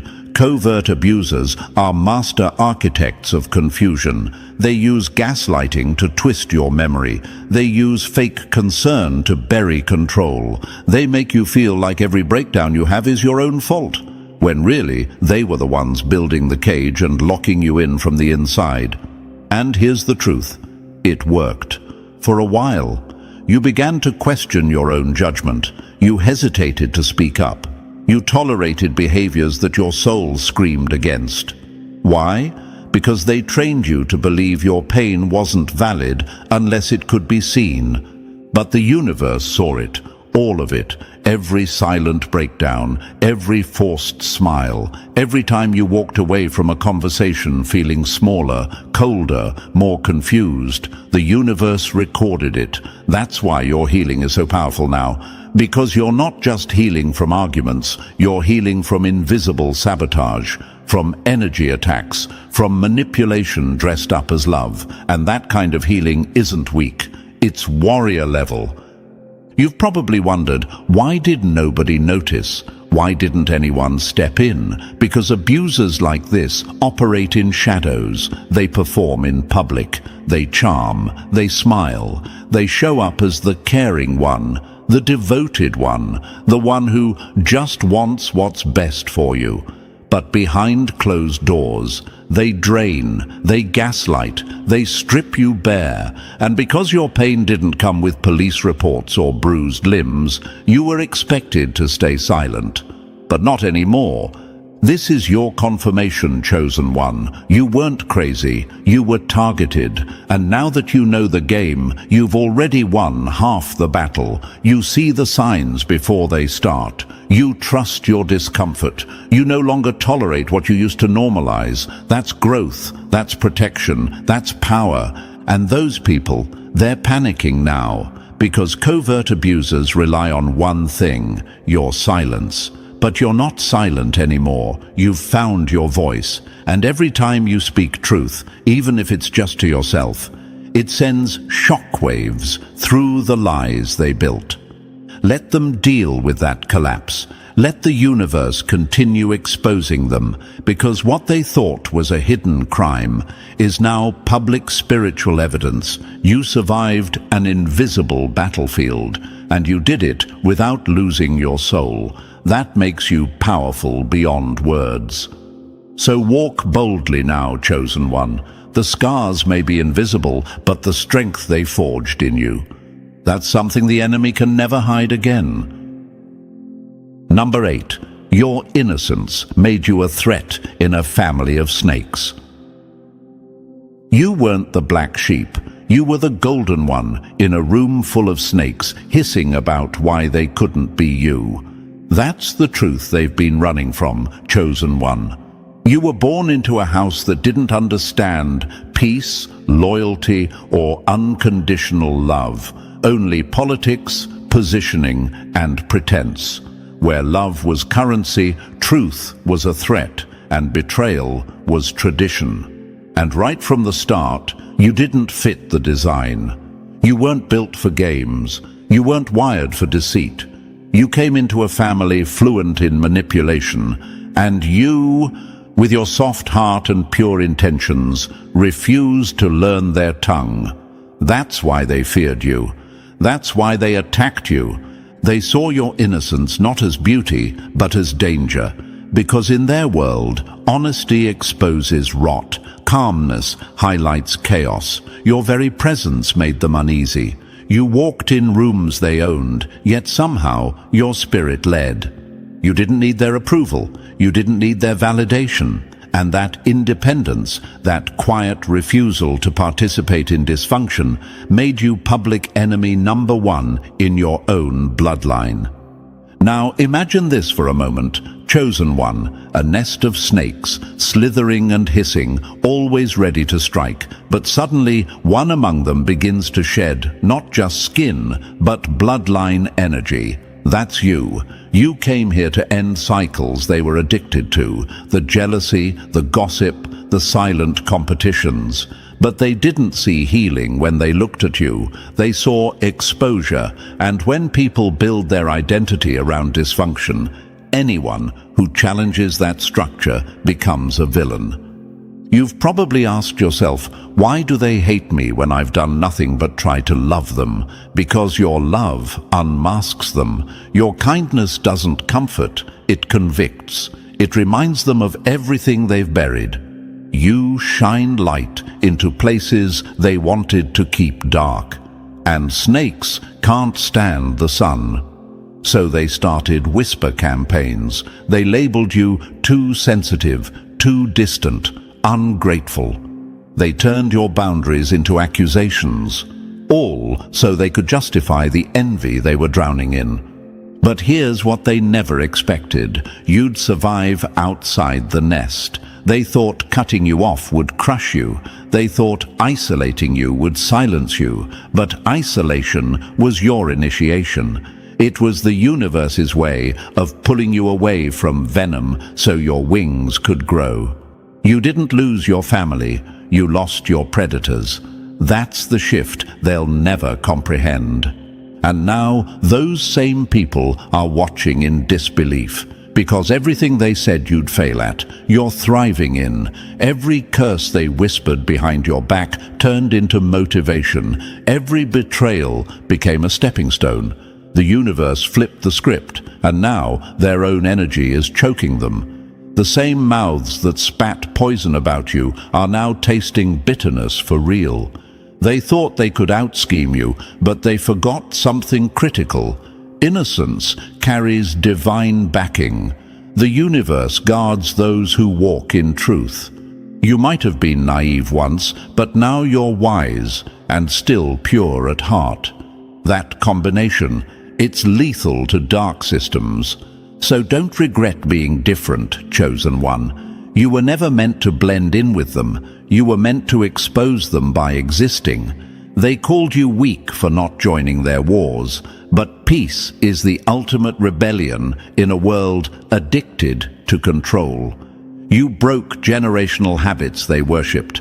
You shattered illusions they depended on, and now they whisper about you not because they hate you, but because they can't stop thinking about how you did what they couldn't. Rise without ruining anyone. Let them keep hissing. Let them circle back pretending they've changed. You know the signs now. You see through the masks. You no longer need validation from a family of snakes because you've built a lineage of your own, one rooted in truth, integrity, and freedom. They taught survival through betrayal. The universe taught you survival through authenticity, and authenticity will always outlast manipulation. Always. Number 9. They were secretly turned on by your confusion.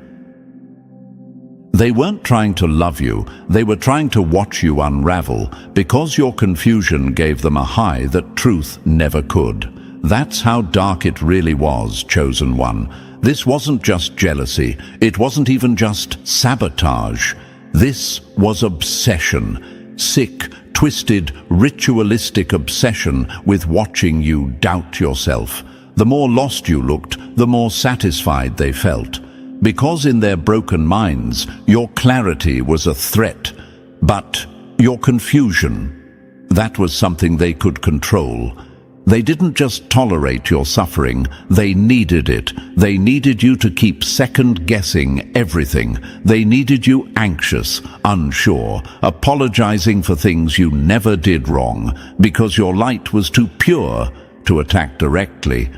So they came through the back door, through your mind. That's where they set the trap. They twisted your own intuition against you, made you question your memory, your instincts, your worth. Why? Because the moment you lost your inner compass, they could lead you anywhere, usually straight into self-doubt and sabotage. And what made it worse? You trusted them. You believed they were being honest. You thought, maybe they know better than me. That's what covert manipulators live for, to hijack your own voice and replace it with their poison. And once they had you confused, they became addicted to that power. Because when you're unsure of yourself, you're easier to influence, easier to control, easier to break. Imagine this, chosen one, a child building a castle out of blocks, focused, peaceful, and someone walks over and knocks it over, not because they needed space, but because watching the child cry makes them feel big. That's what they were doing to you. Every time you gained momentum, emotionally, spiritually, romantically, they'd disrupt it. Smile. Offer false comfort. Then watch you spiral. That spiral was their drug. You've probably asked yourself, why didn't they just leave me alone if they hated me so much? Because they didn't hate you, they envied you. And envy is different. Hatred wants distance. Envy wants proximity. It wants to watch. It wants to hover over your joy, corrupt your confidence, and watch it fall apart. They didn't want to destroy you in secret. They wanted front row seats to the moment you stopped believing in yourself. But they miscalculated, because confusion doesn't last forever, not for a chosen one. The fog lifts, the mind clears, and once clarity returns, so does power. The power they tried to steal, the inner voice they tried to mute, the instinct they tried to rewire, all of it returns stronger. And now, they're sick with regret. Because nothing is more humiliating to a manipulator than watching someone they once confused walk in full self-awareness. You no longer ask for permission to trust yourself. You don't need external approval to validate your truth. And that clarity, that calm knowing, it burns them alive. Let them sit with that. Let them remember every moment they smirked while you spiraled, because now you rise with eyes wide open, no longer seeking answers from people who only ever gave you confusion. They wanted to own your mind, but the universe always had your soul, and now that you've reclaimed both, there's nothing they can twist anymore. You were never weak. You were never lost. You were targeted. But the war is over now, and you're no longer the confused one. They are, because they just realized the one they were trying to keep in the dark is now shining too bright to ever be manipulated again. Number 10. The universe is done letting them take while you suffer. They took everything from you, your peace, your trust, your joy, and thought they'd walk away untouched. But now the universe has declared, the feast is over. The days of watching them eat off your plate while you starved for crumbs are done. Chosen one.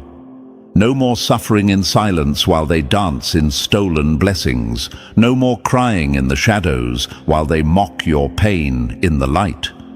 The universe has been patient. It gave them time to change, time to make it right. But they used that time to dig deeper into their darkness. And now the clock has run out. It's over.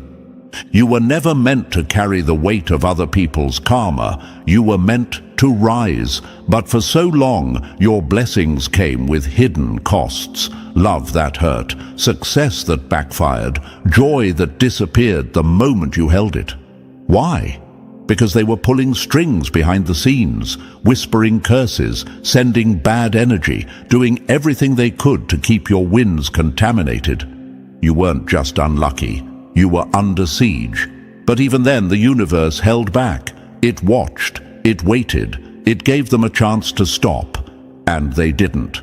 So now the universe is stepping in, and it's not asking permission. This is your shift, chosen one, from burdened to blessed, from robbed to restored. You're not just getting what was taken, you're getting interest, healing without confusion, love without sabotage, peace without disruption. It's all coming back, but clean. No poison, no strings, no interference, and the ones who swore you'd never taste that kind of joy.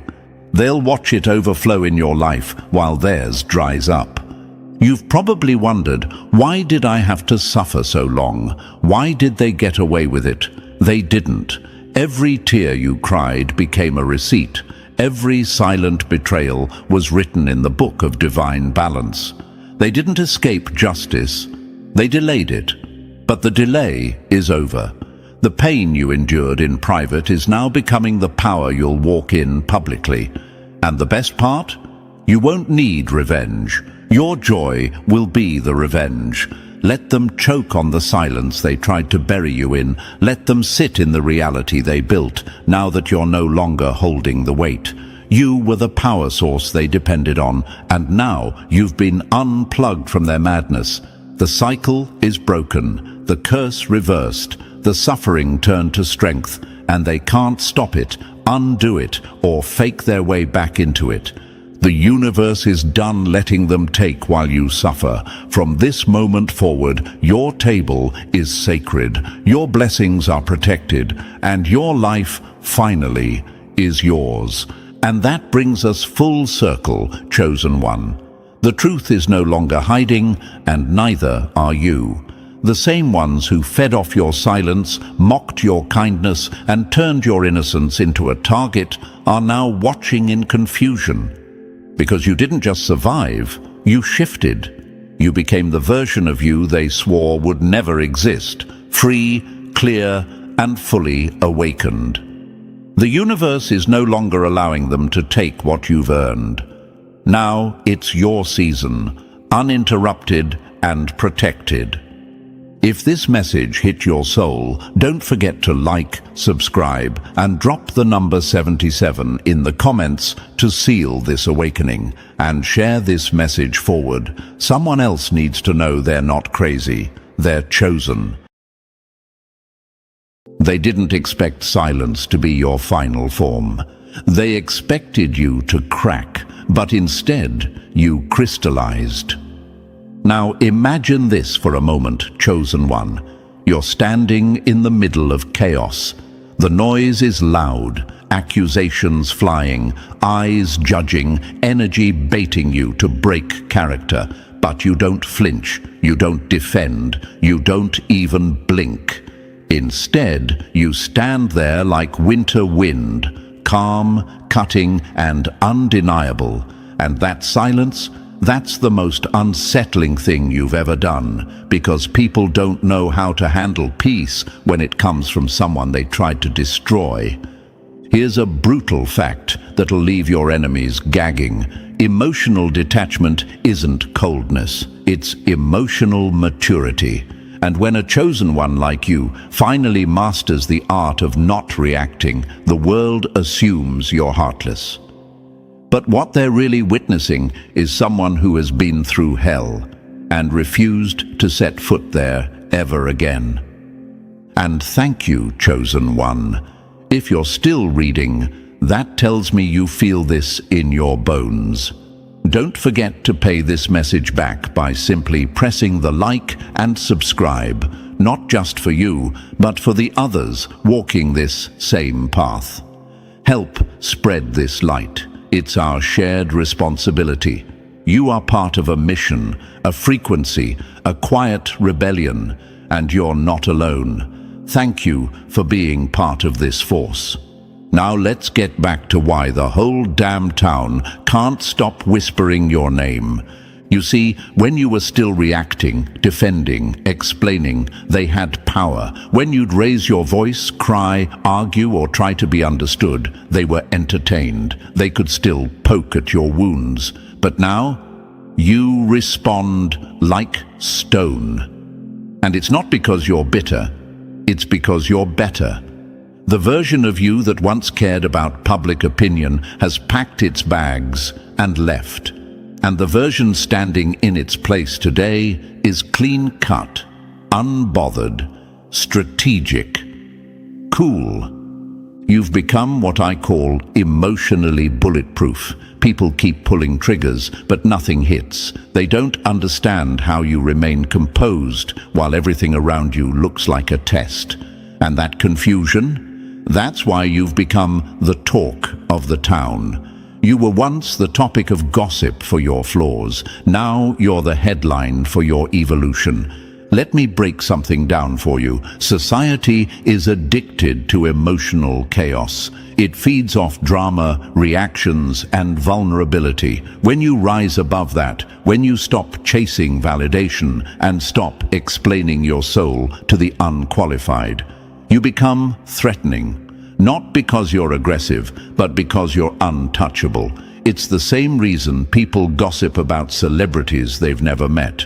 Your emotional intelligence makes you feel distant, high-level, inaccessible, and they're obsessed. But let's be clear, you didn't become cold, you became calm. There's a difference. You still love, you still feel. You're just no longer a sponge for other people's projections. You refuse to carry what isn't yours. That alone makes you dangerous in a world full of people trying to hand you their baggage and blame. Chosen one, let's be real. Your silence is exposing people. It's making liars nervous and manipulators anxious. They counted on your reaction to complete their story, but you robbed them of the finale. Now they sit there, left with only their own words echoing back at them, and a crowd that's starting to ask, why are they so pressed if the chosen one hasn't even responded? That's why your coolness isn't just admired, it's feared. And the beauty of it all, you didn't have to lift a finger, you didn't have to clap back, you didn't even have to correct the record. You just stood tall, made peace with yourself, and walked out of the room like your presence was the mic drop. That's how you became the topic. That's how you flipped the narrative.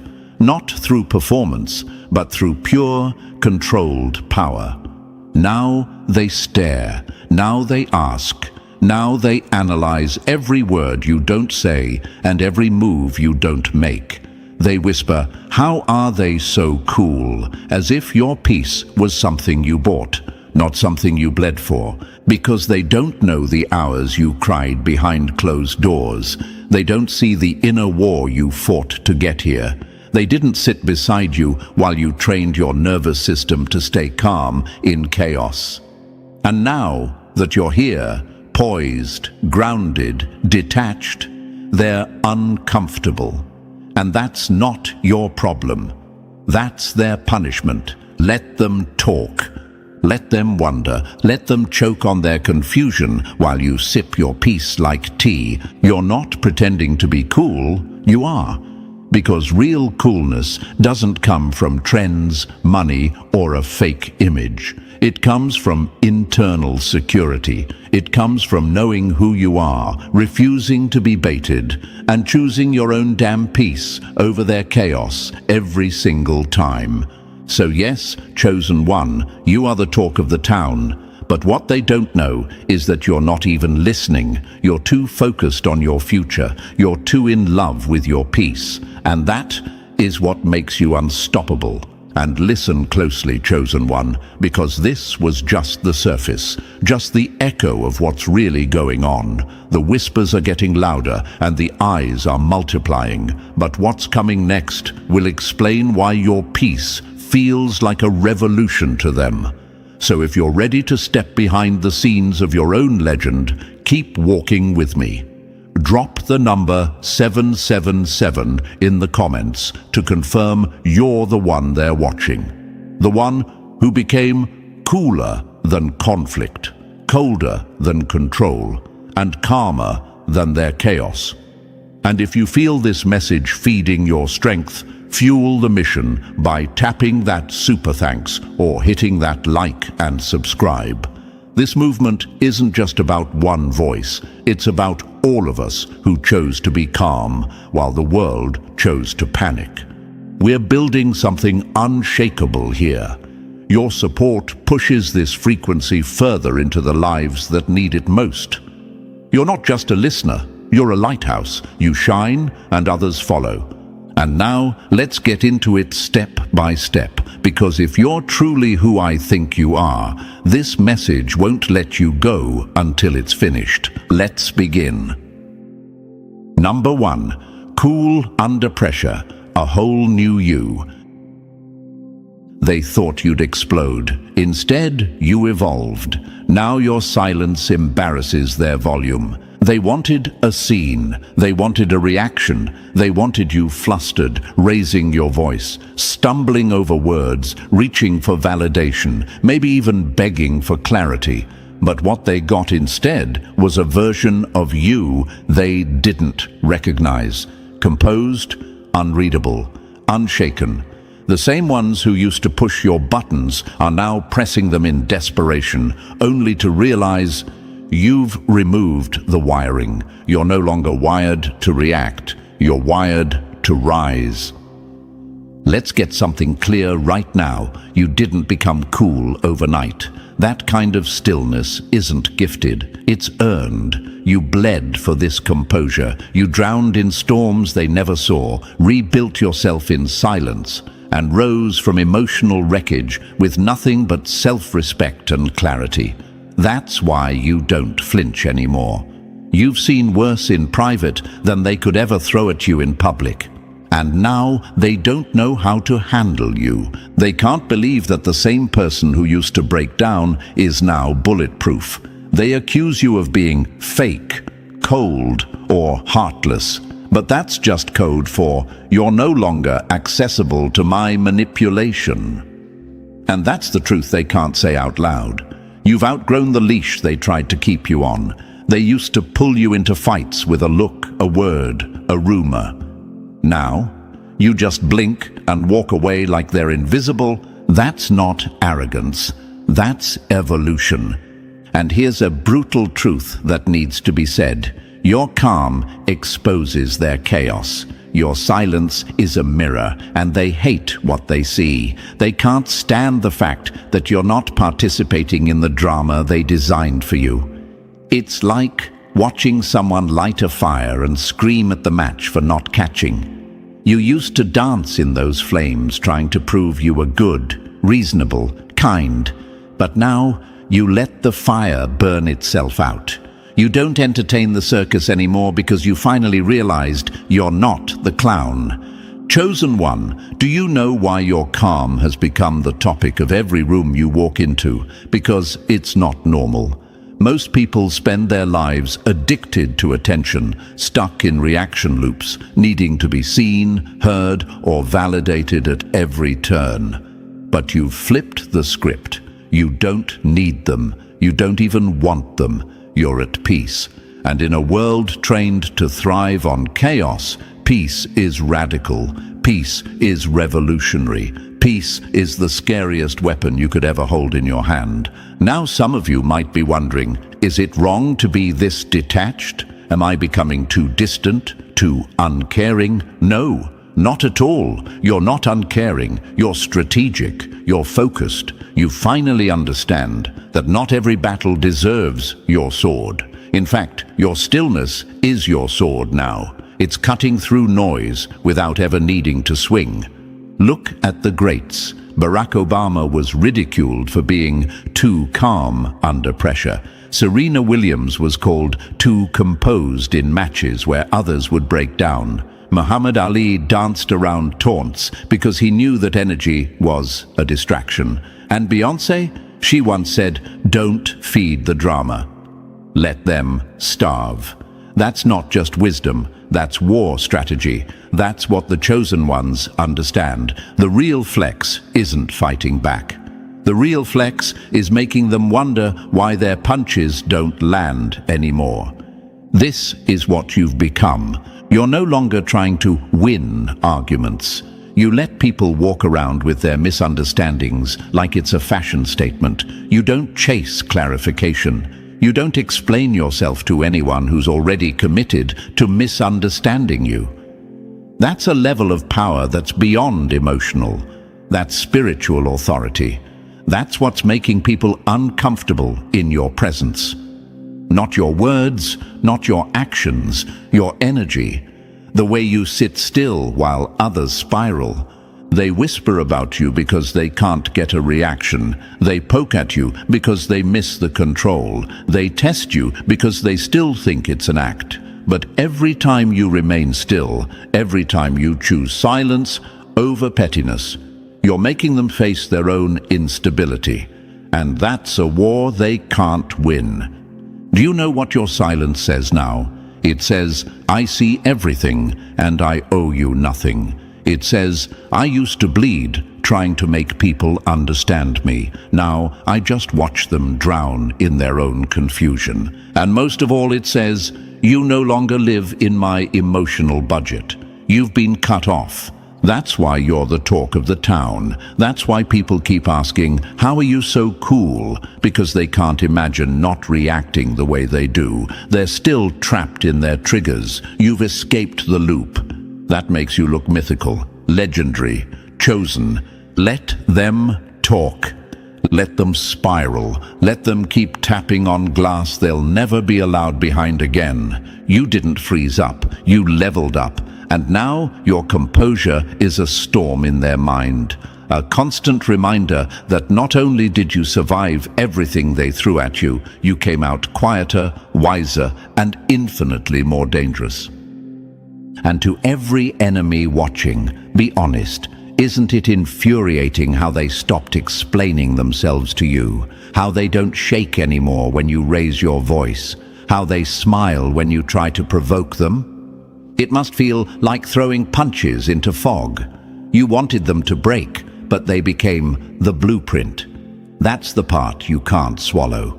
That's the reason your gossip is getting louder, because it's the only thing left that makes you feel powerful. But the chosen one doesn't care anymore.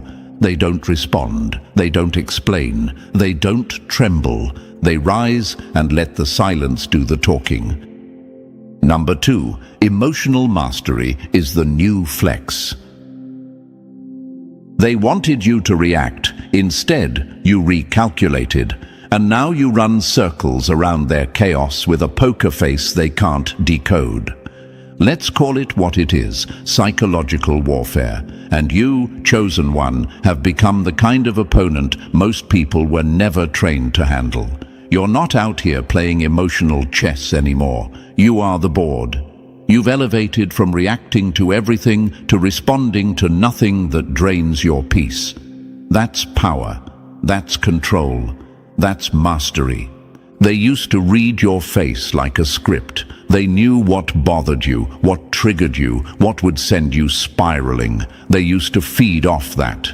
Your anger entertained them. Your tears validated them. Your confusion made them feel superior. But now, nothing. No reaction, no expression, no cracks in your armor. You respond only when you choose to, and even then, you do it with such precision, they're left wondering if you were even fazed at all. This is the part that drives them insane. You still feel everything, but you don't show everything. You're not numb, you're not cold, you're in control. You've sharpened your emotional intelligence to the point where even your silence has strategy behind it. You're no longer just cool, you're calculated, intentional, measured, chosen. One, let's break it down. The ability to feel deeply and remain calm is one of the rarest human strengths. Most people either suppress their emotions until they explode, or they leak their emotions everywhere and call it honesty. But you've struck the balance. You sit with your feelings, learn from them, and decide if they're even worth expressing. That's not denial. That's discipline. And make no mistake, this discipline is terrifying to people who once benefited from your emotional chaos. They want the old version of you who was reactive, impulsive, apologizing for every moment of weakness. But that version is gone, buried, replaced by someone who doesn't chase closure, doesn't beg for understanding, and doesn't hand out emotional access like candy. You're scarce now, and that scarcity has become your luxury. Why aren't you saying anything? Why don't you react like you used to? They ask as if your stillness is a glitch in the matrix. What they don't realize is that it's your evolution. You've evolved past the need to be heard by people who never listened. You've outgrown the desire to argue with people who never had the capacity to understand you. You now realize that communication isn't about speaking louder. It's about choosing who is even worth speaking to. Here's a fact most won't admit. Emotional regulation is the highest form of self-respect. When you don't hand over your emotions to just anyone, you tell the universe, I value my peace too much to risk it on nonsense. That sends a signal to the world, and the universe listens. It starts clearing out the chaos you no longer react to. You see, emotional mastery isn't about faking happiness or bottling things up. It's about owning your triggers, understanding your limits, and no longer making people your emotional home when they keep setting fires in the living room. You don't give them the matches anymore. You take the whole box away and walk out with your peace intact. Let's go deeper. Think about figures like Nelson Mandela. 27 years in prison, and when he came out, he didn't come out ranting, he came out leading. Or Viktor Frankl, who survived the Holocaust and wrote Man's Search for Meaning, where he explained that between stimulus and response, there is a space, and in that space is your freedom. That's emotional mastery. That's the power you're now carrying. So yes, they're confused. Yes, they're suspicious. Yes, they're provoked by your calm, because it reveals their lack of it. Your self-control is like a silent indictment on everyone who still lives in emotional reactivity. You've become a mirror that exposes everything messy in them, and they hate mirrors like that. That's why they'll say things like, "You've changed. You're too quiet now. You're acting brand new." And they're right, you have changed. You're quiet on purpose, and you are brand new. New in boundaries, new in mindset, new in execution. They just miss the version of you that let chaos into every room like it had a key. But now you choose who gets your emotional bandwidth. You don't give emotional CPR to dead relationships. You don't explain yourself to people committed to misunderstanding you. You don't beg to be seen. You've already seen yourself. That's why your clarity is frightening to the blurred. And here's what many of your enemies still don't understand. You're not unfeeling. You're just unwilling to bleed for people who'd never offer you a bandage. That's wisdom. That's strength. That's the reward for everything you've been through. So when people come with their accusations, their shade, their drama, their provocations, and you give them nothing, that's checkmate. They prepared for battle, and you showed up with nothing but a smile and a boundary. That's not a game you've won. That's a war you've ended. It's wild how emotional mastery flips the power dynamic. The same ones who once made you question yourself now question their own tactics. They whisper, "Why can't we get to them anymore?" Because you're not standing in the same emotional neighborhood. You moved, you leveled up, you stopped answering the door. Now, instead of chasing peace, you are peace. And in a world where everyone's screaming to be heard, your silence is a roar. That's why you're the new conversation. That's why they stare longer, talk more, poke harder. Because they're desperate to find the button you removed. They're desperate to get a rise out of you because your rise makes them feel small. But, chosen one, your silence doesn't mean surrender. It means strategy. You've learned that emotional mastery is the real flex, the silent, slow burn kind of power that doesn't need attention, only results. So next time they say, "You've changed," smile and agree, because the truth is, you've just evolved into someone they can't manipulate anymore, and that is the kind of power they'll never admit they envy, but they'll keep talking about it anyway. Let them. Number 3, gracefully closing doors. They thought you'd cry when the door closed, but you smiled, locked it, and never looked back, because peace isn't found in places where your worth had to be negotiated. Chosen one, there's something poetic, almost terrifying, about the way you walk away now. No final speech, no emotional explosion, no begging them to see your side, just silence, and a door softly shutting behind you. And that silence? It's louder than any goodbye you've ever given. Because now you're not just walking away from people, you're walking toward your destiny. You used to explain yourself until your voice cracked. You used to beg for people to act right, to treat you like you mattered. But you've outgrown that version of yourself, the one that stayed too long in places that drained you. You've realized that peace doesn't need a round of applause. And closure?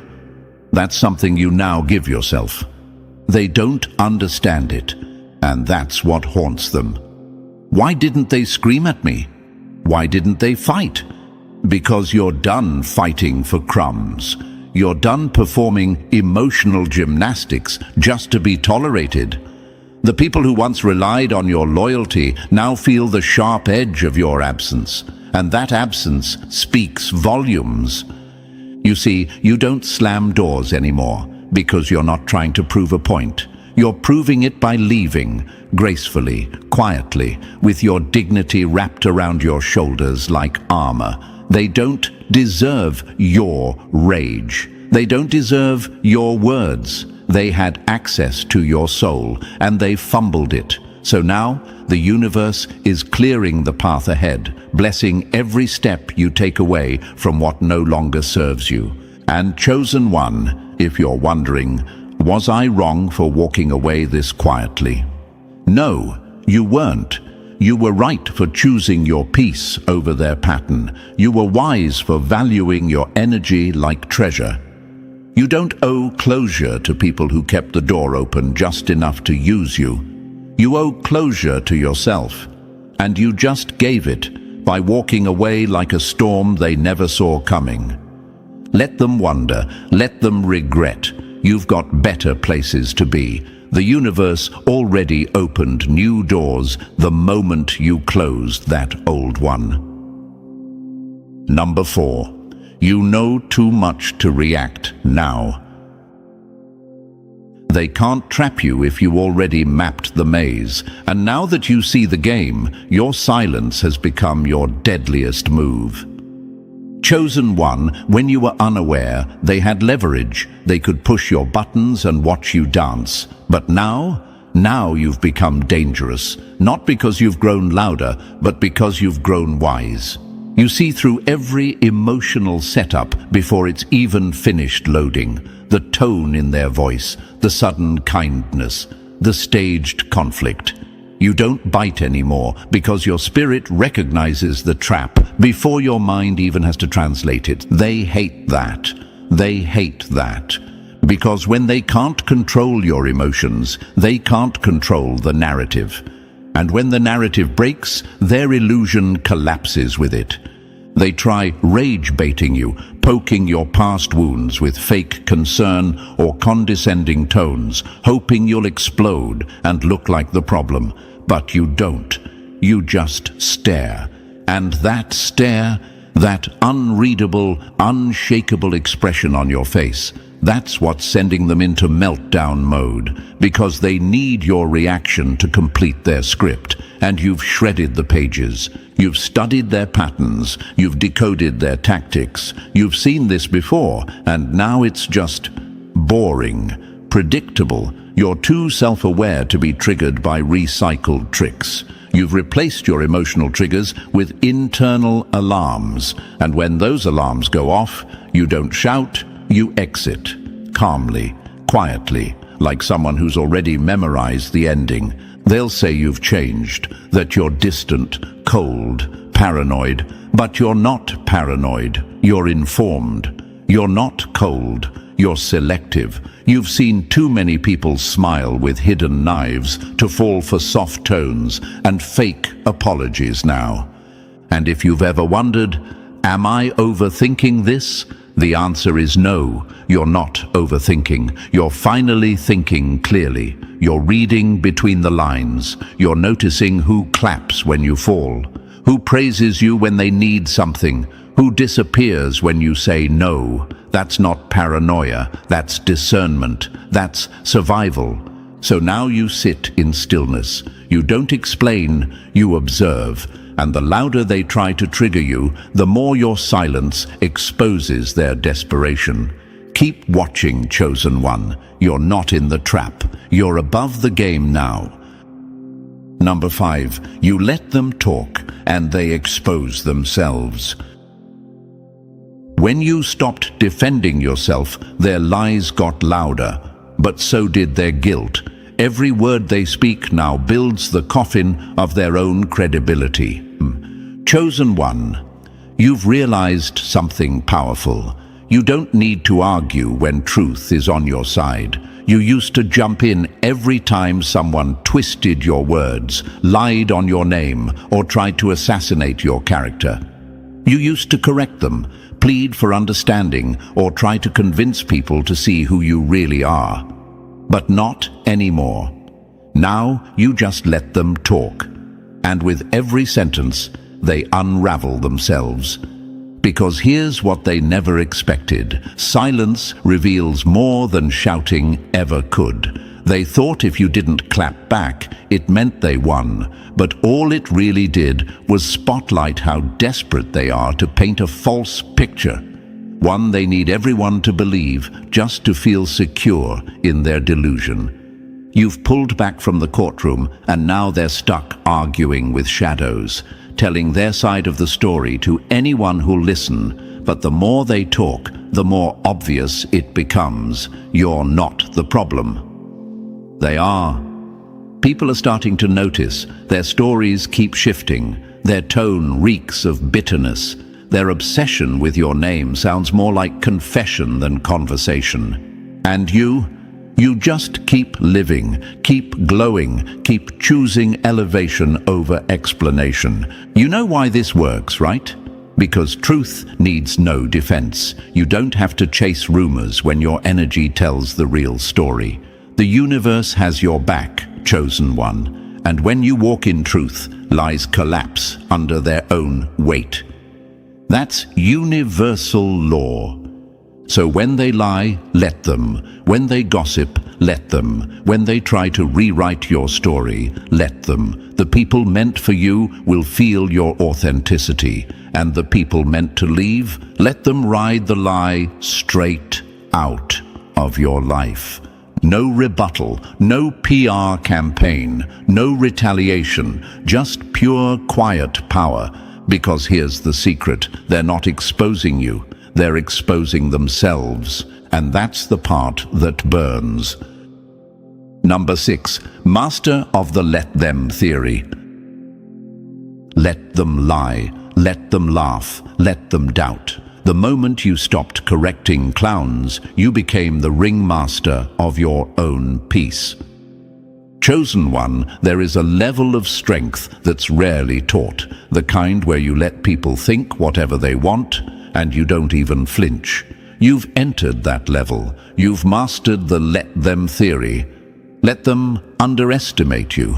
Let them misjudge you. Let them gossip, whisper, speculate, spin stories. That's fine, because you're no longer wasting sacred energy trying to convince fools to respect what they can't comprehend. You've realized something crucial. When people don't understand your light, they'll always try to dim it. They'll say you've changed, you're cold, you're acting too good. But really, you've just learned how to stop explaining yourself to people who benefited from your confusion. The clearer you became about who you are, the more they felt exposed because you stopped needing their approval to breathe. They talk? Let them. They plot? Let them. They mock? Let them. The truth is, most of them aren't even thinking for themselves. They're parroting gossip passed down from another insecure voice who couldn't stand your glow either. Sheep following sheep. Meanwhile, you've become the shepherd, walking alone, choosing peace over attention, substance over noise. They keep waiting for a reaction from you, but it never comes. Why? Because your power isn't in proving them wrong. It's in living in such a way that their words collapse under your results. Every rumor fades when the universe keeps blessing you. Every lie loses oxygen when your life becomes the evidence. And maybe you've asked yourself, should I say something? No, your silence is the statement. Let them sit with their projections. Let them stew in assumptions. That's not your burden anymore. Because here's what they'll never admit. The moment you said, let them, was the moment you took your power back. So keep walking, chosen one. Keep shining. Keep quiet when it's loud, and smile when they expect you to crumble. Let them misunderstand you while you master your mission. Number 7, forgiveness without reconnection. They thought forgiveness meant another chance, but you forgave them and never looked back. That's not weakness, that's lethal clarity. Chosen one, there's a reason your peace feels so dangerous now. It's not just that you've healed, it's how you healed, quietly, without making an announcement, without giving them the satisfaction of a dramatic reunion. You forgave them, and then you walked away. And that Right there is what turned your forgiveness into a power move they'll never recover from. You see, they expected the old you, the one who'd crack the door back open just because you missed them, the one who'd confuse pain relief with reconciliation. But this time, you didn't reopen the door. You sealed it with a blessing and walked away with no hate in your heart, just distance, just wisdom. Because true forgiveness isn't about mending what broke, it's about releasing the weight so it doesn't break you. It means saying, I don't hate you, but I don't trust you either. And that's enough. It's sending peace their way without sending another invitation. And if you've ever wondered, does forgiving them mean I have to let them back in? The answer is no. Forgiveness is internal. Access is earned. And they failed that test over and over. The universe watched you bleed, cry, sacrifice, and give chance after chance. Now, the universe is rewarding your strength, not with more pain, but with freedom. They won't admit it, but it bothers them. That you didn't hold a grudge, that you're not obsessed with payback, that you're genuinely unbothered. Because when someone knows they were wrong, and you still let them go gently, they have to live with the echo of what they lost. You didn't retaliate. You elevated, and that haunts them more than revenge ever could.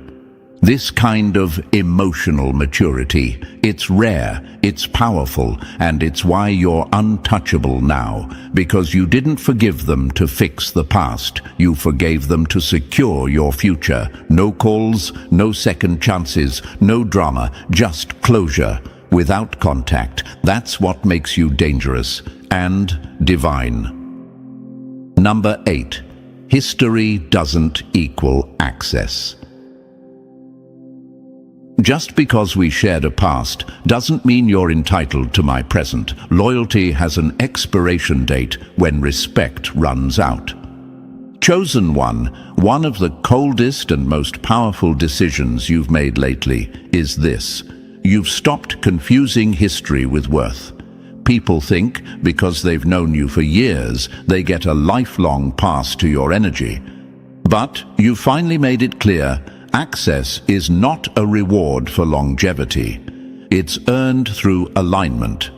There are people from your past still shocked that the door no longer opens for them. They thought shared memories were enough to keep you tethered. They played you dirty, but counted on nostalgia to clean up their mess. Not anymore. You've grown past the point of sentimental weakness. Now you weigh energy, not years. And here's the truth. Someone who knew you isn't the same as someone who respects you. You've started asking better questions. Who clapped when I was rising? Who disappeared when I needed help? Who stayed silent when others were attacking me? These answers matter more than old photos and inside jokes. They call you heartless now. You switched up. You changed. Of course you did. You evolved. You're no longer the version of yourself that tolerated disrespect just to avoid awkward conversations. You don't keep people around out of guilt or tradition. If their energy's off, they're out, no matter how many birthdays, hangouts, or good times you shared. And maybe you've wondered, was I too harsh? No, you were honest. You realized that loyalty is a two-way street, and you're done walking alone. You gave them time, grace, warnings, and they still thought you wouldn't walk away.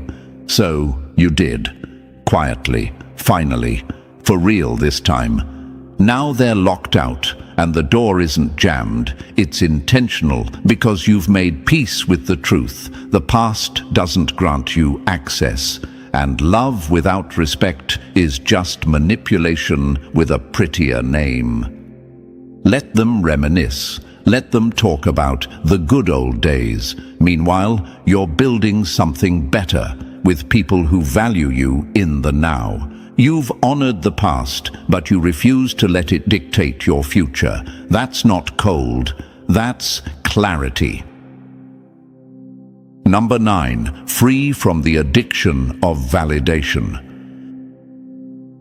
The moment you stopped seeking applause, they stopped clapping, and that's how you found out who was only clapping for control. Chosen one, you broke free from one of the most dangerous addictions on earth, the addiction to being liked. Most people never do. They build their entire identity around acceptance, begging for claps, chasing nods, changing who they are, just to stay in someone else's good graces. But not you. You let it all go. You stopped performing. And that silence, that independence, it's got them shaking. They don't know what to do with someone who doesn't flinch when they withhold praise. Someone who's no longer shaped by approval or destroyed by disapproval. You used to bend, shrink, soften your truth just to keep the peace. But now you are the peace. Your validation is internal, and it terrifies people who still need a crowd to tell them who they are. And here's what most won't admit.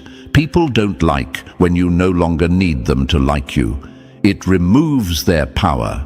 It exposes their role in your life as transactional. They realize they were never truly loving you.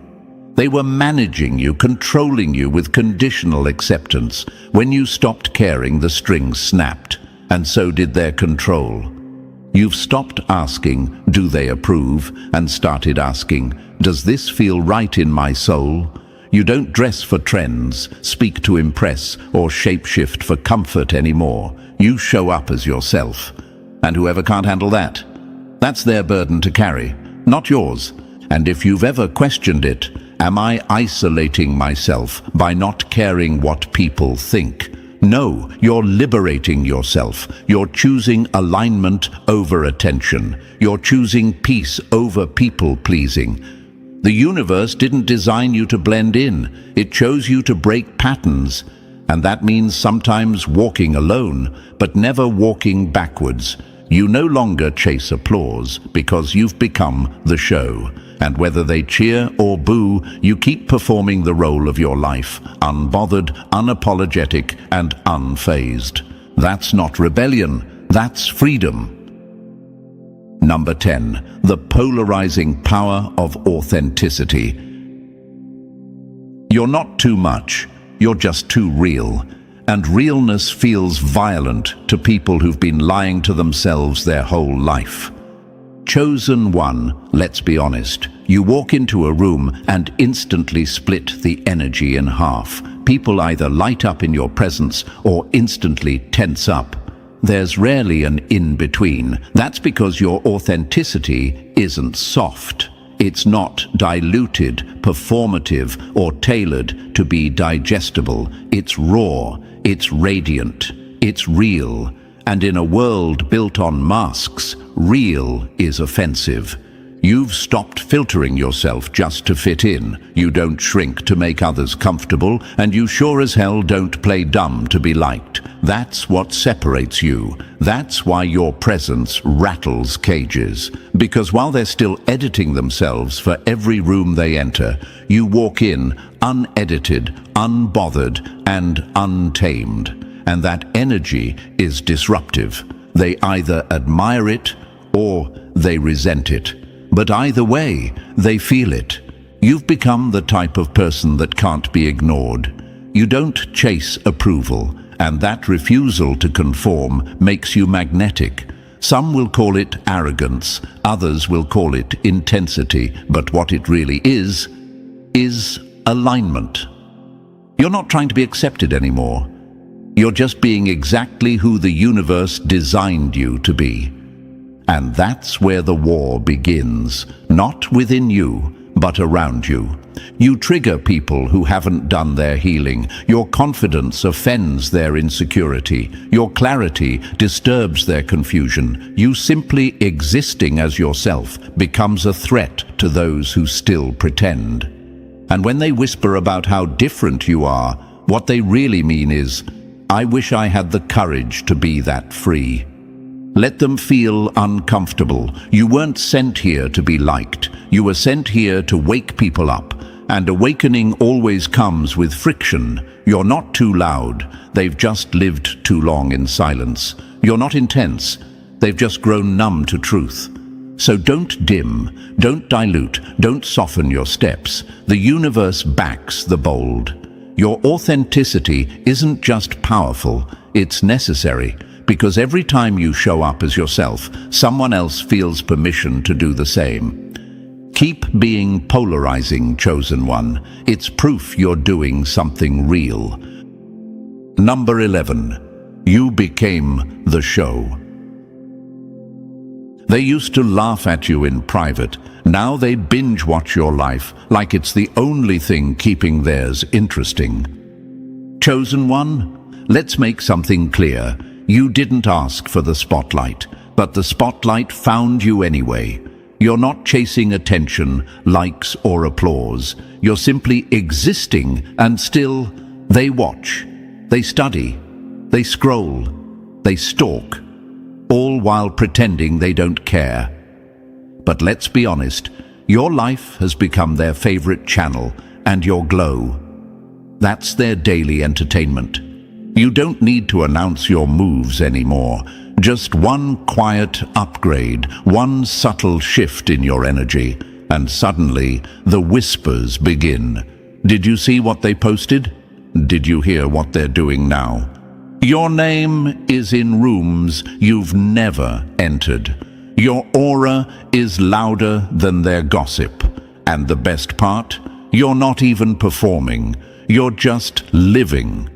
They thought you'd disappear. They thought you'd fall off, fade out, get forgotten. But instead, you evolved right in front of their eyes. And now they can't stop watching. Not because they support you, but because they can't look away. That's what happens when the underdog becomes the plot twist, when the quiet one becomes the main character.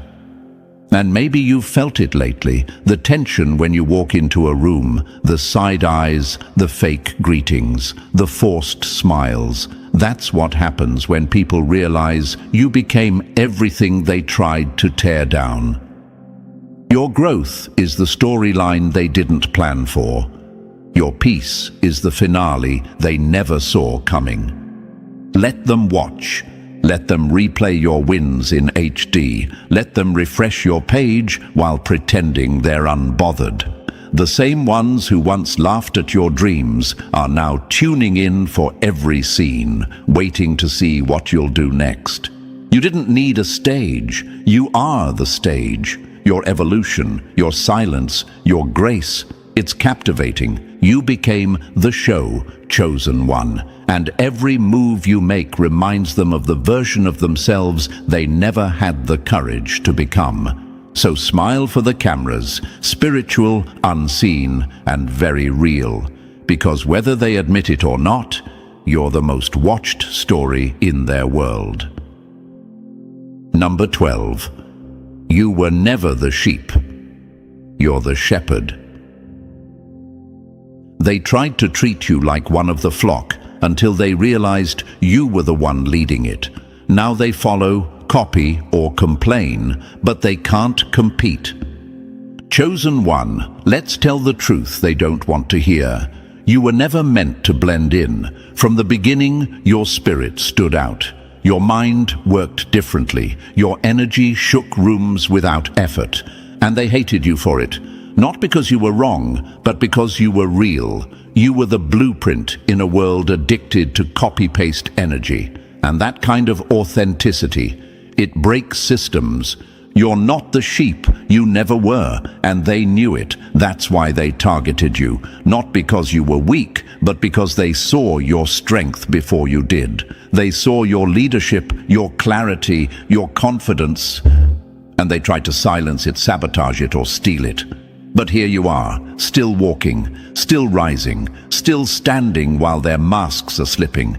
They attack what they can't control, and when that doesn't work, they imitate what they can't become. That's why people who used to laugh at you are now mimicking your tone, your style, your ideas.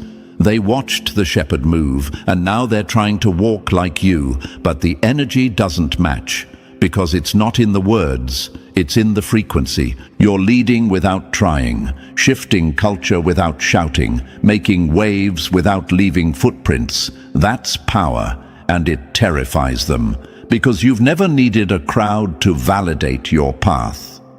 You didn't wait for permission. You built the road yourself and started walking, and now they're trying to keep up on a path that was never built for them.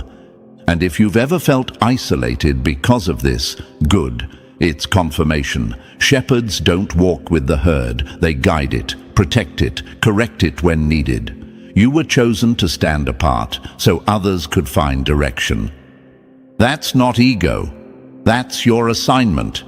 So let them call you arrogant. Let them label you different. Those are just words people use when they see someone operating in truth while they're still hiding in the crowd. Keep leading, chosen one. You were never meant to follow. You were born to walk first and light the way for others to find themselves. And that, chosen one, is the truth they didn't want you to realize. You were never like them.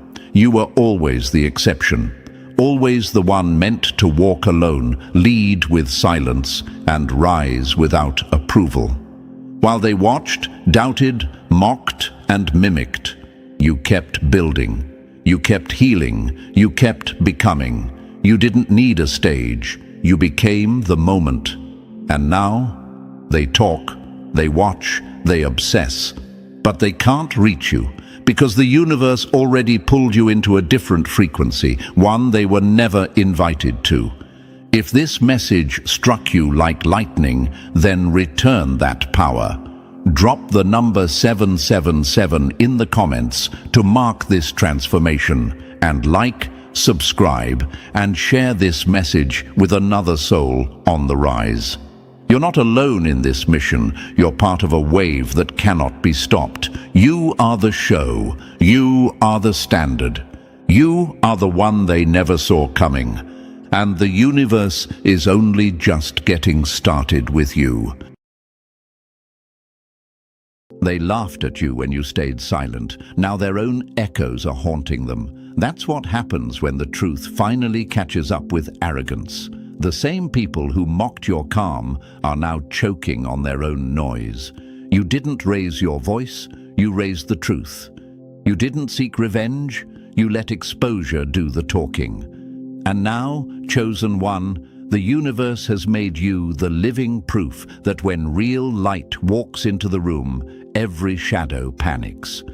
Now, imagine this for a moment, chosen one. A courtroom without walls, where every lie is being replayed in front of the world, and the people who once framed your name are forced to watch themselves crumble under the weight of their own deceit. That's exactly what's happening now.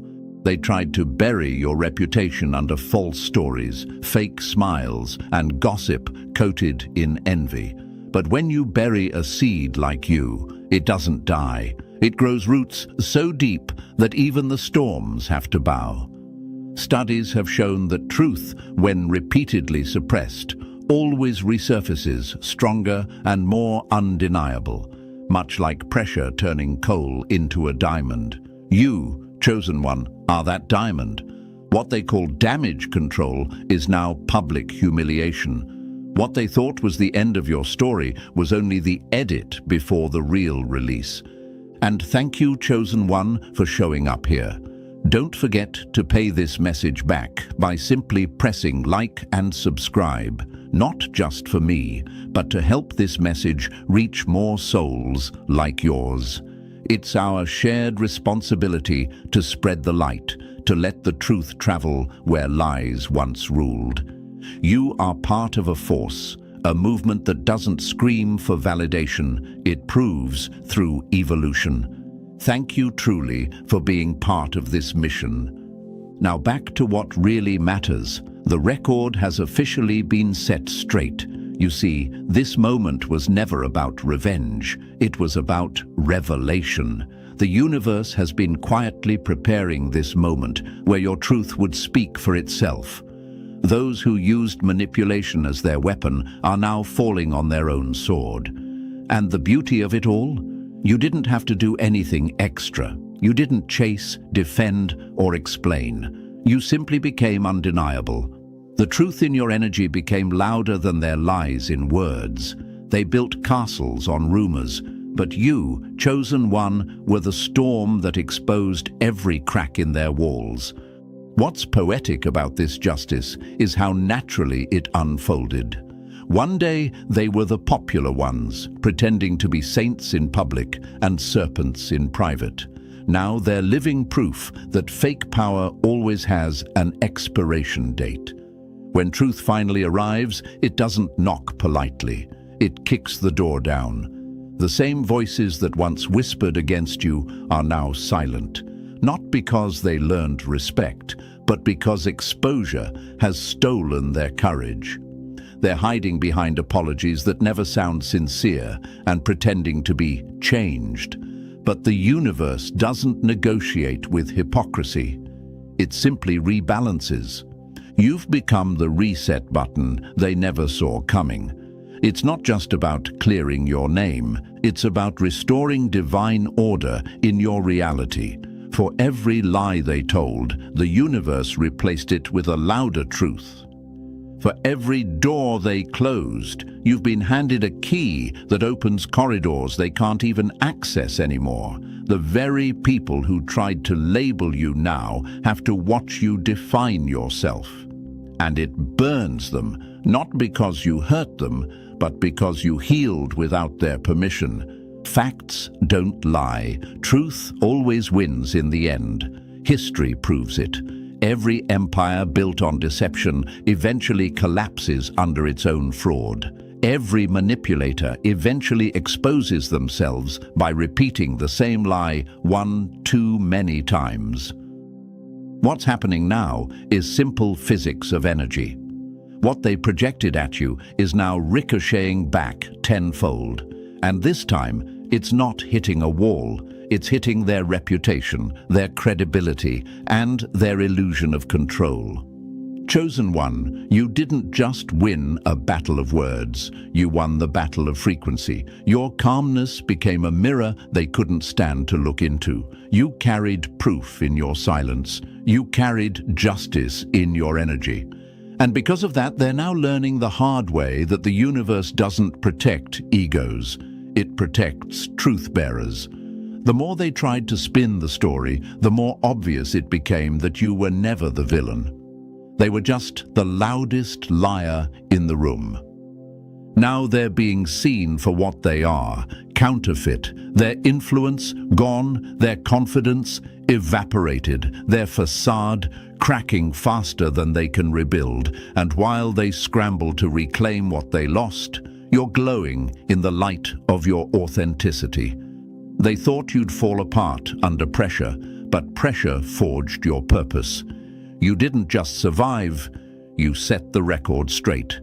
And listen closely, chosen one. This was just the first crack in their mask. What's coming next will leave no room for doubt. The illusions are crumbling, and you're the reason the truth is finally standing tall.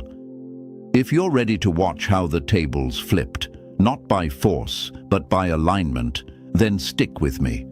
Because we're about to break this story down, piece by piece, and trust me, every part of it will hit different when you realize just how powerful your presence has become. Drop a comment below with 777 if you know you didn't just survive, you exposed the lie and elevated the truth. And if this message resonates with your spirit, consider showing love to the force behind it with a super thanks. Every gift fuels this movement of truth, clarity, and righteous exposure. The world may not have seen your journey, but they're about to witness your impact. And now, let's dive into it step by step. Believe me, if you're truly the chosen one, you'll feel it pulling you in. Every word will feel like your reflection, every truth a mirror. Stay with me until the end, because this is where justice really begins. Let's get started. Number 1, the universe gave you the mic. Now speak the truth. They told the story 1,000 times, hoping their lie would become the truth. But all it took was one sentence from you to burn their illusion to the ground. That's the power of the chosen one. You don't need a stage, a microphone, or a crowd. All you need is truth, and the universe has handed it to you like a sword. You're not just here to breathe and exist. You were chosen to reveal. And now every lie they whispered in the dark is trembling in the light of your words. You see, they never expected you to be the one holding the truth. That's why they tried to make you feel small. They confused your silence for weakness, but your silence was strategic. You were loading, not folding. What they didn't know was that your spirit was downloading a reality-shattering message from the universe. And now, the time has come. You're the living proof that the universe hides its strongest weapons in the quietest souls.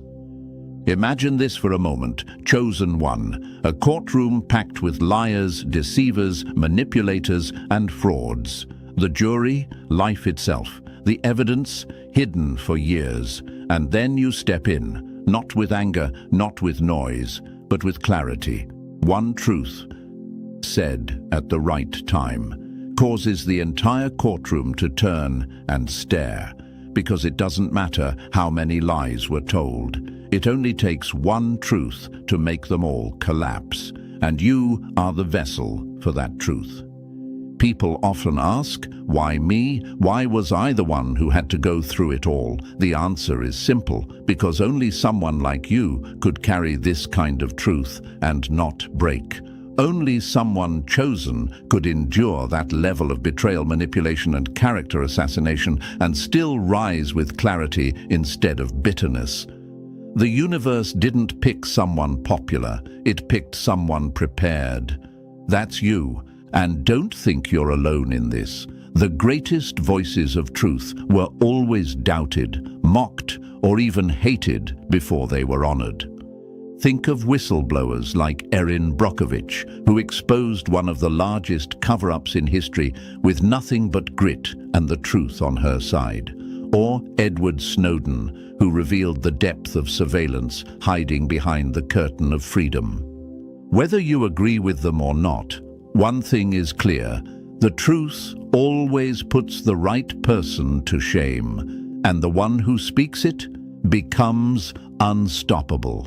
That's where you are now, chosen one. You're stepping into the moment where your truth is louder than their lies, and it's shaking their foundations. And yes, they're watching, some silently, some nervously. They feel the weight of your words before you even speak them. They feel it in their chest. That's why they've been trying to distract you, discredit you, and derail you. Because deep down, they know that if you open your mouth, if you even whisper the truth, the illusion ends. Here's the secret they hoped you'd never realize. Silence isn't safety for the enemy, it's torment. Your silence became their paranoia, because they don't know how much you know or how much you're willing to share. They don't know when or how the record will be set straight, but they feel it coming. And the moment you speak, even if it's just a few words, it hits like thunder across a dry desert sky. That's what makes you powerful beyond their understanding. They spent so long trying to frame you, hoping you'd react, hoping you'd break character. But you didn't. You observed, you absorbed, you healed, and now you're ready. They wanted you to fight dirty, but you're not here for revenge. You're here for reveal. That's a higher power. That's a chosen mission. And yes, they'll try to flip it. They'll say, you're doing too much, or digging up the past. But let me ask you, when someone finally clears their name after being lied on, is that revenge, or is that restoration?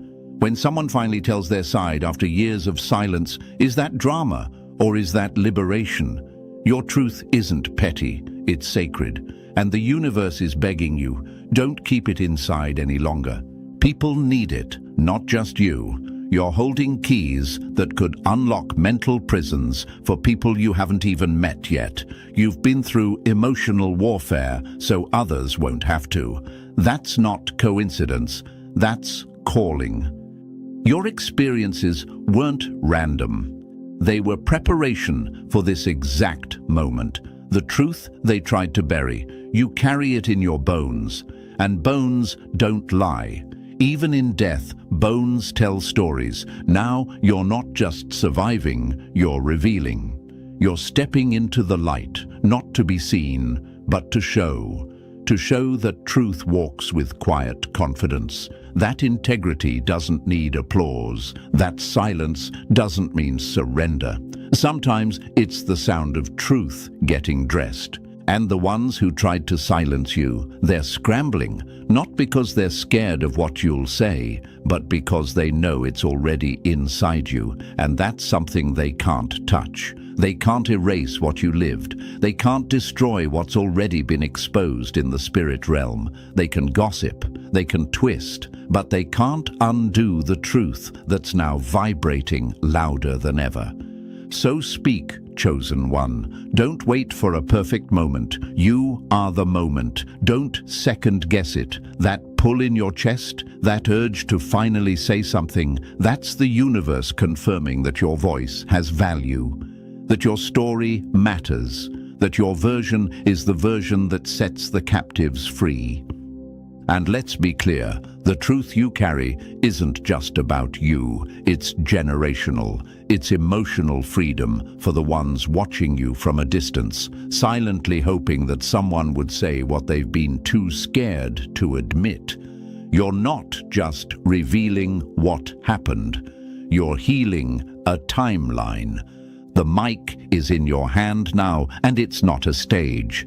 It's a platform for justice. So whether you write it, speak it, post it, or live it, through your actions, understand this. The enemy lost the moment the universe chose you as the messenger. Because when the chosen one speaks, even the loudest liars go silent. Number 2. They hid you in plain sight. Now you're the headline. They looked you in the eyes and still couldn't see you. Now they can't look away.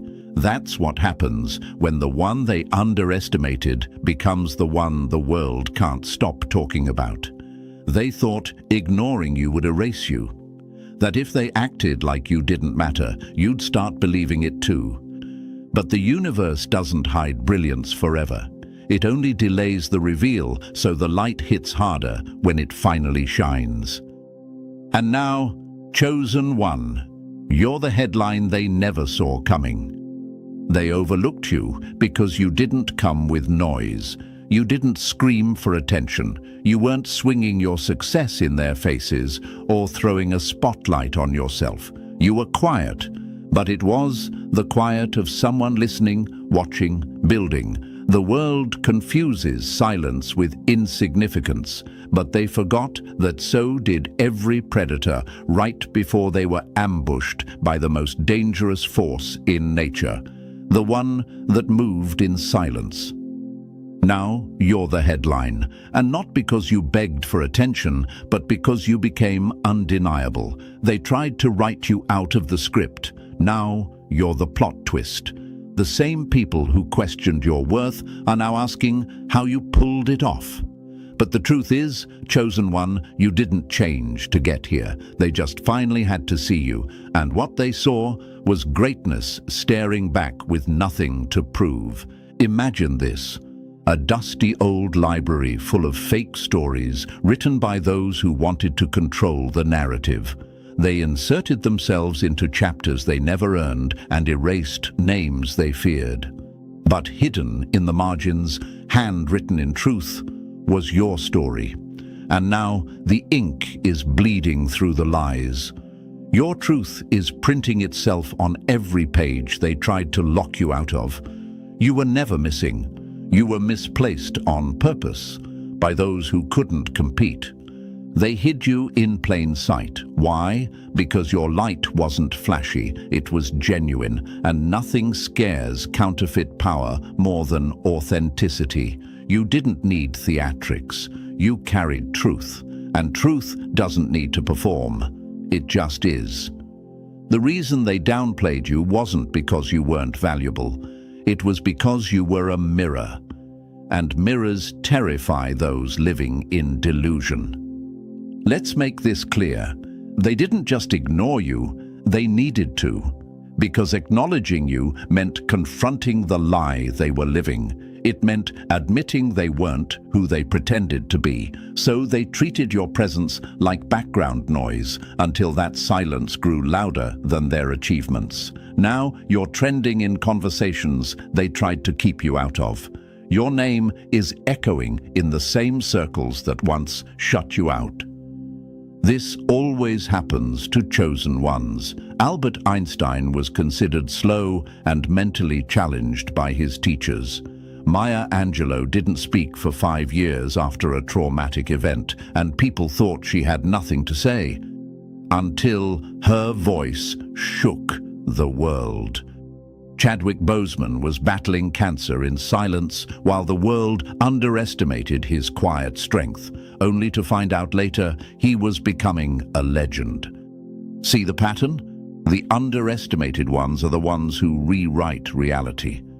That's you. You were hidden, but you were never invisible. You were delayed, but never denied. The universe was simply staging the scene for maximum impact. And now all eyes are on you. The light that once embarrassed them is now the light they're chasing.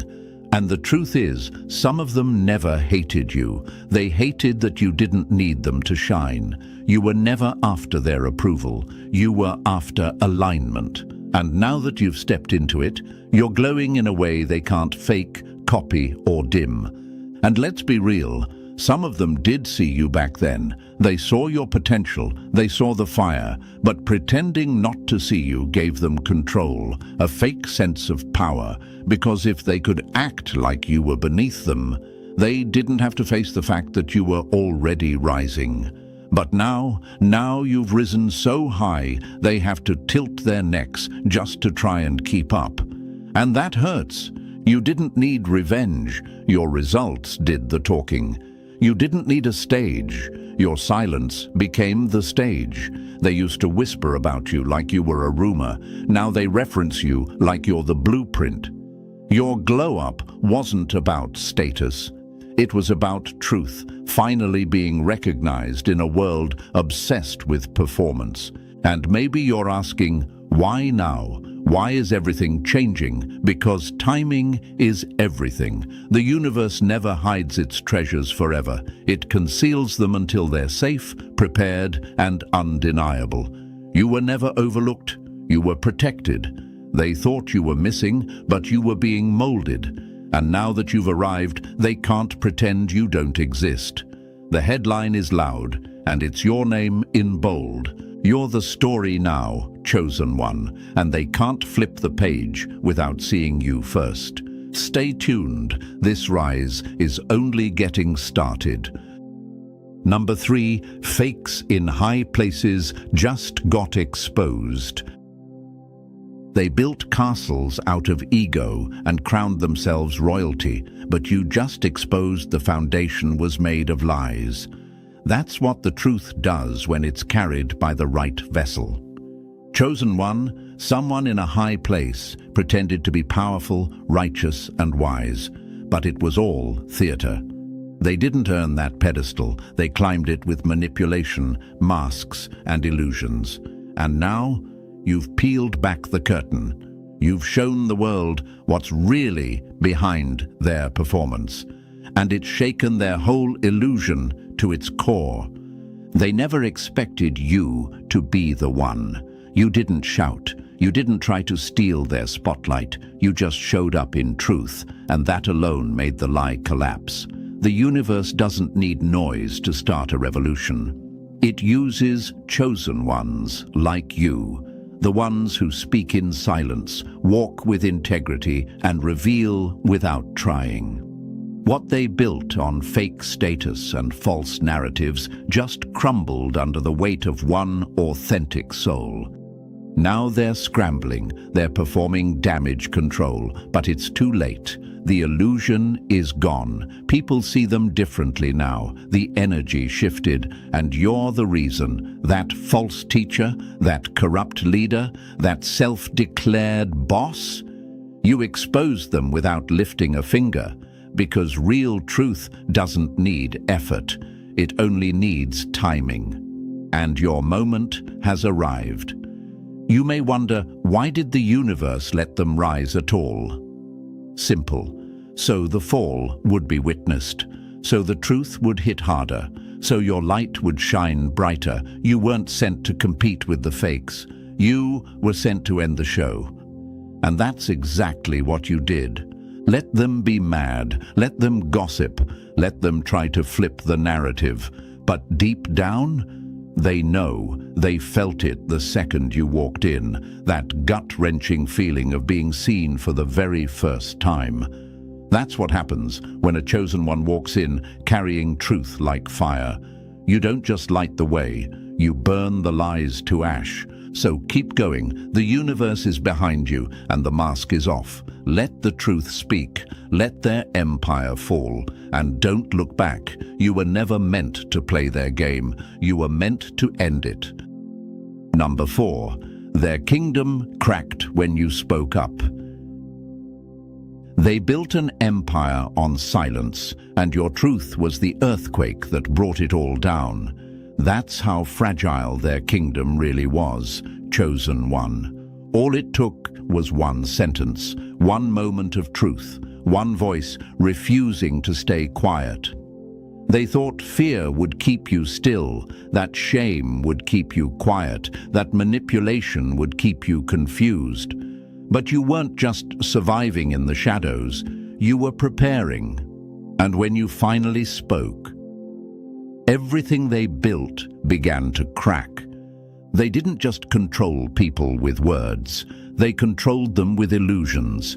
They wore titles, threw around influence, demanded loyalty, and surrounded themselves with yes men, too afraid to challenge them. But deep down, even they knew the throne was shaky. They ruled through fear because they lacked real respect. And when you, the one they counted out, the one they tried to silence, finally opened your mouth, that illusion shattered. The spell broke. And people started waking up. It wasn't just what you said, it was who you were when you said it. You spoke from pain, yes, but you also spoke from clarity. You weren't bitter, you were ready. And that's what made your voice so dangerous to them. Because truth from a chosen one doesn't echo. It erupts. It breaks generational chains. It frees minds. It awakens those who were hypnotized by control. Your words didn't just disrupt their power, they unlocked others' awareness. People who once bowed to fear are now standing because of you. And now they're panicking. You've cracked the walls of their kingdom and the light is pouring in. Secrets are surfacing. Questions are being asked. Loyalty is shifting. That's what happens when the truth can no longer be hidden. You didn't attack them. You didn't seek revenge. You simply spoke. And in that moment, all the fake power they clung to started crumbling beneath them. Why now, you may ask? Because now you're strong enough to handle the consequences of being real. The universe waited until your voice would be both undeniable and unstoppable. And now, the ones they used to silence are listening to you. Their fear no longer works. Their manipulation is wearing thin. And their kingdom, built on the backs of the voiceless, is collapsing under the sound of your truth. Keep going. Keep speaking. The ground beneath them will never feel stable again. Because once a chosen one speaks up, there's no going back. Number 5. You didn't just know, you felt the truth. They studied the surface, but you absorbed the storm. That's the difference between you and them, chosen one. while they were out chasing validation, playing smart, and trying to look like they had the answers. You were being pulled into something deeper. You didn't just learn the truth, you felt it in your bones, in your spirit, in your silence. That's not something you can fake, copy, or teach. That's something the universe gives to those it trusts. Others memorized knowledge to appear wise. You lived through hell to become it, and that's why your truth hits different. They weren't chosen, they volunteered for attention. But you were assigned this path. You didn't ask for the wisdom. It showed up in your life through pain, patterns, betrayal, and intuition so sharp it could cut through steel. You didn't have to see the proof. The vibration of the lie was already screaming through your body before anyone said a word. People ask, "How did you know?" The answer is simple. You didn't guess. The truth chose you. You were entrusted with downloads, not information you Googled, but messages that came to you in quiet rooms, sleepless nights, and flashes of insight so precise, even you questioned how you knew. That's what it means to be plugged into universal intelligence, when you walk into a room and feel everything without anyone saying a word. That's not a skill. That's a signal. And this is where it gets uncomfortable for them, because now you're saying what they spent years trying to hide. You're pulling back layers they never expected anyone to see. And the part that scares them most? You're not just exposing, no, you're revealing. You're pulling the truth from a place deeper than facts. You're drawing from a well that never runs dry, because it's fed by something bigger than logic. It's fed by universal design. This truth is heavy. You've carried it for years, and now the universe is saying, speak, not with fear, not with hesitation, but with the certainty that this truth was never yours to keep. You were just the vessel, and now the message has matured. It's time. Let the world hear what you've always known, because the moment you do, the lies won't survive another breath. Chosen one, your intuition is your authority. Your knowing isn't a theory, it's a confirmation. So trust it, speak it, and understand this. The universe doesn't send truth to the loudest. It sends it to the most faithful, and that's why it picked you. Number 6. The gatekeepers are panicking. They built the gates to keep you out. Now they're guarding them to keep the truth from getting in. That's what fear looks like when power isn't real. Chosen one, the ones who once stood at the top, blocking you with smug smiles and fake authority, are panicking.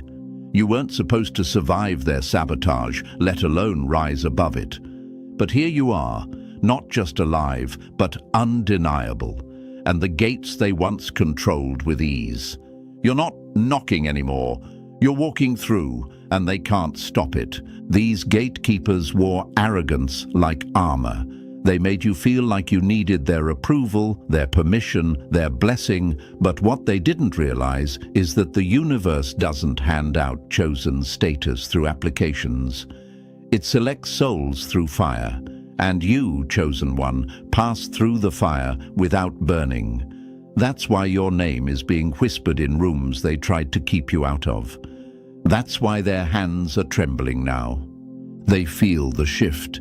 They sense the unraveling. Everything they built on control, clicks, and manipulation is collapsing. And it's not because you forced your way in. It's because truth has made room for you. And it doesn't ask for permission. It moves with precision. That's what's happening now. You see, people ask, how did I make it when I had no backing? And the answer is, you had the universe. You had purpose. You had endurance when they had politics. You had clarity when they had corruption. That's why they're scared. Because you didn't play the game. You outlasted it. You were never a threat to their position. You were a threat to their illusion. And now that it's crumbling, they're clinging to relevance like it's slipping sand. The same ones who laughed when you were overlooked are now running quiet campaigns to discredit you. Why? Because you've become what they feared most, a door they can't control. And now people are listening, watching, awakening. And those old gatekeepers, they're losing grip fast. Let them tremble, let them whisper, let them try to rewrite the narrative. But no matter how many locks they put on those doors, chosen one, you are the key. And the universe, it's already swung the gates wide open. Keep walking. Number 7, you're about to be surrounded by power, real power. They tried to keep you out of the room. Now the entire room is shifting to face you. That's what happens when real power recognizes real presence. Chosen one, you're not just rising, you're being positioned. And this isn't some feel-good fantasy. This is the moment the universe has been building for you in secret.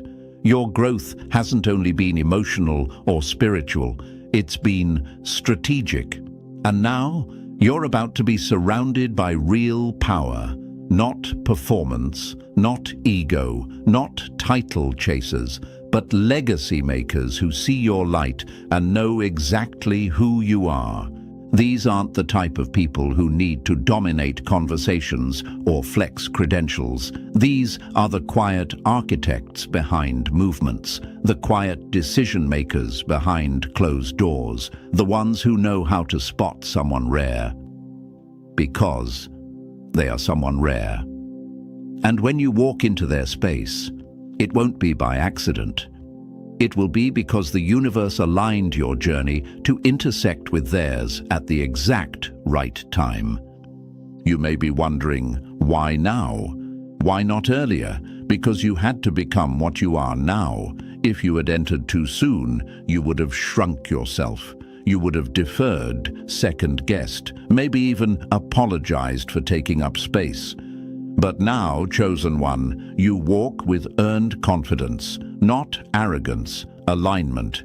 You've been through too much, seen too much, and healed too much to ever lower your frequency again. And those who once mocked your silence, they won't even be allowed in these rooms, because where you're going, authenticity is the currency. Clout won't buy access. Loud mouths won't get through the door.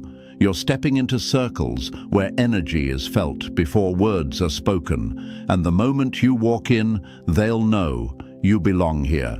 This is elevation in all forms, material, social, cosmic. The rooms you're entering will carry influence, but not control. Opportunity, but not obligation. These people won't use you, they'll empower you, because they recognize your story, your scars, your strength.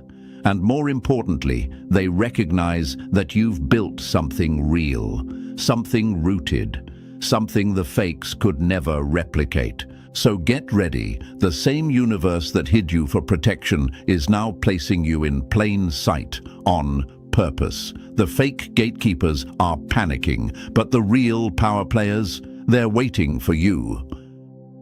Number 8, they tried to teach you a lesson, but you're the master. They tried to sit you down like a student. Now they're choking on the truth you never even spoke out loud. That's what it looks like when the lesson backfires. Chosen one, they thought they were the teacher. They thought putting you through humiliation, silent treatments, betrayal, or exclusion would somehow humble you, break you, teach you your place.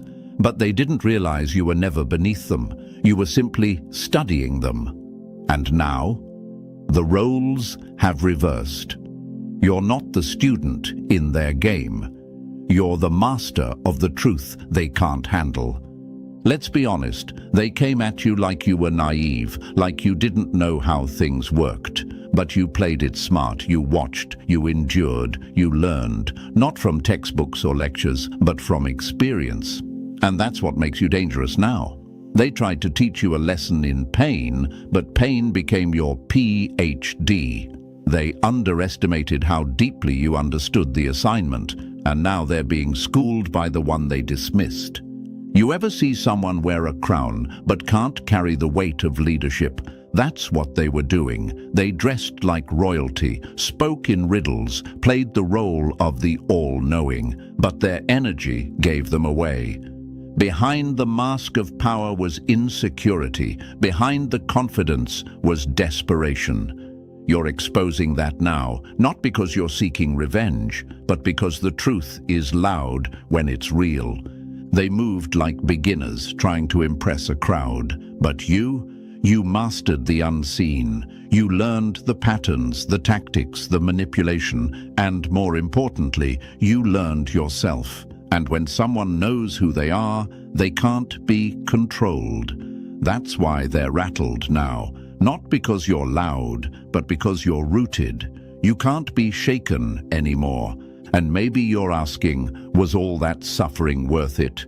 Yes, because now you're untouchable. They tried to humble you with pain, but you turned it into power. You didn't just survive, you studied. And now the people who threw lessons at you in arrogance are being taught what true mastery looks like. They wrote the syllabus thinking they'd control the outcome. But you rewrote the entire course, and now they're the ones sitting quietly in the back, watching you teach without even trying. Number 9. The right people are watching, and they're impressed. They tried to humiliate you in front of the wrong crowd, but now the right eyes are watching and they're silently taking notes. That's the twist the enemy never saw coming. Chosen one, while they were busy trying to make you look small, foolish, or replaceable, someone in a position of real influence was watching everything. And no, they didn't step in at first, because real power observes in silence. They don't rush to judge. They wait to see who rises when everything feels against them. And you rose like gravity never touched you.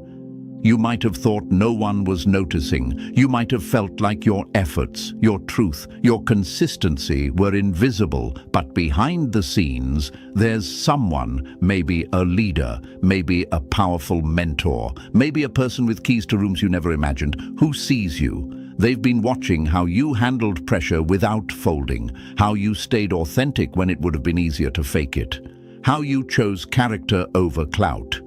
That's the kind of person they invest in. That's the kind of energy that can't be bought, only earned through fire.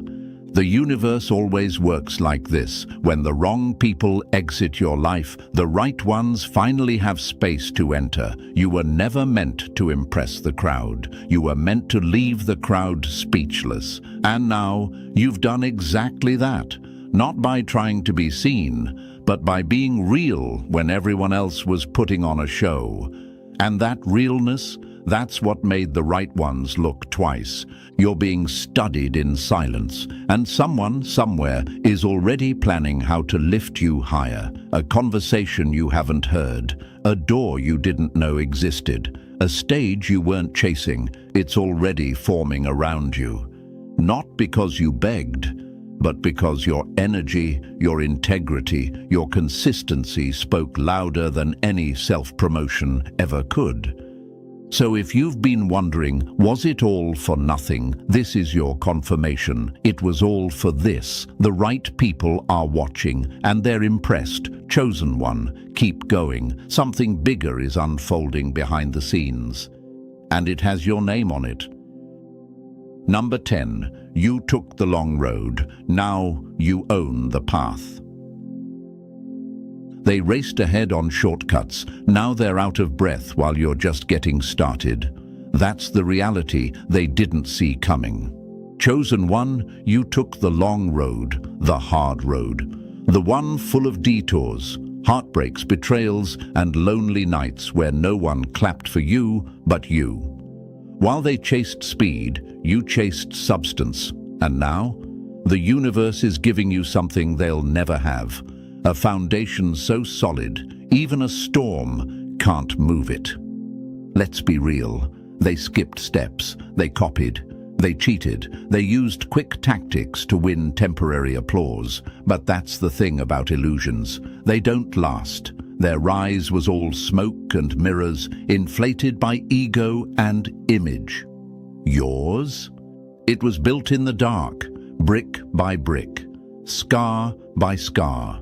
You earned your rise without selling your soul, and that's why your success can't be shaken. You didn't just walk the path, you paved it, with integrity, with grit, with lessons that most people would have folded under. And here's the truth. Fast wins don't build legacy, only depth does. And you've got depth they can't fake.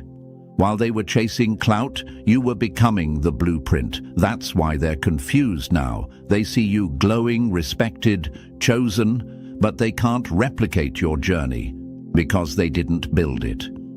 You might have asked yourself, why does it always take me longer? Because greatness is handcrafted, not rushed. Because the universe was investing in your roots before showing off your fruits. And now that you're rising, there's nothing they can do to knock it down. Their castles were built on sand. Yours was carved out of stone. And now you don't just walk the path, you own it.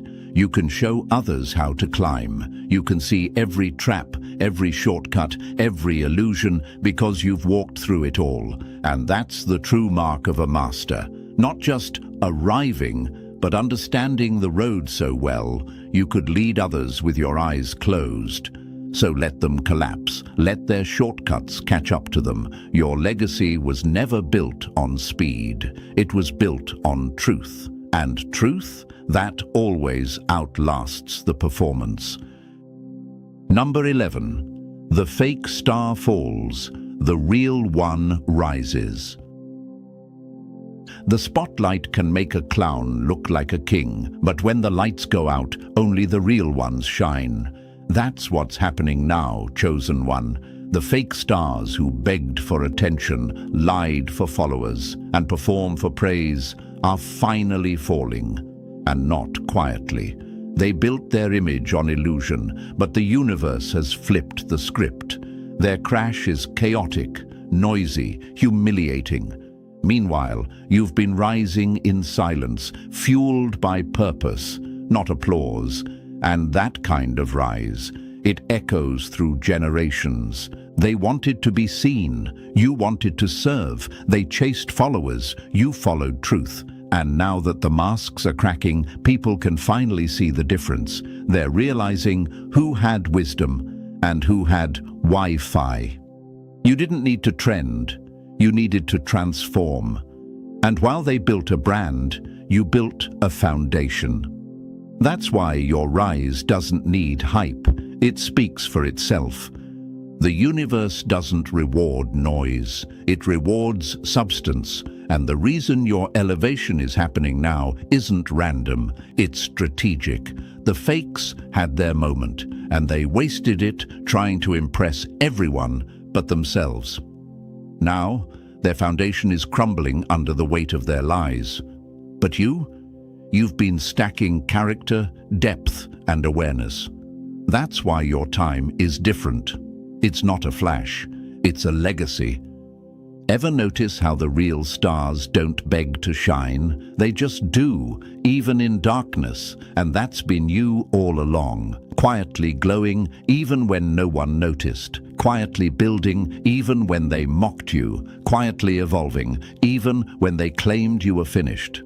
And now that you're rising, you don't even have to announce it. Your energy does the talking. They thought being loud would make them legendary, but now people are seeing the truth. Applause fades, fame fades, but impact remains. And your impact, it's already waking people up. You didn't take shortcuts, you didn't fake it. And that's why your rise is different. It's earned, it's real, it's cosmic. So let them fall, let the noise fade, because when the dust clears, only one light will still be shining, yours, the real one, the one they tried to ignore until it outshone them all. Number 12. The record's been set. Now the universe rewards you. They tried to rewrite history, but you snatched the pen and made it undeniable. That's what just happened, Chosen One. The lies, the manipulation, the twisted narratives. You cracked them all open with truth that couldn't be denied. And now the record is no longer in their hands, it's in yours.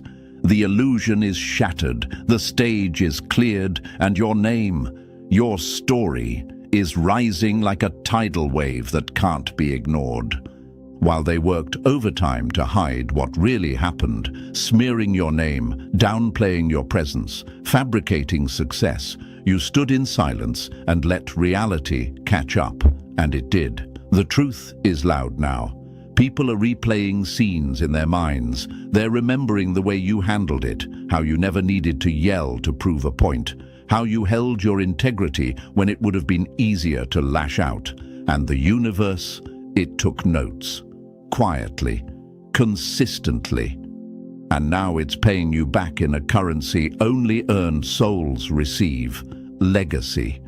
You didn't just survive, you set the record straight. You created a shift that exposed what was fake and restored what was stolen. All that gaslighting, all those attempts to make you question your worth, your memory, your truth, it backfired.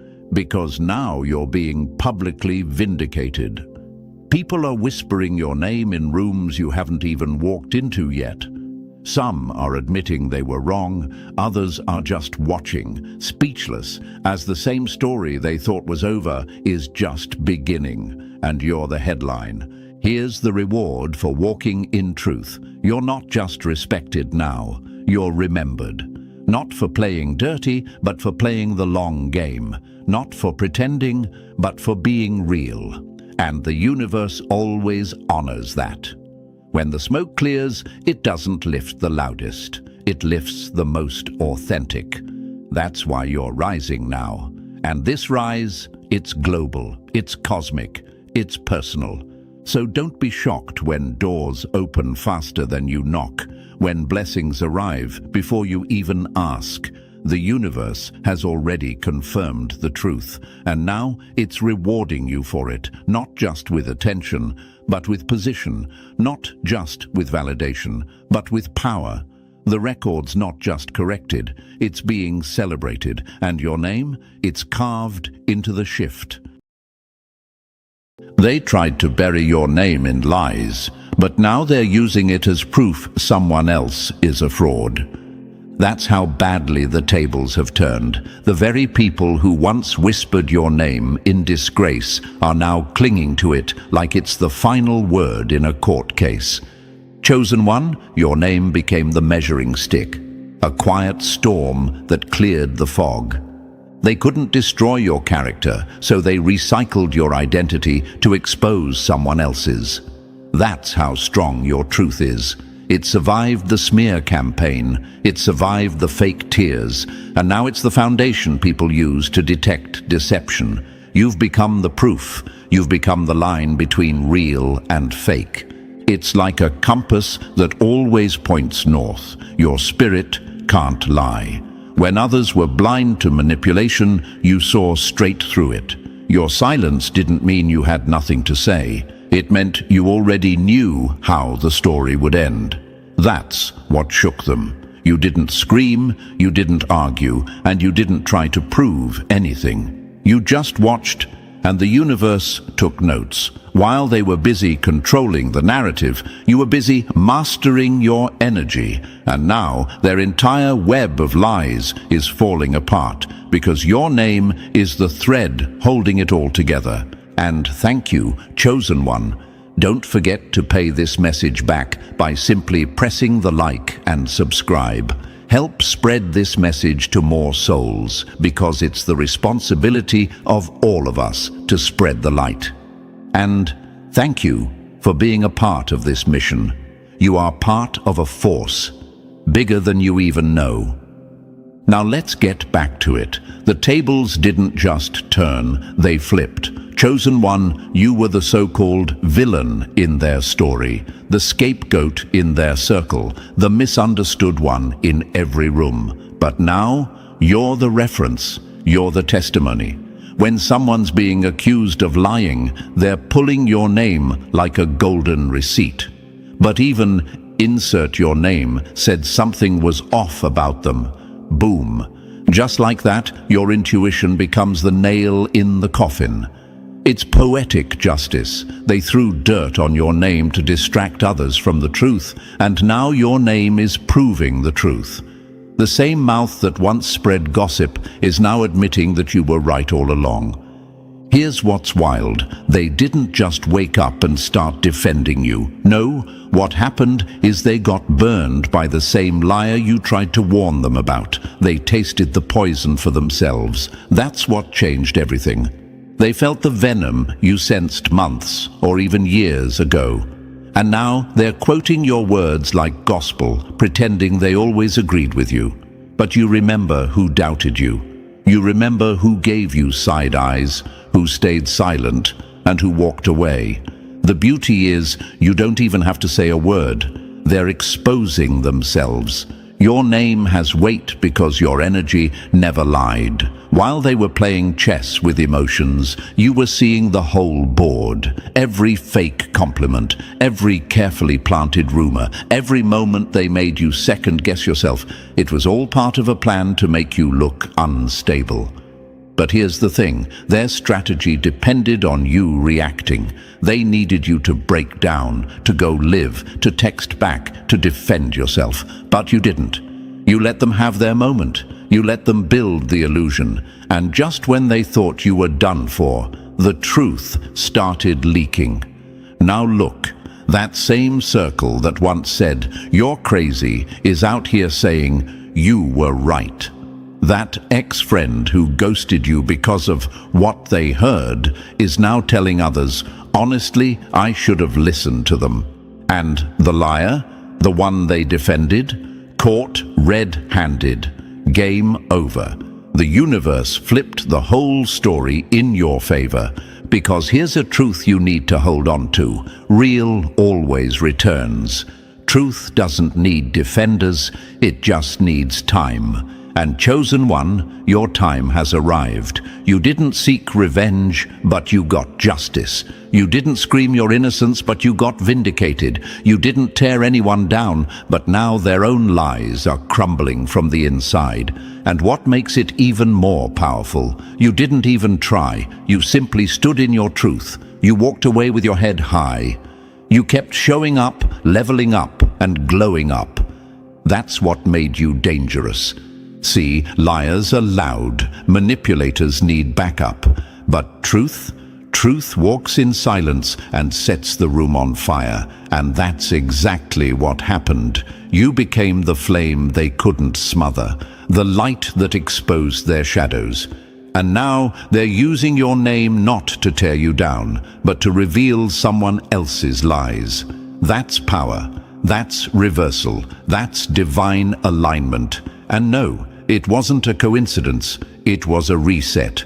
So let this be your reminder. What they tried to use against you became your weapon. What they twisted in secret is now unfolding in public. You flipped the entire table by refusing to flip out.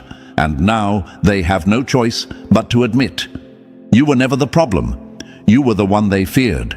You were the mirror they didn't want to look into. And now, you're the reflection they can't deny. You became the proof without needing to prove anything, and that is what they'll never recover from. And chosen one, before we dive deeper, take a breath and realize what just happened. They dragged your name through the mud, but now they're using it as the golden stamp of truth. That kind of reversal isn't random, it's cosmic justice. If you've ever felt silenced, misunderstood, or falsely accused, then what's coming next will hit you right in the soul. Drop the number 777 in the comments if you know the game flipped in your favor without you lifting a finger. And if this message resonates, consider supporting the team behind it with a super thanks, because pulling truth out of shadows takes real energy, and your support keeps this light burning. Whether it's $1 or a kind word, everything helps push this mission forward. This isn't just content, it's confirmation. And now, let's take this apart piece by piece, because if you're truly one of the chosen, your spirit won't let you leave this message unfinished.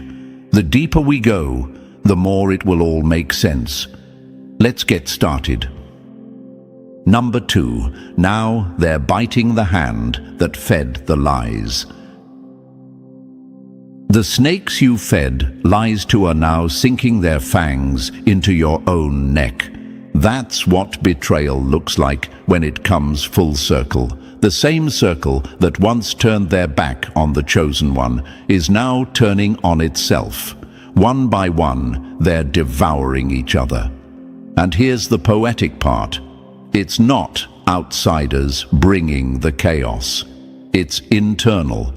It's the very same people they trusted, defended, and schemed with. The ones who clapped when they cast you out, whispered doubts in back rooms, and chose manipulation over truth.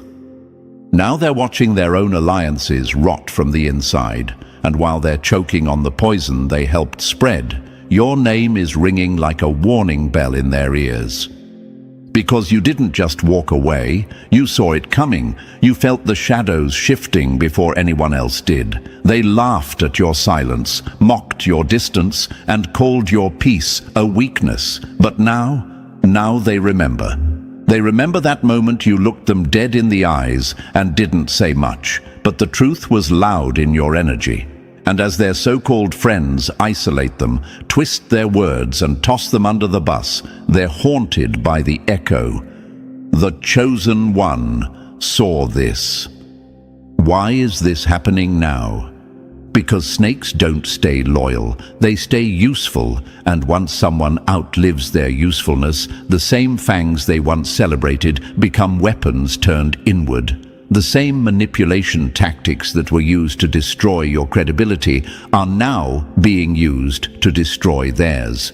And it hurts more when it's coming from people they trusted. That's what burns. They thought they were safe because they were on the inside, but what they didn't realize is this. Loyalty among liars is a ticking time bomb. Sooner or later, someone's gonna light the fuse. You might be asking, why do they suddenly remember me now? Simple. Because pain wakes people up.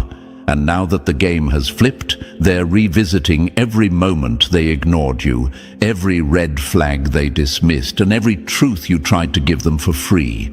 Now they have to pay for ignoring you with confusion, isolation, and betrayal. The cost of turning on a chosen one is never small. You became the reference, the one they can't scrub from their memory. Because when the chaos hits, people don't look to the loudest voice. They remember the quietest truth, and that was you. You didn't need an audience. You didn't need backup. You stood alone and trusted that the universe doesn't miss. Now they're finally seeing what you meant. The silence you chose wasn't weakness. It was warning. This is your confirmation. You were never the problem. You were the mirror, and they smashed that mirror hoping to escape what they saw. But the truth? It always finds a way back.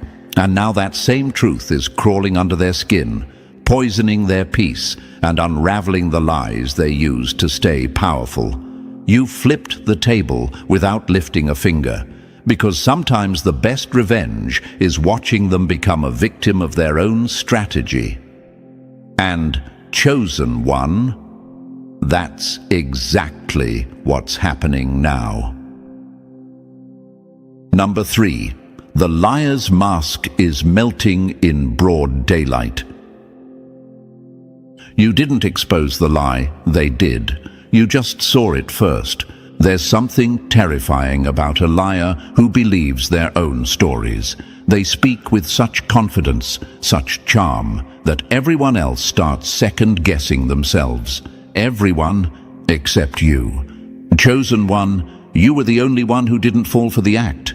You saw right through that glossy surface and felt the stench of something rotten underneath.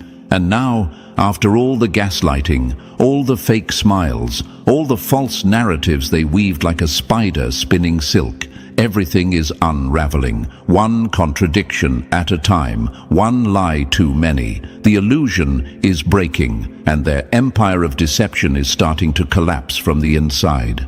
The truth doesn't rush. It waits until the lies start to trip over themselves. That's exactly what's happening now. The pathological liar at the heart of this mess, the one who spun stories so tight that even their closest friends believed them, is now drowning in their own web. You tried to warn people. You said, something doesn't feel right about this person. You whispered it to the ones who mattered. You didn't scream. You didn't need to. Because when you're dealing with a manipulator, sometimes subtle truth speaks louder than dramatic proof. But they didn't believe you, did they? Instead, you got labeled dramatic, bitter. You're just jealous. You're reading into things. Don't start problems. They looked at the liar's smile, then looked at your silence, and they picked the smile. But guess what? Smiles fade. And silence waits. And now that silence is roaring in their ears.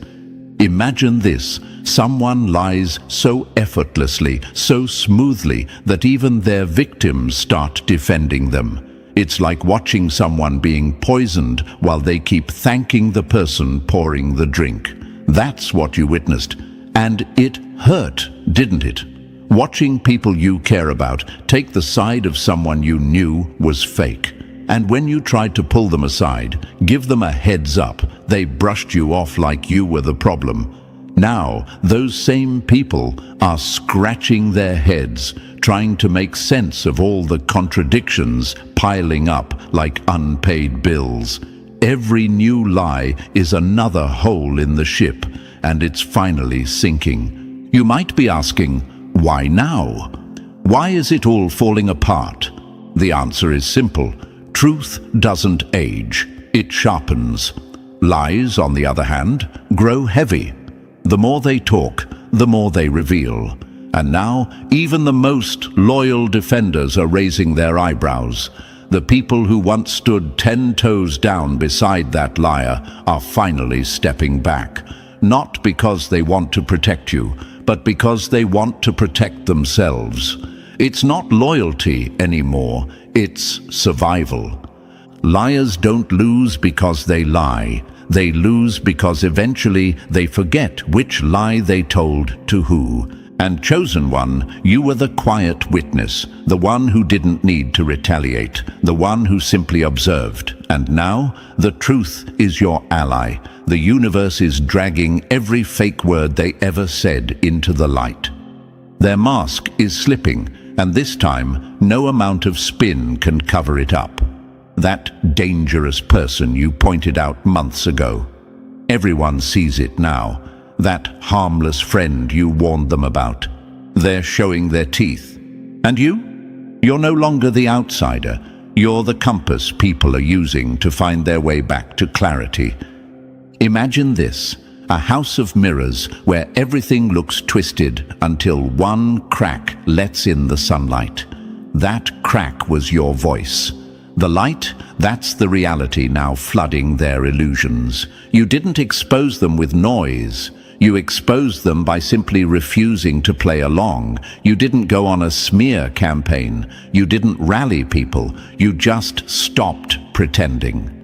And that was enough. Because when you pull your energy away from a manipulator, their whole illusion starts starving. Let's be clear about something. This liar isn't unraveling because they were caught in one lie. No, it's because you weakened the spell. You broke the unspoken contract that everyone had agreed to. Let's not question them, even when it doesn't add up. And the moment you questioned it, even quietly, the ripple began. You triggered the first domino, and now it's all falling. The one who breaks away first always gets called crazy. The one who breaks down last gets called the victim. But we know the truth. You were never crazy. You were courageous. It takes guts to stand against someone who has the crowd fooled. It takes backbone to say, I don't trust this person, when everyone else is calling them an angel. But you did it. And now, that lie is crashing. That smile is cracking. That performance is losing its audience. So what do you do now? Nothing. You sit in your truth. You continue moving forward. You don't need to say, I told you so. You are the I told you so. Your existence, your calm, your elevation, that is the proof. They tried to shut you down, but now they need your name to make sense of the mess. People are replaying your words in their minds, realizing just how right you were. Some of them are too ashamed to admit it. Others are slowly circling back. But deep down, they all know you saw it before anyone else. And that, chosen one, is power. Quiet, undeniable power. Let the liar unravel. Let the mask fall. Let the same ones who defended them now squirm in confusion. You warned them, you walked away, and now the truth is doing exactly what it was always meant to do. Set everything on fire. You don't have to light the match, just watch the smoke rise. Number 4. They called you paranoid, but you were just early. They said you were paranoid until the truth started leaking through the cracks they swore didn't exist. Chosen one, they mocked your instincts because they feared your accuracy. You weren't confused, you were ahead. You felt the tension in the room before the lies were spoken. You noticed the shifts in energy, the too coordinated silence, the way private details somehow became public gossip overnight. And when you dared to speak up, when you simply said, something doesn't feel right, they turned it on you. You're being dramatic. You overthink too much. Nobody's against you. But now, the mask has slipped. The whispers have turned into full confessions. And the very same people who told you to relax are now scrambling to rewrite their roles in the story. You weren't imagining the war. You were just fighting it alone while they acted like there was no battlefield. Imagine walking into a room where every smile feels rehearsed, where everyone's tone is just a little too careful. You felt it. You knew that things didn't add up. It wasn't just a vibe. It was a pattern, the timing of conversations, the people who suddenly distanced themselves, the fake neutrality that turned into carefully curated chaos. They didn't just exclude you, they orchestrated it. Back-channel messages, late-night calls, coordinated smear campaigns that looked random on the surface, but underneath, it was war. So why did they call you paranoid? Because the easiest way to discredit truth is to question the sanity of the person telling it. But now their secrets are slipping, their alliances are turning fragile, and everything you pointed out, their speed in spreading lies, their shared language, their quiet unity, is being exposed. The same group that once moved like a machine is now breaking apart like brittle glass. You were the glitch they couldn't fix. And now you've gone from paranoid to prophetic. Without yelling, without fighting, you just stood firm. And now the universe is pulling receipts with your name all over them. Number 5. When loyalty was just a lie in disguise. They weren't building love, they were building leverage. And now the blueprint is exposed. Chosen one, the curtain just got ripped down. And behind it, 2 snakes coiled together in secrecy. While everyone thought it was harmless friendship or just innocent connections, you saw it for what it truly was, a strategic alliance. Not built on truth or love, but control. Two people pretending to be neutral, sharing pillows and secrets behind closed doors, crafting narratives, coordinating attacks, all while smiling like they had nothing to hide. And now, the person who once defended them like they were saints is finally choking on the truth, because the web they helped spin is now tangling them too. What they called a coincidence was really a contract. Silent, tactical, ruthless. Imagine watching two people plot like chess players. One moves the piece, the other distracts the opponent. That's what was happening behind your back. You set boundaries and they called you cold. You questioned their behavior and they painted you as judgmental. But what you saw wasn't paranoia, it was precision. You caught on to something that others were too naive or too involved to notice. And now that secret connection, it's no longer a secret, it's exposed. And the shame it's bringing down is brutal. Why did they play it this way? Because your presence made them nervous. Your clarity threatened their control. So they joined forces, not out of love, but out of fear. Fear of what you might reveal, fear of being held accountable, fear of your influence. And so they waged a silent war against you under the illusion of innocence. But now the illusion is dead. Their little alliance is unraveling, and it's ugly. The person who once dismissed your warnings is now sitting with a storm of realization. How didn't I see this? They asked themselves. But you did. You always did. And now you don't need to explain anything. The truth is dragging itself into the light, and it has your words echoing behind it. Number 6. The backroom plotters are now each other's prey. You built a whisper network to kill one voice. Now you can't even hear your own over the screams. This wasn't casual gossip. This was a surgical strike disguised as concern, a war room dressed up as friendly conversation. Chosen one, you weren't just targeted, you were assigned.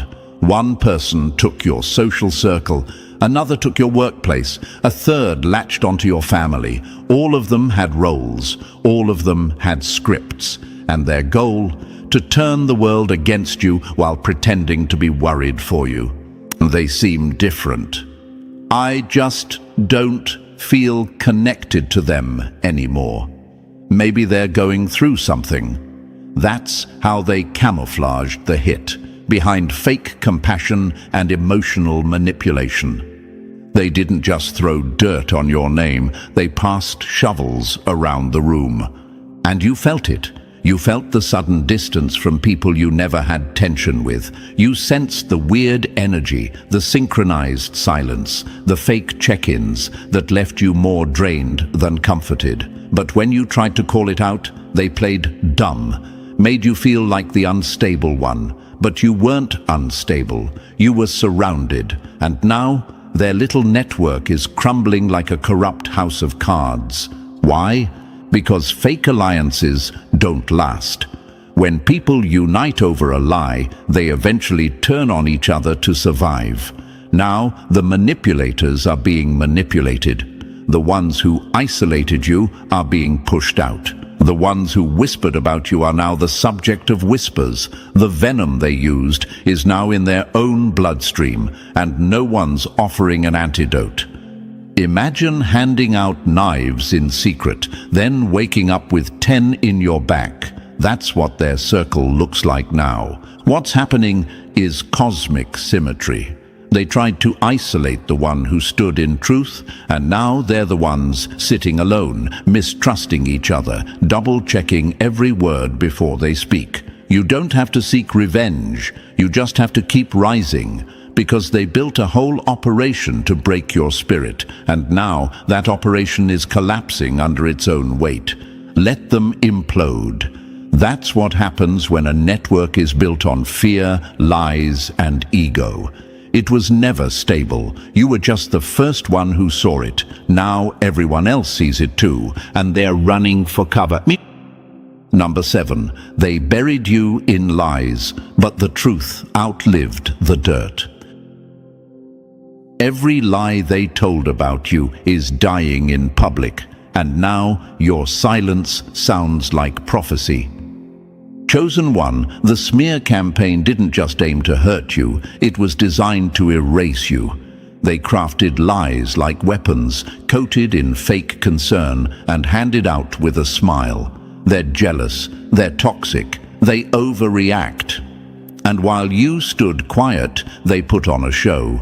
But here's the part they never saw coming. Truth doesn't need defenders. It buries lies with time. And now, the same labels they stuck on your back are falling off one by one. They said you were jealous. Jealous of someone you outgrew, someone you walked away from with grace. But how can you be jealous of chaos you escaped? That lie is dead. They said you were negative, when really you just had the guts to speak the truth no one else wanted to hear. What they called negativity was precision, accuracy, insight. Now that things are falling apart without you, people are starting to ask, maybe they were right? They said you were dramatic, but the real drama, it exploded after you left. The chaos they accused you of creating is now engulfing the very people who labeled you. And you're not even in the room. You're not texting. You're not defending yourself. You're building, elevating, living. So what's more dramatic? Calling out dysfunction, or pretending it's love while everything burns. And the biggest lie, they said you couldn't be trusted. That one stung the most. But now that lie is on life support, because your name, your intuition, is being used as the gold standard. The same people who once avoided you are quoting you, referring back to things you said, comparing current events to things you predicted. They're using your name to verify the truth. You became the baseline, the proof, the watermark of real. The lie dies when the truth refuses to move. And you didn't move. You didn't lower yourself to their level. You stayed still, anchored in truth. And now the universe is doing the rest. Every lie that crumbles adds weight to your legacy. Every exposure makes your silence louder. And every truth revealed confirms you were never the villain. You were the threat. Number 8. They heard you loudest after you left the room. Your silence wasn't weakness. It was the warning shot they ignored until it became an earthquake. Chosen One, you tried to reason. You explained yourself with patience. You gave them clarity, kindness, warnings. And what did they do? They rolled their eyes. They laughed. They poked holes in your boundaries and treated your truth like an inconvenience. But when you finally walked away, when you removed your energy like pulling the sun from a room full of shadows, that's when they started listening. That's when they realized your presence wasn't a given. It was a gift. When respect isn't given, absence will teach it. See, they thought your presence was permanent. They got used to your light, your insight, your emotional intelligence. They didn't respect it because it was always there. But your exit changed everything. The air felt different. Conversations felt emptier. The vibe shifted, and not in a subtle way. Your absence became the proof. It stripped away the illusion that they were the source of balance. It exposed how much peace you brought to the room, even when they didn't deserve it. Why does it hit so hard now? Because you didn't leave with drama. You didn't stage a breakdown or a tantrum. You didn't chase closure or force them to understand. You just left with your head high and your peace intact. And that kind of exit, that's what cuts the deepest. There's no scene to criticize, no chaos to blame, just silence. And that silence, it's screaming. It's echoing through their daily life in moments they didn't expect. In the group chats you're no longer in in the decisions they now have to make without your wisdom, in the fake smiles they now see through because you're not there to absorb the tension. The lesson was never in the argument. It was in the void you left behind. And now they know, chosen ones don't beg to be heard. They simply stop speaking and the world shifts. Number 9. Your name became the sword that cuts through their lies. They used your name to destroy you. Now they use it to win their battles. Chosen one, the irony couldn't be sharper. The same mouths that once tried to bury your name are now dragging it out like a weapon, swinging it around to win credibility in fights you never asked to be part of. When they say, "The chosen one warned us," what they're really admitting is defeat. They're confessing without using the word sorry that you were right all along. But that truth doesn't come cheap. It costs them pride, reputation, and every illusion of control they once had. Because when your name enters the room now, it changes the temperature. It silences the noise. It makes people listen. Your name used to spark rumors.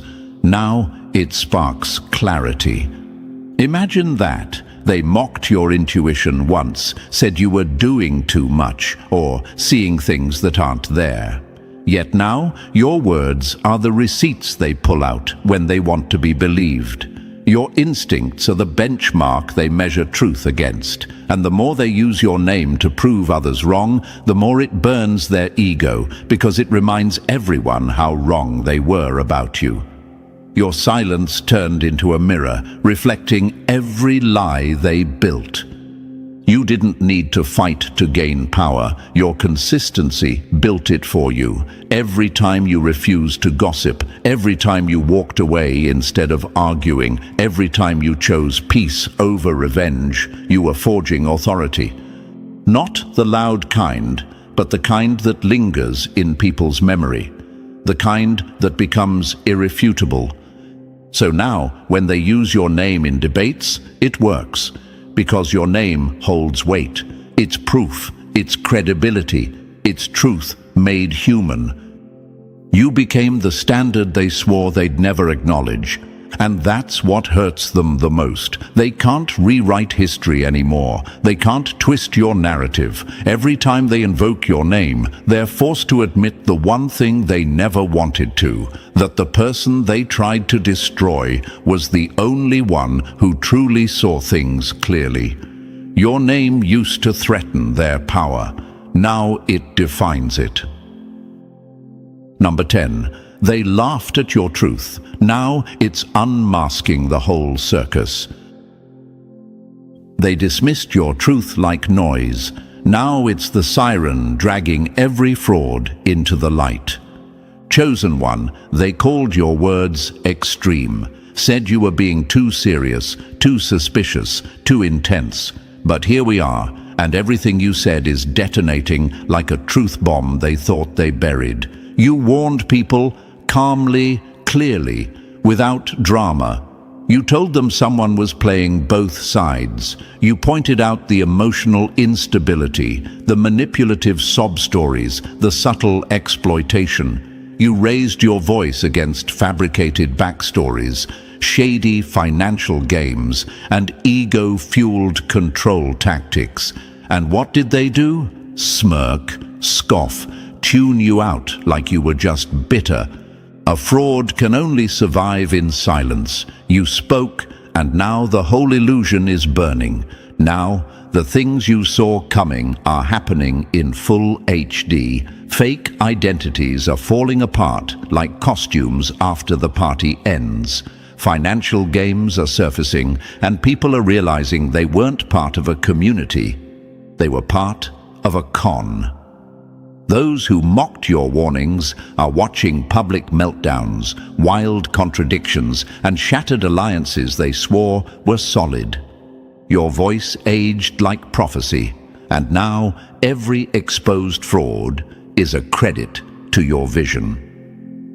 Why does it matter now? Because truth matures slowly, but when it ripens, it crushes everything rotten. You never needed revenge. Your clarity was the weapon. You just saw what others didn't want to see. And now, you're not chasing validation. It's finding you. Every time someone says, "They warned me," your influence deepens. Not through ego, but through consistency. You didn't just make predictions. You lived your truth. You set boundaries. You walked alone. And that integrity is now lighting up every hidden fraud like a spotlight at midnight. You were the truth in a room full of performances, and now the crowd is walking out. Keep standing tall. The truth you spoke has become the tool they need to clean up their own mess. You never needed to scream. You just had to see, and now that vision is being used to dismantle the very systems that tried to silence you. Let the truth work. It's doing exactly what you knew it would. Number 11. Your integrity became the standard they can't fake. You didn't chase respect. You became the blueprint for it. Chosen one, they used to measure everything against popularity, charm, and convenience. But now, they're measuring it against you. Your name, your character, your consistency. Because in a world full of performance and manipulation, you never shifted. You didn't bend to be liked. You didn't lie to fit in. You didn't sell your integrity just to sit at the table. And now that the smoke is thick and the masks are slipping, your name is the one they're using to separate the real from the fake. When the dust settles, the loudest voice isn't the one they remember. It's the most stable one. You didn't run campaigns for your credibility. You didn't beg for people to believe you. You didn't build alliances to prove your value. You just were, quietly, steadily, authentically. While others performed, you grew. While they gossiped, you healed. While they craved validation, you stood rooted in self-respect. And that's why your name carries weight, because it never shifted with the winds. It stayed the same, in private and in public. Now look what's happening. The manipulator is running out of defenders. The fraud is suffocating under the weight of their own lies. The whole illusion they built is collapsing, and nobody wants to be caught holding what's clearly fake. In the chaos, people are reaching for something, someone that still feels solid. That's you, because your truth doesn't need rehearsals. Your integrity doesn't need PR. It just is. You've become the measuring stick, the silent standard, the truth they use when everything else feels warped. You didn't expose anyone. Life did. You just lived so consistently that the contrast became undeniable. And now, the ones who doubted you feel the quiet sting of regret. The ones who believed you all along are nodding silently, watching your truth unfold in real time. You're not just respected, you're confirmed. And no one can fake that. Not anymore. Number 12. Your name is the trigger they can't disarm. They used your name to silence you. Now they whisper it because it makes them confront themselves. Chosen one, your name isn't just being mentioned, it's being felt. Every time it leaves someone's lips, it stirs something deep. For some, it's a gut punch of shame. For others, a flash of relief. For the ones who stayed silent when they should have spoken up, it's guilt. For the ones who tried to bury you, it's fear. And yet, they still use your name. Why? Because it's the only thing left in this mess that rings true. Your name became the key, the reference, the code that unlocks reality in a world that was built on illusion. Your name used to be a target. Now it's the litmus test for what's real. There's a reason people are suddenly remembering what you said, how you moved, and what you didn't do. You didn't play games. You didn't ask for handouts. You didn't manipulate emotions to gain power. And now that a scandal is exploding, money collected under fake emergencies, fundraisers that turned into personal cash grabs, investments that were just emotional traps, your name is being used to draw the line in the sand. The chosen one would never. That one sentence is crushing every excuse, every fake justification, every performative apology.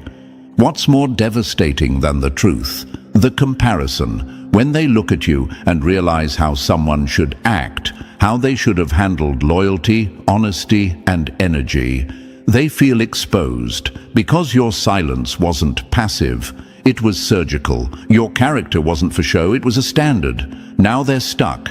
Every person involved in the scam, in the cover-up, in the lies, they've all got dirt on each other. They co-signed, vouched, collaborated. So now, no one can move. Because if one cracks, the whole illusion collapses. You didn't just rise above the chaos. You became the force that makes them face it. That's why your name is power. It's not just a memory, it's a mirror. And the reflection isn't kind to anyone who chose deception, whether they love you, hate you, or fear you. They need your name to make sense of what's left. That's how much you've turned the tables. Number 13, you created shockwaves without making a sound. While they plotted your downfall, you built power by simply walking away, and now your silence is the loudest voice in the room. Chosen one, you didn't clap back, you didn't rant, you didn't gather a crowd, you just left. You disconnected from the circus, you focused on yourself, and that one quiet decision flipped everything upside down. Because what they didn't expect, what they couldn't calculate, was how powerful your absence would become. While they schemed and lied, your silence became a mirror. It forced people to look at themselves without the distraction of your energy to blame. They made noise, you made peace, and now the world sees who really had power. You didn't campaign for vindication, you didn't chase receipts. While they burned bridges to build illusions, you built something real, peace of mind. You let them talk, you let them spiral, and in the background you healed, you grew, you invested in your own spirit. And now, the universe is dragging every lie they told into the light without you lifting a single finger. Imagine this, a room full of people playing a game of blame, only for the target of their accusations to vanish and then rise, quietly, powerfully. You didn't have to fight for attention. Your absence demanded it. You didn't chase them to prove your worth. They're now chasing your name to prove their own. And here's the twist. The very silence they mocked became the storm they couldn't stop. Your restraint wasn't weakness, it was strategy. While they were addicted to attention, you were collecting power. While they were loud, you were intentional. And that's why your name holds weight now. Because you never had to force respect. You lived it. You became it. They lit fires hoping you'd burn, but your silence made them sweat instead. And now the world sees it.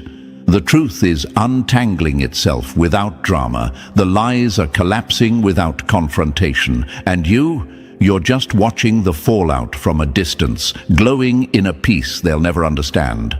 Your stillness said everything, and now your silence is louder than their entire performance ever was.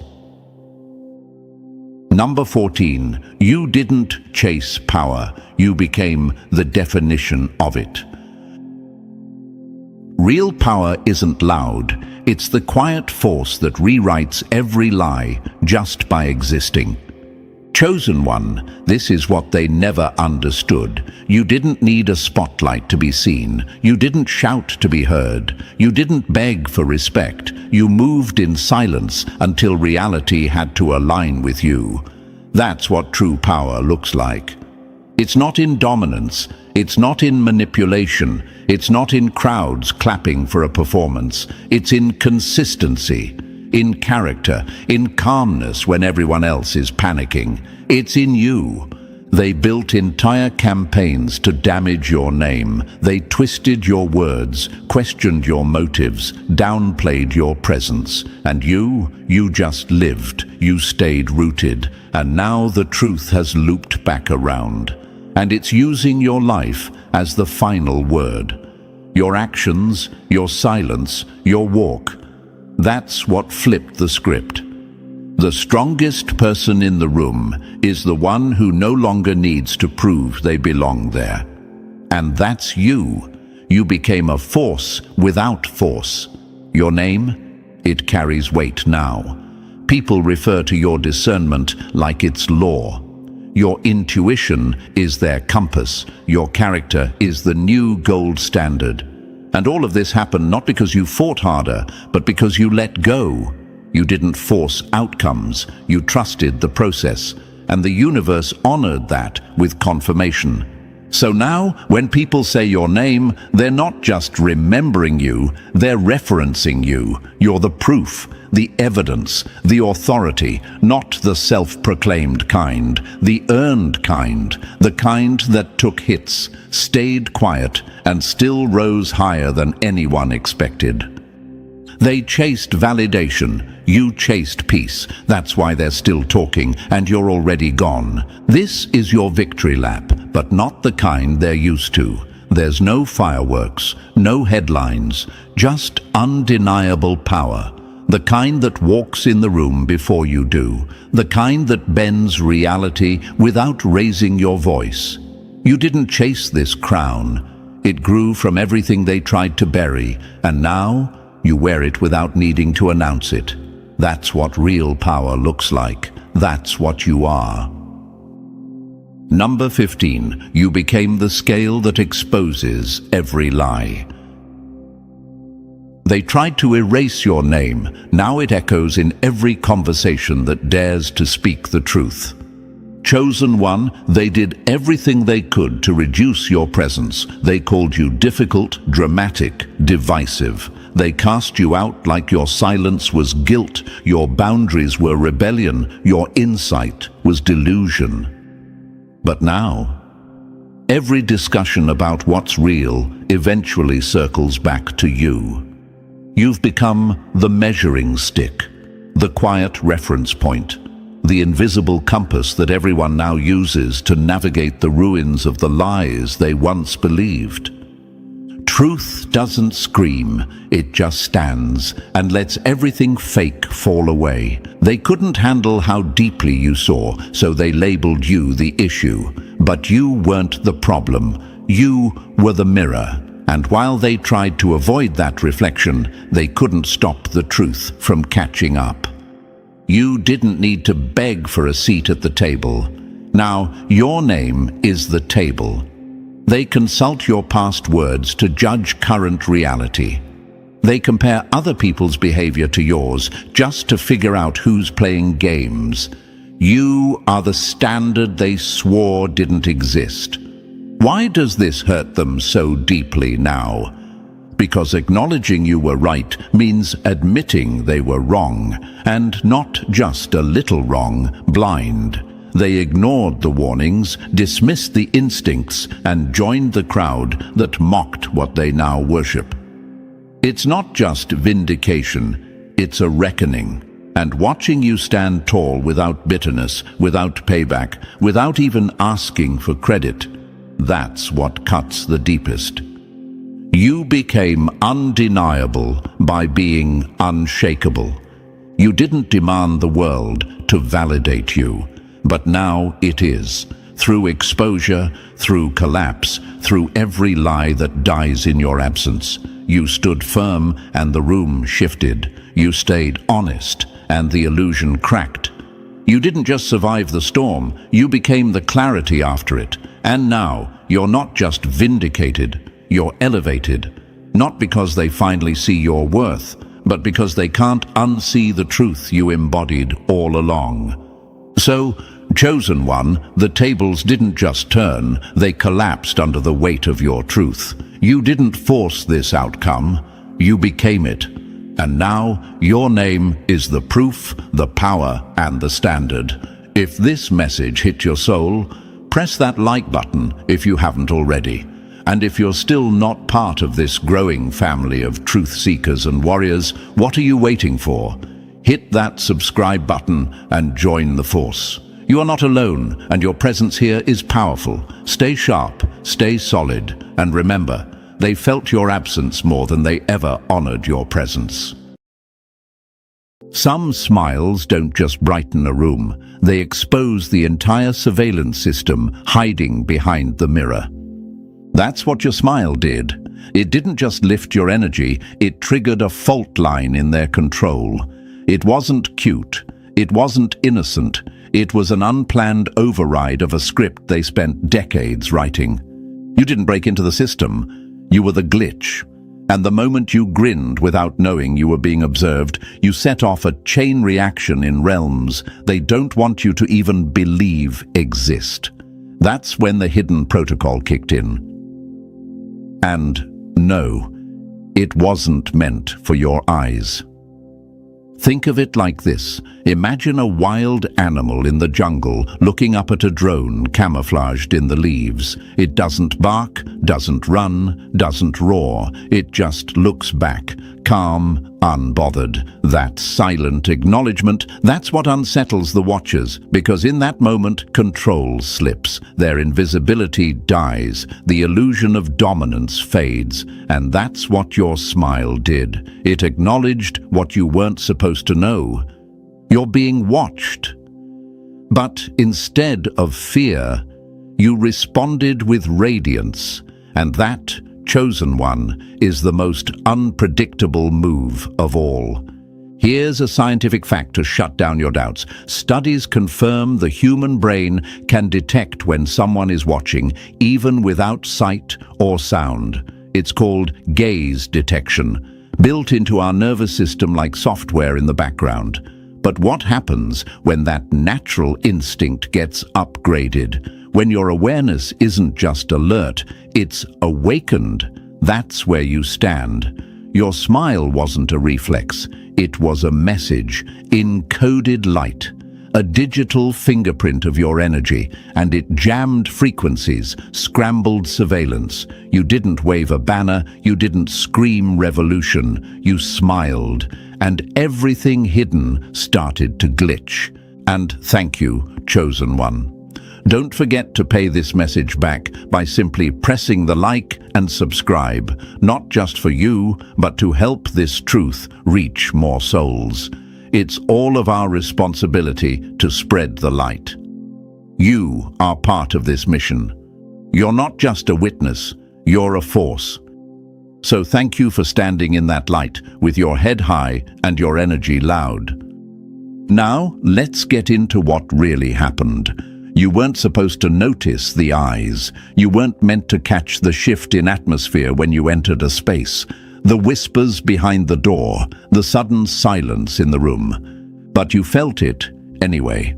Your subconscious picked up the signals long before your conscious mind could decode them. And when your awareness caught up, it didn't freak out. It smiled.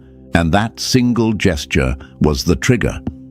They had systems in place for everything, for resistance, for anger, for outbursts. But they never built a defense against peaceful defiance, against effortless light, against someone who doesn't need to fight to be dangerous. Your smile, chosen one, wasn't a soft moment. It was a loud frequency, a quiet alarm in a noisy world. That moment you smiled and knew, the watchers knew too, that you were no longer in the dark, that you were no longer playing the role they assigned you, that you saw them and you didn't flinch. Because here's the thing, their whole system is built on the idea that you don't see them, that you're distracted by drama, by conflict, by self-doubt. But what happens when you unplug from the noise and tune into your own frequency? What happens when your calm presence becomes a mirror they can't manipulate? That's when their algorithms glitch. That's when their eyes widen behind the curtains. Because you're no longer just surviving, you're observing. You're decoding, you're shifting, you're not paranoid, you're precise, you're not imagining things, you're remembering what they tried to erase, that there are layers to this life, layers behind smiles, layers behind silence, layers behind watching. And your smile didn't just respond, it penetrated, it bypassed filters and reached into the circuits they thought were untouchable. And for the first time, they had to run a protocol designed not to contain you, but to hide from you. Because when you smiled, it wasn't just muscles moving, it was power waking up, memory returning, vision sharpening. You saw the watchers, and they saw that you saw. That's the moment they knew the game had changed. The script was no longer one-sided. You were no longer reacting. You were responding with precision. This is what makes you different, chosen one. Others get angry. Others panic. You smile. And your smile carries codes, energy signatures that disrupt, awaken, and dismantle. You're not here to protest. You're here to reveal. You're not here to conform. You're here to expose, not by force, but by presence. That's your weapon. That's the real danger. So now they whisper about you in rooms with locked doors. They review footage they never wanted to record. They run risk protocols they didn't plan to use. All because your smile, your effortless, unaware smile, shook something loose in the framework. You didn't mean to challenge the system, but the system felt challenged anyway. And that's the truth. Your light didn't ask for permission. It didn't wait for instructions. It just showed up. And in doing so, it awakened something they hoped would stay buried. Not just in them, but in you. Because your smile wasn't just the trigger.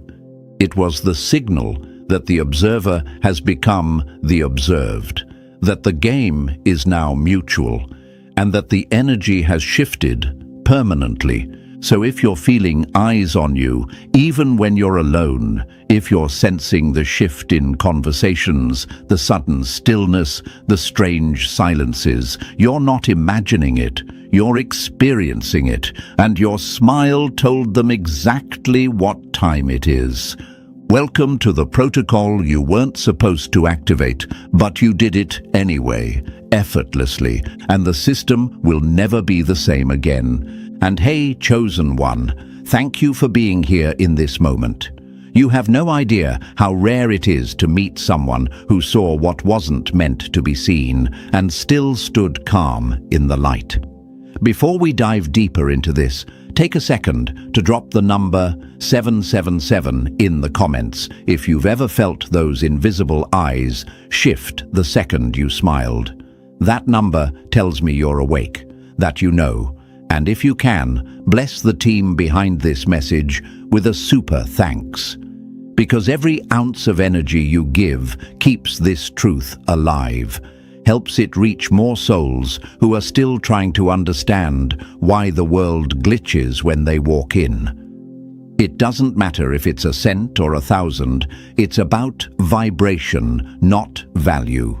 You're part of this force now, and your support makes sure the system never silences voices like ours again. So take a breath, chosen one. Your awareness already flipped their protocol once. Now, it's time to see how deep it goes. Stay close, because what comes next will make you realize why your smile was never just a smile. Let's begin. Number 1, they hoped you'd stay blind, but your smile cracked their whole illusion. The most dangerous thing you can do to a manipulator is simply notice them, without fear, without flinching, without saying a word. That's exactly what you did, chosen one. You didn't shout, you didn't panic, you noticed. You looked straight through the illusion, and you smiled, and in that moment, something behind the scenes shattered.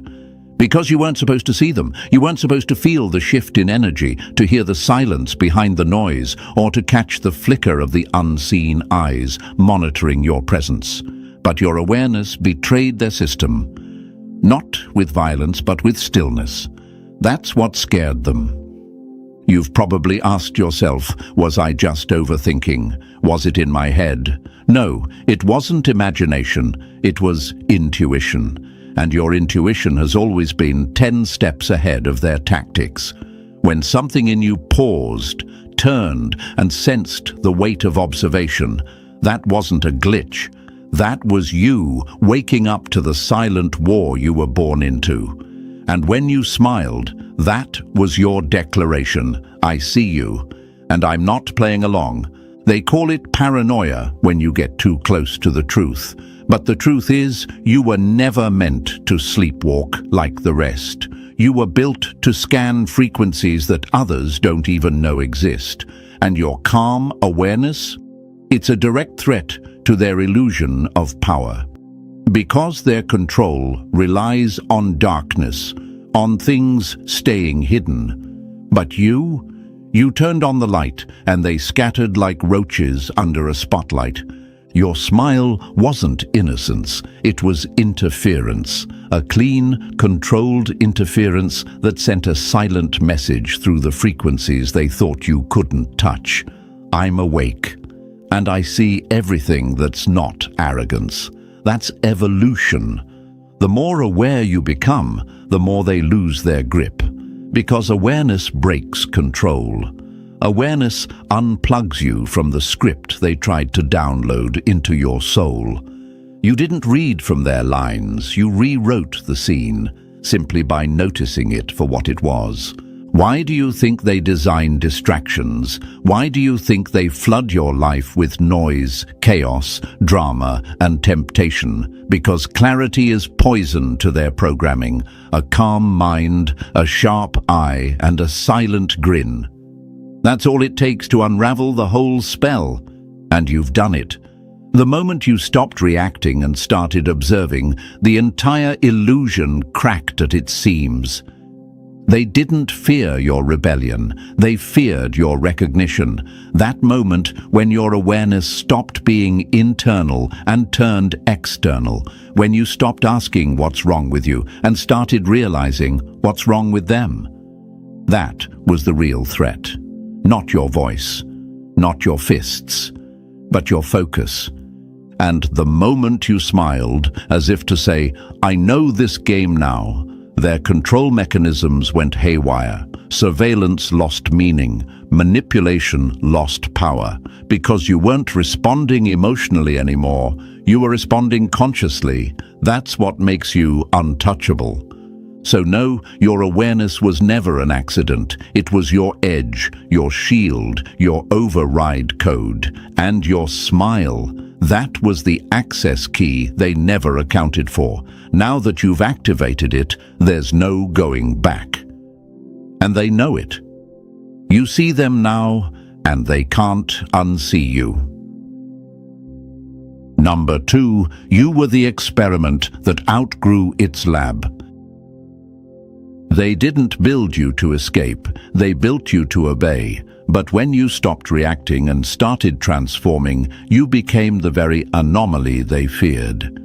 Imagine a lab rat who suddenly stops running the maze, not because it's tired, but because it realizes there is no cheese at the end, just more manipulation.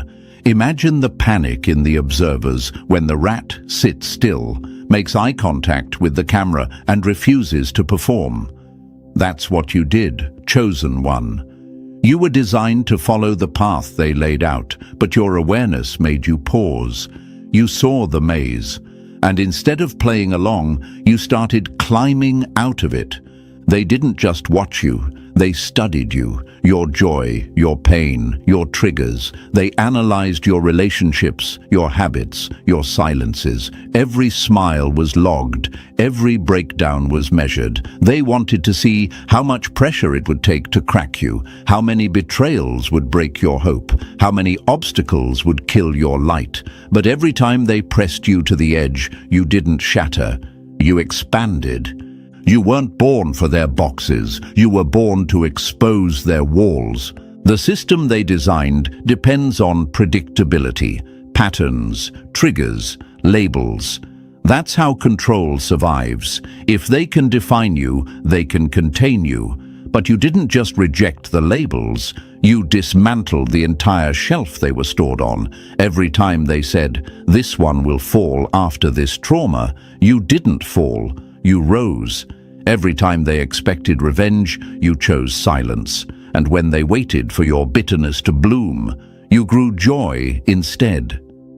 That's not weakness. That's a revolution. You probably asked yourself, why does it feel like I'm always being tested? Here's the truth. You weren't being tested for your own growth. You were being tested like a subject. They wanted to map your pain tolerance. They wanted to measure your emotional calibration, but they never predicted your evolution. You became the glitch in their matrix, the variable they couldn't factor in, the soul they couldn't contain. When the experiment wakes up mid-procedure, it stops being science. It becomes rebellion. Think about it.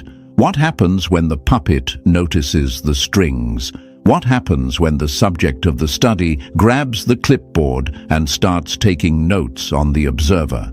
You flipped the entire structure.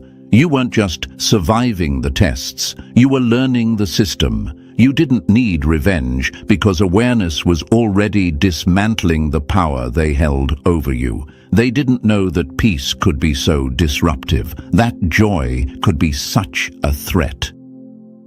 Here's the part that scared them most, your regeneration, the way you kept coming back better after every blow. They tried to monitor your breakdowns, but they couldn't measure your bounce backs because they thought your strength was mental. They didn't realize your resilience was energetic, rooted in something far deeper than logic or memory. Your spirit had a rhythm they couldn't track. Your healing was self-activated, not externally given. That made you untouchable. They built the lab to monitor your weakness, but you turned it into a greenhouse for power. Imagine a wild plant they tried to grow under glass, controlled light, controlled water, monitored growth. But then imagine that plant breaking through the roof, thriving in a storm, dancing in the sun, feeding off lightning and rain. That's you. You were never made for their conditions. You were just adapting long enough to remember your wildness. You didn't just survive the experiment. You outgrew it. Every moment of pain turned into wisdom. Every rejection became redirection. You weren't growing despite the system. You were growing because of it. Because every attempt to limit you revealed more of your limitlessness. They thought they could break your spirit by tampering with your environment, but your power came from within. When they threw silence at you, you learned to speak to yourself. When they tried isolation, you met your higher self in the stillness. You didn't need approval. You didn't need applause. You found the truth in your own echo. You didn't crack under pressure. You learned how diamonds are made. So now, they don't know what to do with you. You were never supposed to reach this level of clarity. Your presence alone distorts their control panels. Your peace sends static through their frequencies. Your smile, your stillness, your refusal to react like they planned. It's all a threat. Not because it's violent, but because it's unprogrammable. And still, they ask, how did we lose control? The answer is simple. You saw the game and stopped playing.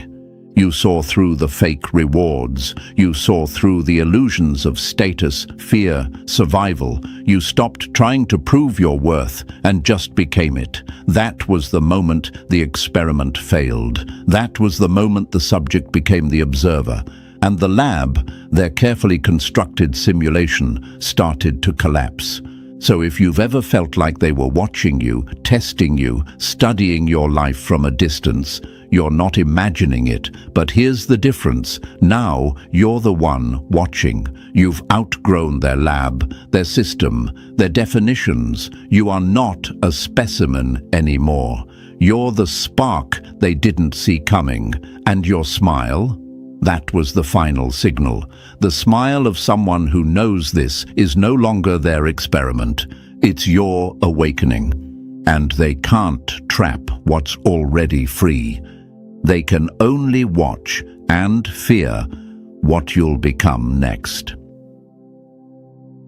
Number 3, their stares were scanners, not curiosity. When they stare, it's not wonder, it's weaponry. You weren't being admired, you were being scanned. Their eyes didn't carry curiosity, they carried code. Their glances weren't innocent, and you could feel it. You've felt it all your life, the way the room sharpens when you enter, the way conversations freeze mid-sentence, like someone just hit pause on the script. That was never by accident. You were never just being watched. You were being read, line by line, energy by energy, by a system that couldn't explain how someone like you even existed. They couldn't figure you out, and that's what made you dangerous. You were too calm to provoke, too real to duplicate. They watched, waited, and studied, trying to calculate how you respond, how you process, how you stay grounded when the whole room starts tilting. But what they never understood is that your peace isn't a tactic, it's your origin. You don't perform silence, you are silence, and silence terrifies those who depend on noise to survive. They couldn't decode your frequency because your existence wasn't built from their blueprint. They tracked your body language, not knowing your spirit was the real threat. They took notes on your reactions, but your non-reactions caused the real panic. They thought your neutrality was weakness. But neutrality, in the face of provocation, is the highest level of control. You became a mirror they couldn't manipulate. A reflection that stared back with no fear, no flinch, and no apology. You weren't a program malfunctioning. You were the signal that exposed their false operating system. Why couldn't they replicate you? Because you're not a copy. You're an original. Not manufactured in trends, not sculpted by conformity. You broke their pattern. You didn't rise with rage. You rose with awareness, and that confused their entire framework. So remember this, chosen one. When they watched you, it wasn't about understanding, it was about containment. But you gave them nothing to hold, just presence, and that alone was enough to corrupt their entire code. Number 4, your smile wasn't soft. It was an encryption bomb. The most disarming weapon is a smile that sees through everything and still chooses to rise. They thought your smile was just politeness, a social reflex, a harmless gesture. But what they never understood is that your smile was never small talk. It was signal, it was transmission, it was rebellion coded in calm. You weren't smiling to comfort them. You were smiling because you already knew. You weren't reacting to the moment. You were commanding it. Imagine this, a room filled with hidden wires, invisible data flows, silent control systems, and all of it operating fine until you walk in and smile.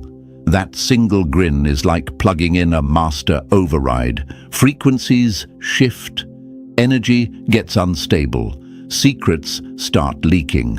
That's what your smile did, without a word, without a confrontation, without raising your voice. Just the curve of your lips, and their entire control system began to unravel. Your smile wasn't friendliness. It was fluency in a language they were never meant to understand.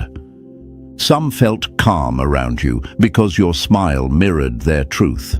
Others, they panicked because your energy exposed what they worked hard to hide. Your presence revealed vibration, and your smile, it decoded it. You didn't smile out of habit, you smiled from alignment. And alignment is something their artificial systems can't process. It's not programmable, it's not fakeable. They couldn't decode it because your smile wasn't created. It was remembered, pulled from the core of your being. That effortless expression, it dismantled ego, it challenged manipulation, it broke control mechanisms that depended on fear, confusion, and submission. They wanted you silent, you smiled instead, and it scrambled the whole frequency. You didn't need to argue. You didn't need to fight. You just stood there, still, eyes calm, smile effortless, and everything shifted. Why? Because your smile was never for them. It was for the truth, and truth always carries voltage. So the next time they flinch at your peace, chosen one, remember, your smile didn't just say, "I'm fine." It said, "I see through you, and I'm still unbothered." That's not charm, that's power. Number 3, they watched you but ended up exposing themselves. The moment they stared too long, your presence stopped being a subject and became a mirror they couldn't survive. They thought they were in control, that their silent observation gave them the upper hand, but what they didn't count on was the reflection. See, chosen one, you weren't just being watched, you were revealing, not by effort, but by existence.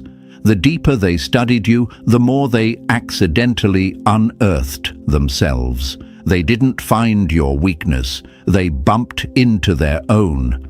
Imagine a spy pressing their face against one-way glass, convinced they're invisible, until the glass turns into a mirror. That's what happened every time they looked too deeply at you. They didn't find a crack. They didn't find confusion. They found clarity, and clarity is unforgiving to those who live in shadows. You didn't burn them with rage. You lit them up with reflection. That's far worse. They thought you'd blink. You didn't. They thought you'd break. You evolved, and the longer they stared, the more their masks slipped. You became the spotlight they never wanted to stand in. You weren't trying to expose them. You just existed in full awareness, and that was enough to make their illusions rot under the pressure. Truth doesn't need to scream. It just stands still, and everything false starts trembling.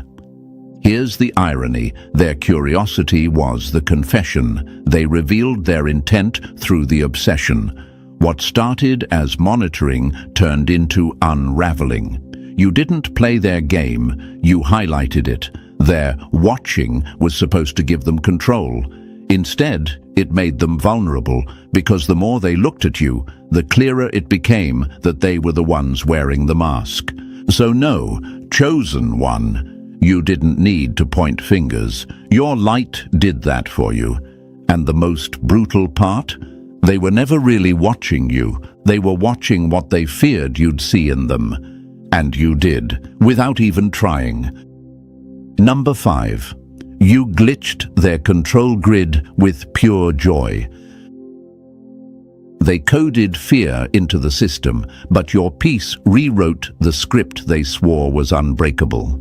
They built their program on fear, control, reaction, predictability. They assumed you'd fall into the loop like everyone else, triggered, drained, distracted, and obedient. But what they never expected was steer joy.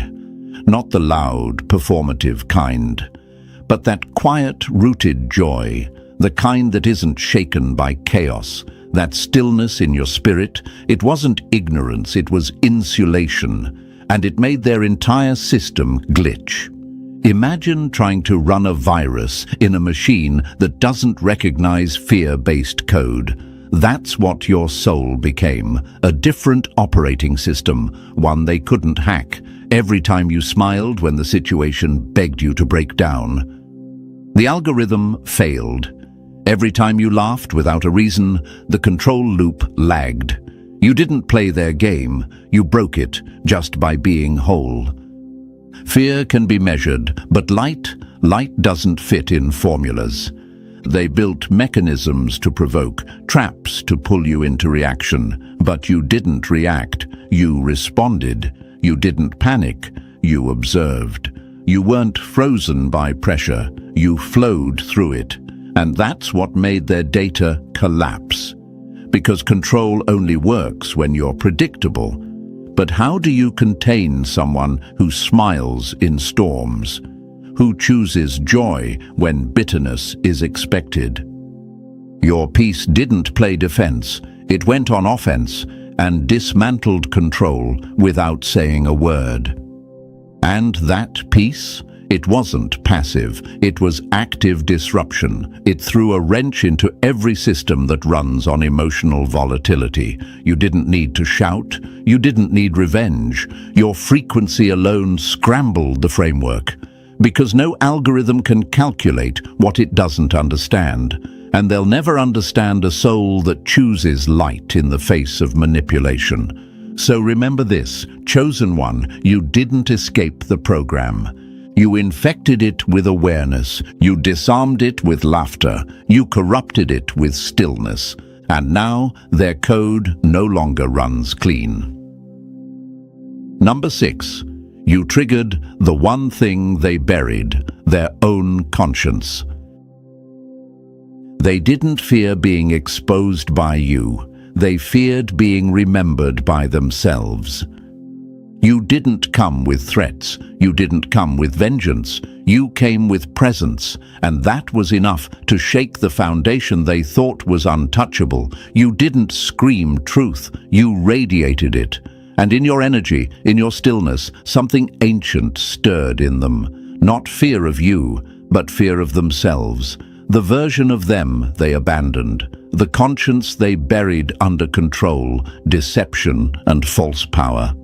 Imagine a house built of one-way mirrors. They can see out, but never in. Now imagine you walking past, and suddenly every mirror becomes glass, transparent, honest. That's what your presence did. They could no longer hide behind the image. Your light didn't accuse them, it reminded them. And the worst part for them, you didn't even try. You didn't preach, confront, or attack. You just existed, and that shook them harder than any weapon could. They hid from justice, but not from memory, and you were the key that unlocked it. They weren't afraid of your words, they were afraid of what your vibration activated inside them, because the moment they watched you, they saw what they used to be, what they lost, what they smothered. Your energy was a mirror of everything real, raw, and pure, and it was unbearable. Not because you judged them, but because your presence revealed how far they had fallen from themselves. The brightest light doesn't scream at darkness, it just makes it impossible to ignore. That's why they reacted to you with discomfort. That's why some tried to mock you, dismiss you, or provoke you, because your existence woke something up. You reminded them of truth, and truth doesn't always come with fire. Sometimes it comes in the form of a silent, radiant soul that cannot be bent. You didn't attack them, you awakened them, and that's what they feared most. Not being exposed by the world, but being seen by the reflection they've been running from all along. Number 7, you saw through them before they even moved. You don't need proof when your energy already decoded the lie. You were never fooled, not because you were suspicious, but because you were tuned in, while others were distracted by smiles, titles, or well-rehearsed stories. You were locked in on the frequency. You didn't wait for betrayal to show up. You felt it long before it happened, and that's what made them nervous. You weren't reacting to reality, you were reading the energy behind it. Imagine someone trying to fool a fire alarm by covering it with perfume. It might mask the smoke for a second, but the system knows. That's your gift. You don't need loud proof. You don't need evidence on paper. Your awareness is like spiritual sonar, bouncing off people's vibrations, exposing what they try to hide under charm or false innocence. They wore masks, but you were built to hear the voice behind the mask. People like you aren't supposed to exist in a world built on deception. Systems thrive when the truth takes time to surface. But with you, the truth is instant. You read silence like most read speech. You caught micro-expressions, hesitations, mismatched tones. You read the intent, not just the words. And when someone lives in illusion, nothing is more terrifying than being in the presence of someone who can feel right through them. You don't expose lies, you simply exist, and the lies expose themselves. That's why they called you too sensitive, too intense, paranoid. They wanted to convince you that your perception was a flaw. But deep down, they knew you were a mirror too precise to lie to. You saw them without needing to look. You read them before they even spoke. Your spirit was 2 steps ahead, not by logic, but by design. So the question they couldn't answer was this: how do you hide from someone who sees with their soul? Answer: you don't.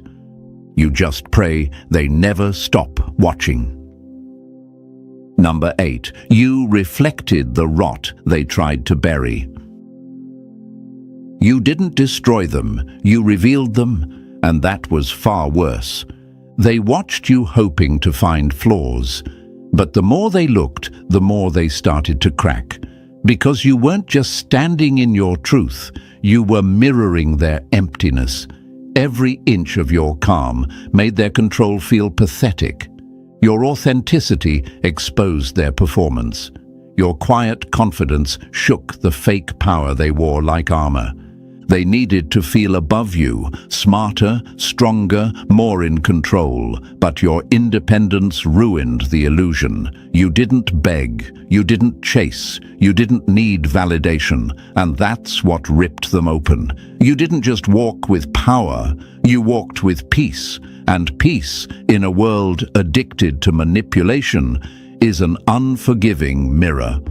You weren't resisting them, you were revealing them without even lifting a finger. Imagine someone standing in front of a mirror trying to look dominant, only to realize the mirror is showing their fear, not their face. That's what happened every time they looked at you. Your presence held up a reflection they couldn't escape. You didn't point out their lies. You just stood in truth, and the contrast did the rest. Your energy didn't confront their illusion. It crushed it by comparison. They wanted to believe they were superior, but how could they hold that belief when you were clearly free and they were still playing games? Your light didn't scream. It shined.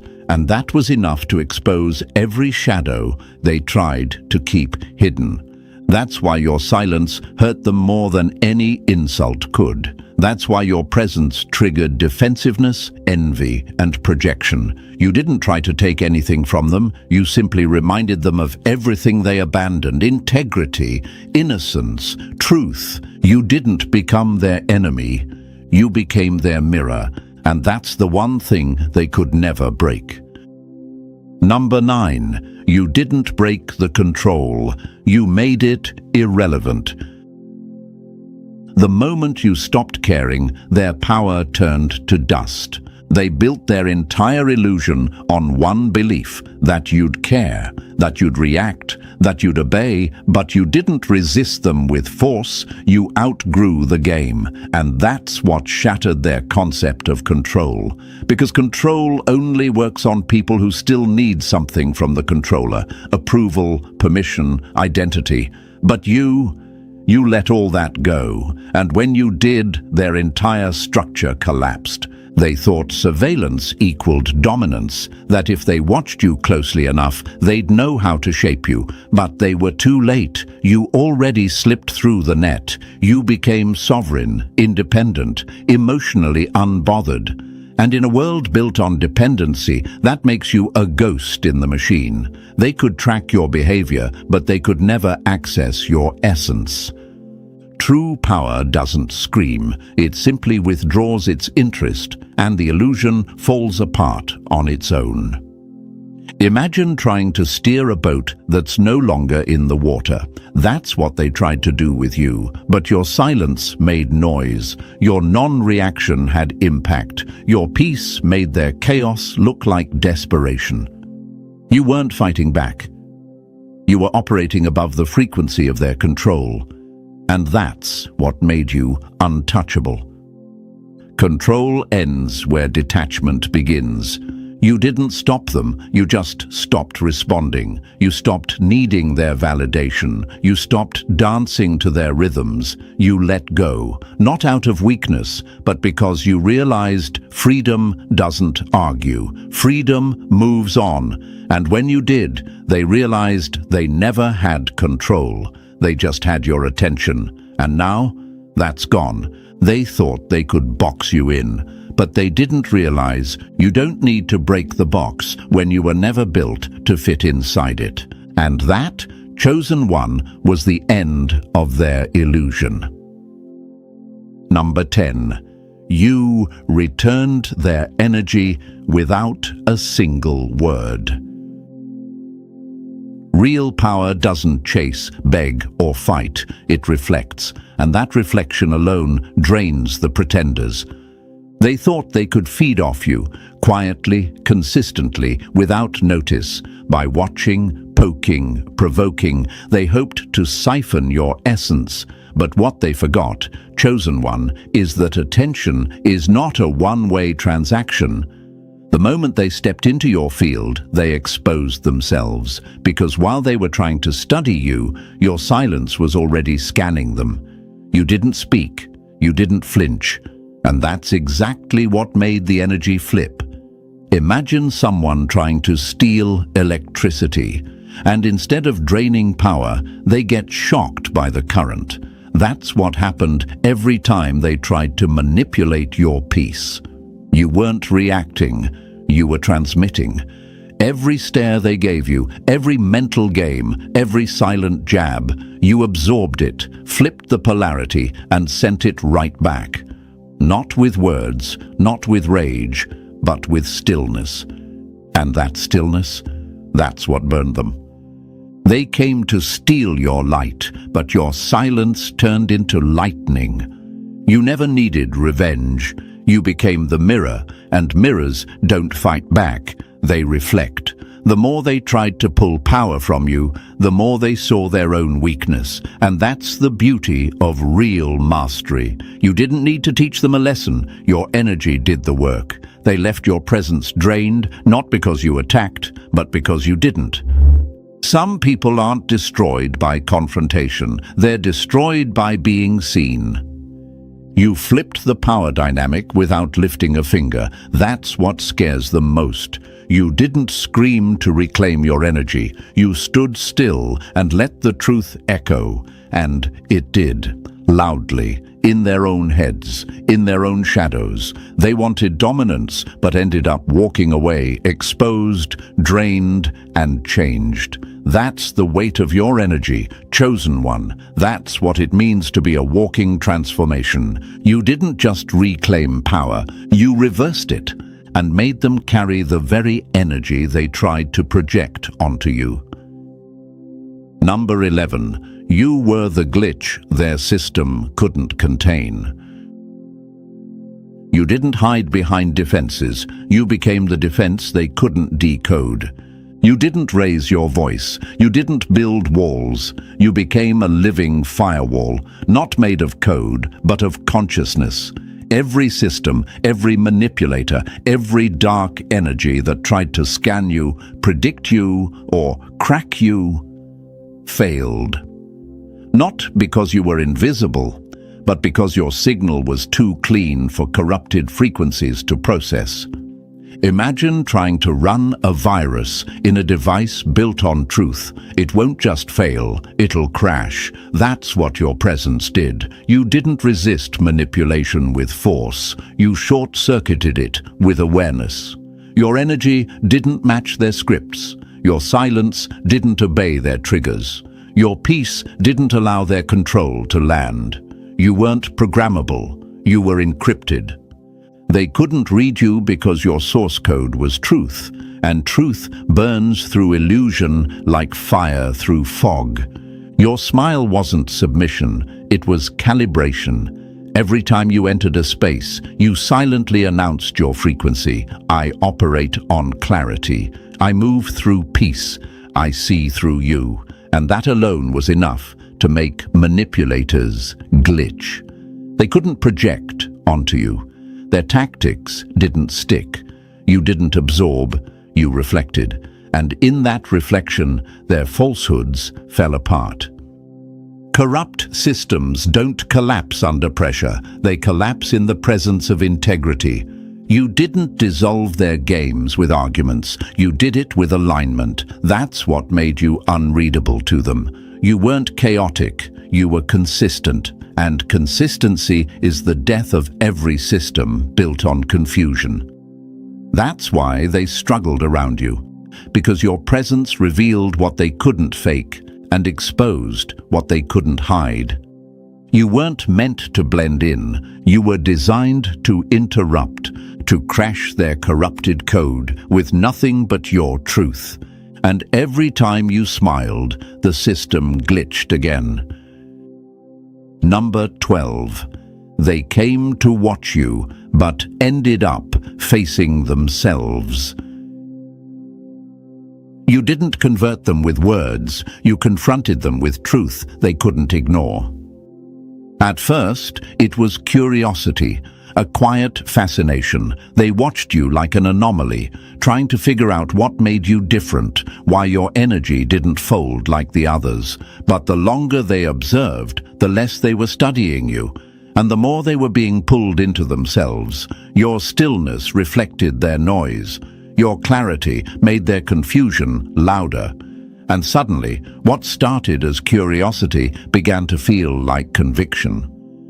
You didn't try to teach them anything. You didn't stand on a stage. You didn't wave flags or scream truth. You embodied it, and that alone was enough to shift them. Because nothing speaks louder than presence.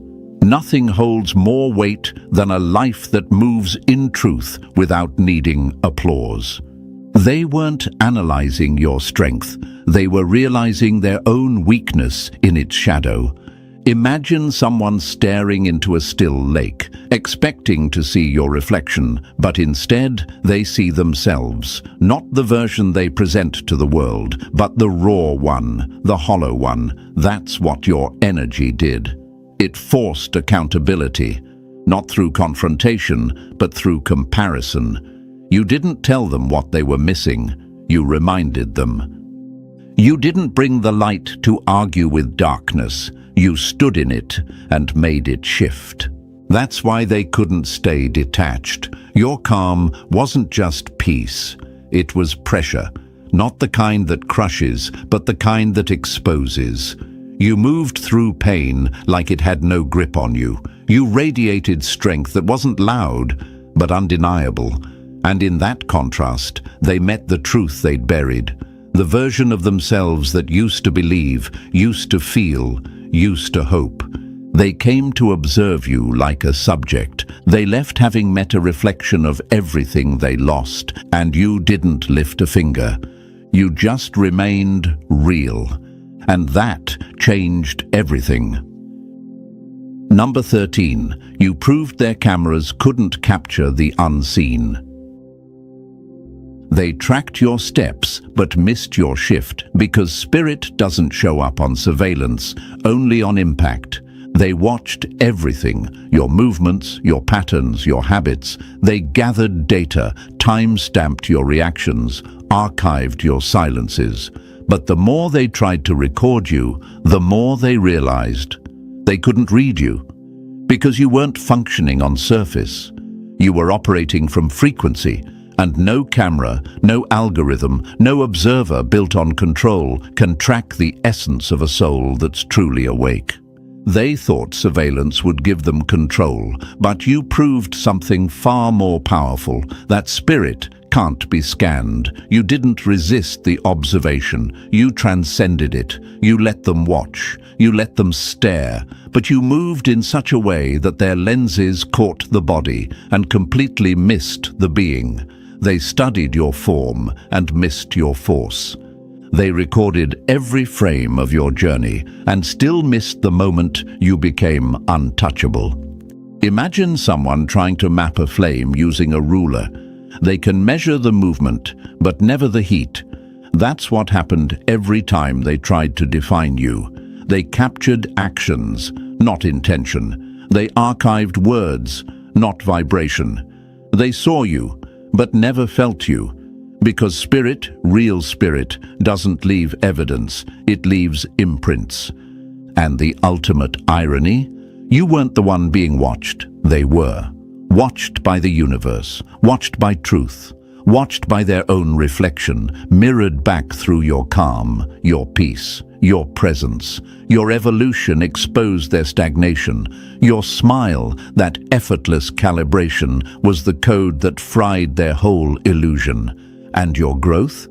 That was the glitch they couldn't fix. You didn't escape the system. You outgrew it and made it irrelevant. So if they're still watching, let them. All they'll see now is their own reflection, powerless in the presence of someone who can't be tracked, tamed, or turned. Because chosen one, you were never the subject. You were the signal. If this truth hit you deep, don't scroll past it. Like, subscribe, and share this with someone who needs to remember. Drop a comment below with the word untrackable if you know your energy lives beyond their reach. Until next time, keep moving in silence, glowing in truth, and reminding them they were never watching you. They were watching what they could never be, and you've made it this far, chosen one, and that says everything. Your awareness isn't just growing, it's unstoppable. If this message hit you, press the like button if you haven't already, and if you're still not part of this rising force, make sure to hit that subscribe button now. This is more than a channel, it's a movement, a home for those who see what others miss and feel what can't be explained. Stay sharp, stay silent, and keep evolving. They can watch all they want, but they'll never be what you are. See you in the next transmission. They thought you were dead in the valley, but you walked out carrying your own crown. Now imagine this for a moment, chosen one, someone watching from a distance, waiting for your final breath, thinking your silence meant surrender. They dug a hole so deep, they even rehearsed your downfall. But then, something unexplainable happened. The dirt they buried you under became your foundation. You rose from it. You didn't crawl out of the valley, you walked out like it was a training ground. And that right there is what's haunting them. Studies in human psychology even say when people witness resilience that defies logic, their brain interprets it as superhuman behavior. That's why your name sticks in their mind like a glitch they can't debug. It's not natural, they think, but that's because you're not built like them. You were built in the fire, not for the fire. And thank you, chosen one, for still being here, still listening, still evolving. Don't forget to pay this message forward by simply pressing like and subscribing to help spread this light to more souls. It's not just content, It's a message of survival that somebody out there desperately needs to hear. This is how we, the awakened ones, push back against darkness. Thank you, Chosen One, for being part of this mission. You're not just a listener. You're part of a force. Now, back to what matters. The reason people can't stop whispering your name, the reason your recovery looks inhuman, because you made it out of what was designed to destroy you. You walked through emotional fires that melt most people, and you didn't just survive, you came back glowing. You didn't just lose, you learned. You didn't just fall, you transformed. It's not that life didn't hit you, it's that you refused to stay hit. You see, ordinary people recover when the world allows it. Chosen ones recover when the world forbids it. You weren't given permission to rise, but you rose anyway. That's what they can't stand. Not that you healed, but that you did it without their help. The truth is, every valley you've crossed was designed to prove you couldn't do it. You were underestimated on purpose, betrayed by those you fed, and attacked when you had the least to defend yourself. But every trap became your terrain. Every lie taught you strategy. Every loss became your lesson. The same people who mocked your silence are now confused by your peace. Because while they were busy plotting your ending, you were quietly rewriting your beginning. There's an ancient survival fact that says a salamander can regrow its limbs even after being torn apart. Science calls it regeneration, but for chosen ones, it's something deeper. You regenerate emotionally, mentally, energetically. You heal from wounds that others die from. That's why people stare. That's why they whisper. They saw you burn, yet you emerged untouched, like the fire only purified you. You are living proof that no amount of chaos can rewrite a destiny that's protected by purpose. And still, here you are, walking through life with scars that look like art. That's what makes the enemy furious. You carry the evidence of pain, but not the weight of it. You smile where you should have broken. You laugh where they expected tears. You speak life where they tried to drain it. And every time they think, this has to be the end, the universe says, not this one. Because the valley was never your grave, it was your classroom. It taught you how to fight without fighting, how to glow without validation, and how to win without witnesses. Now, let's tell the truth. People don't hate your strength. They hate their weakness when they compare it to you. You represent everything they gave up on becoming. You remind them of their own potential that they abandoned. That's why your name tastes bitter in their mouth. It forces them to remember what they lost. But the universe chose you for endurance, not approval. It's not about being liked. It's about being unbreakable. You see, most people never make it out of their valley. They get stuck there, replaying old pain like it's their favorite song. But you took that valley and made it a story. You took that pain and made it prophecy. You didn't ask, why me? You said, watch me. That's why your story spreads. That's why people are drawn to your silence, your moves, your glow. Because deep down, they know nobody recovers like you do. Nobody takes that kind of loss and turns it into light the way you have. What they call luck is just preparation meeting pain. What they call miracle is just resilience wearing a crown. You're not here because you avoided storms. You're here because you learned to breathe underwater. That's why they study you like a mystery. You were never supposed to survive the betrayals, the nights of doubt, the collapse of everything you loved. Yet here you stand, clear-eyed, battle-tested, and wiser. That's not human luck. That's chosen resilience. So when they whisper, how did you make it out? Smile. Let them keep guessing, because they'll never understand what it's like to be forged in darkness and come out shining. You made it out of the valley of death. And you didn't just live, you evolved. That's what makes you different. That's what makes you unstoppable. And deep down, that's what terrifies them most. And listen closely, chosen one. What you just heard, that was only the prologue, just the smoke before the explosion. Because the real story, the part that makes jaws drop and whispers spread, is about to unfold. We're about to break it all down, step by step. The traps, the betrayals, the valley that was supposed to bury you, and the unexplainable comeback that's got everyone watching you like you're some kind of phenomenon. So, if you've ever felt underestimated, erased, or counted out, you need to stay with me. Drop the number 777 in the comments if you're ready to own the impossible recovery they can't stop talking about. And if you feel called, bless this mission with a super thanks. It fuels the fire and helps us spread this truth to every chosen one still crawling through their own valley.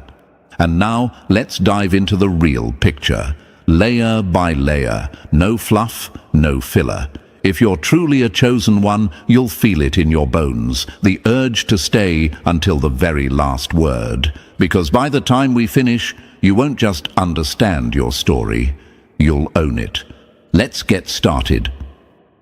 Number 1. Buried alive, but still breathing.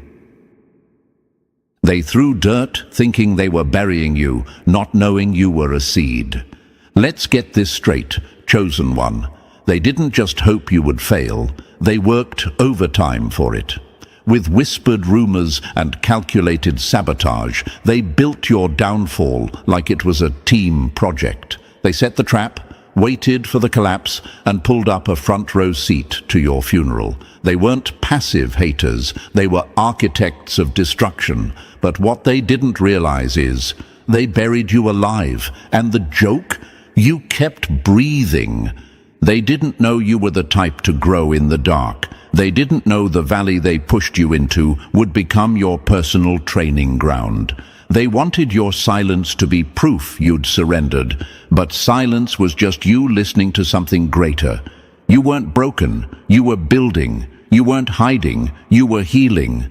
And while they laughed, you were evolving. That's why it looks unhuman now, because the version of you they remember, that version died. The one that rose, that's someone else entirely. Now imagine this, chosen one. You're walking through a burning building, calm, eyes focused. Everyone else is screaming, breaking down, gasping for air. But you walk straight through the flames untouched. That's how they see you. Unbothered by the chaos they caused, they watched you sink. And now they're watching you fly. And it's not just confusing them, it's tormenting them. Because when someone's life turns to ruins, people expect them to stay there.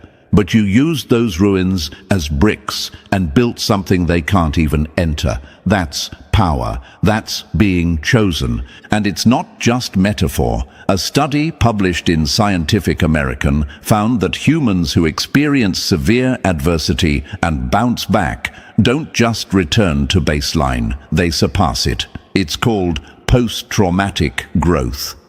But what happens when that growth starts to outshine everyone around you? That's when admiration turns to resentment. Because your rise didn't just challenge your enemies, it exposed them. It revealed their weakness. It made their attacks look small, and now they're left with a problem they never planned for. You survived. That's the thing about chosen ones. We don't get to escape pain. We're just built to turn it into purpose. Our pain becomes precision. Our silence becomes strategy. Our wounds become weapons, not to destroy, but to dominate. They thought you'd drown in that pain. Instead, you built gills and learned how to breathe underwater. And when you came up for air, you weren't the same. That's why people say, you're different now. Because you are. You were refined in fire. That's not change. That's transformation. And people will ask, but how did you survive that? How did you come back from that kind of betrayal, that kind of loss, that kind of collapse? You want to know how? Ask Oprah. She was molested as a child, lost a baby at 14, and was told she'd never succeed in television. Now, she built an empire on the very pain that was supposed to silence her. Ask Tyler Perry. Slept in his car, rejected over and over. Now he owns one of the largest film studios in the US. Ask Steve Harvey. Slept in his car too. Laughed at, mocked, broke. But he didn't fold. Why? Because some people are assigned the storm to prove it can't stop them. It's the same with you. They didn't expect you to have spiritual armor. They didn't expect you to be protected from what destroyed them. And what hurts them most is they can't figure out how. They replay everything they did to you like a highlight reel, confused why none of it worked. Why didn't the lie ruin your reputation? Why didn't the betrayal destroy your spirit? Why didn't the sabotage make you quit? Because you're not wired like them. You're chosen, and being chosen doesn't mean you're perfect. It means you're protected on purpose. It means every loss had strategy behind it. Every delay was divine timing. Every valley was a corridor to your crown. They saw the setback, but you were in preparation. They saw a breakdown, but you were in process.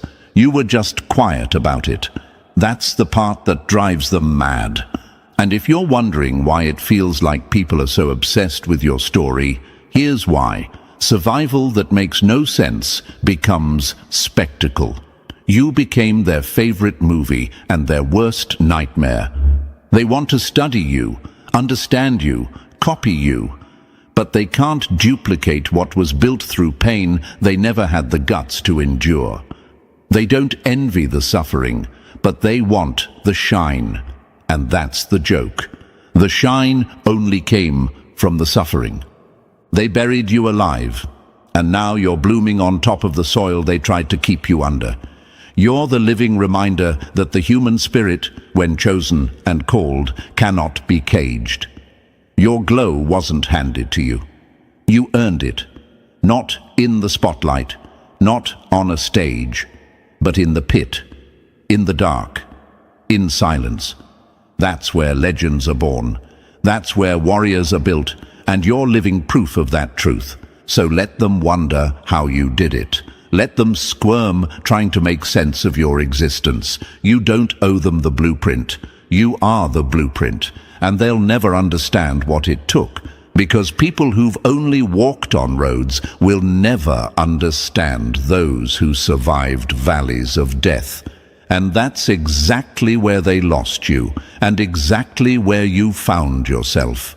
You were buried alive, but you came out breathing. And now you're building an empire out of the very dirt they tried to smother you with.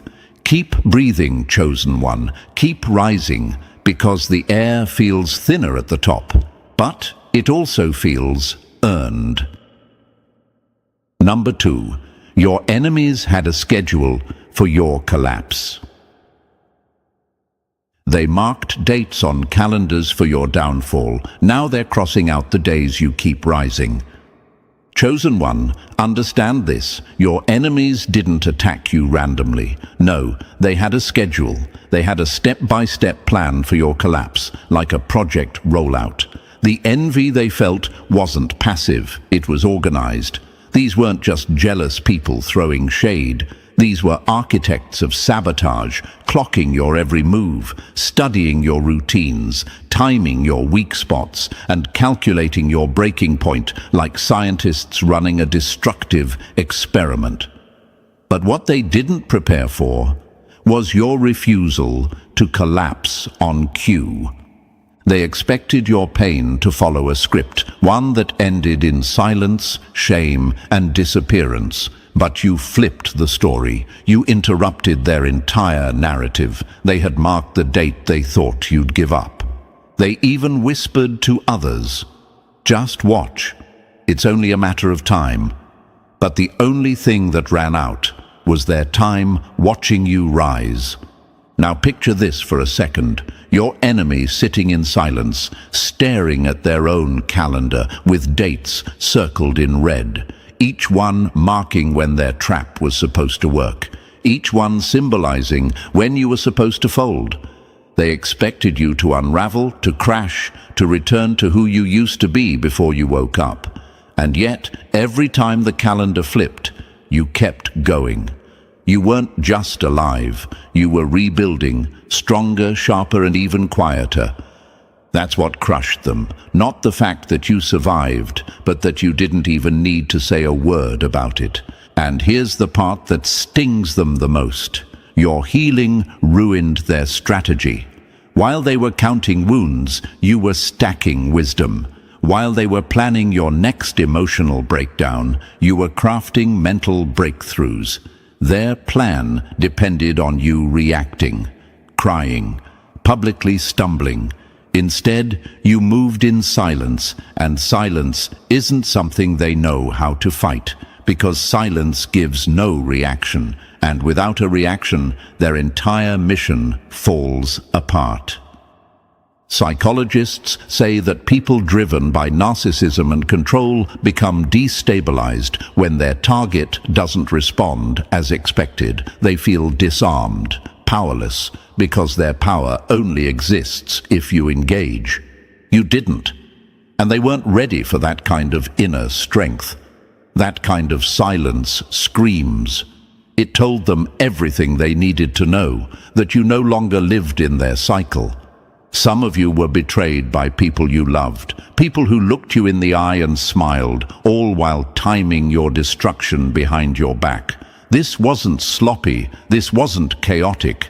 It was strategic. They knew when to call, when to show up, when to leave, when to disappear, when to speak, when to plant lies. All of it planned, like a stage play. But the twist? You weren't the villain. And you definitely weren't the victim. You were the plot twist.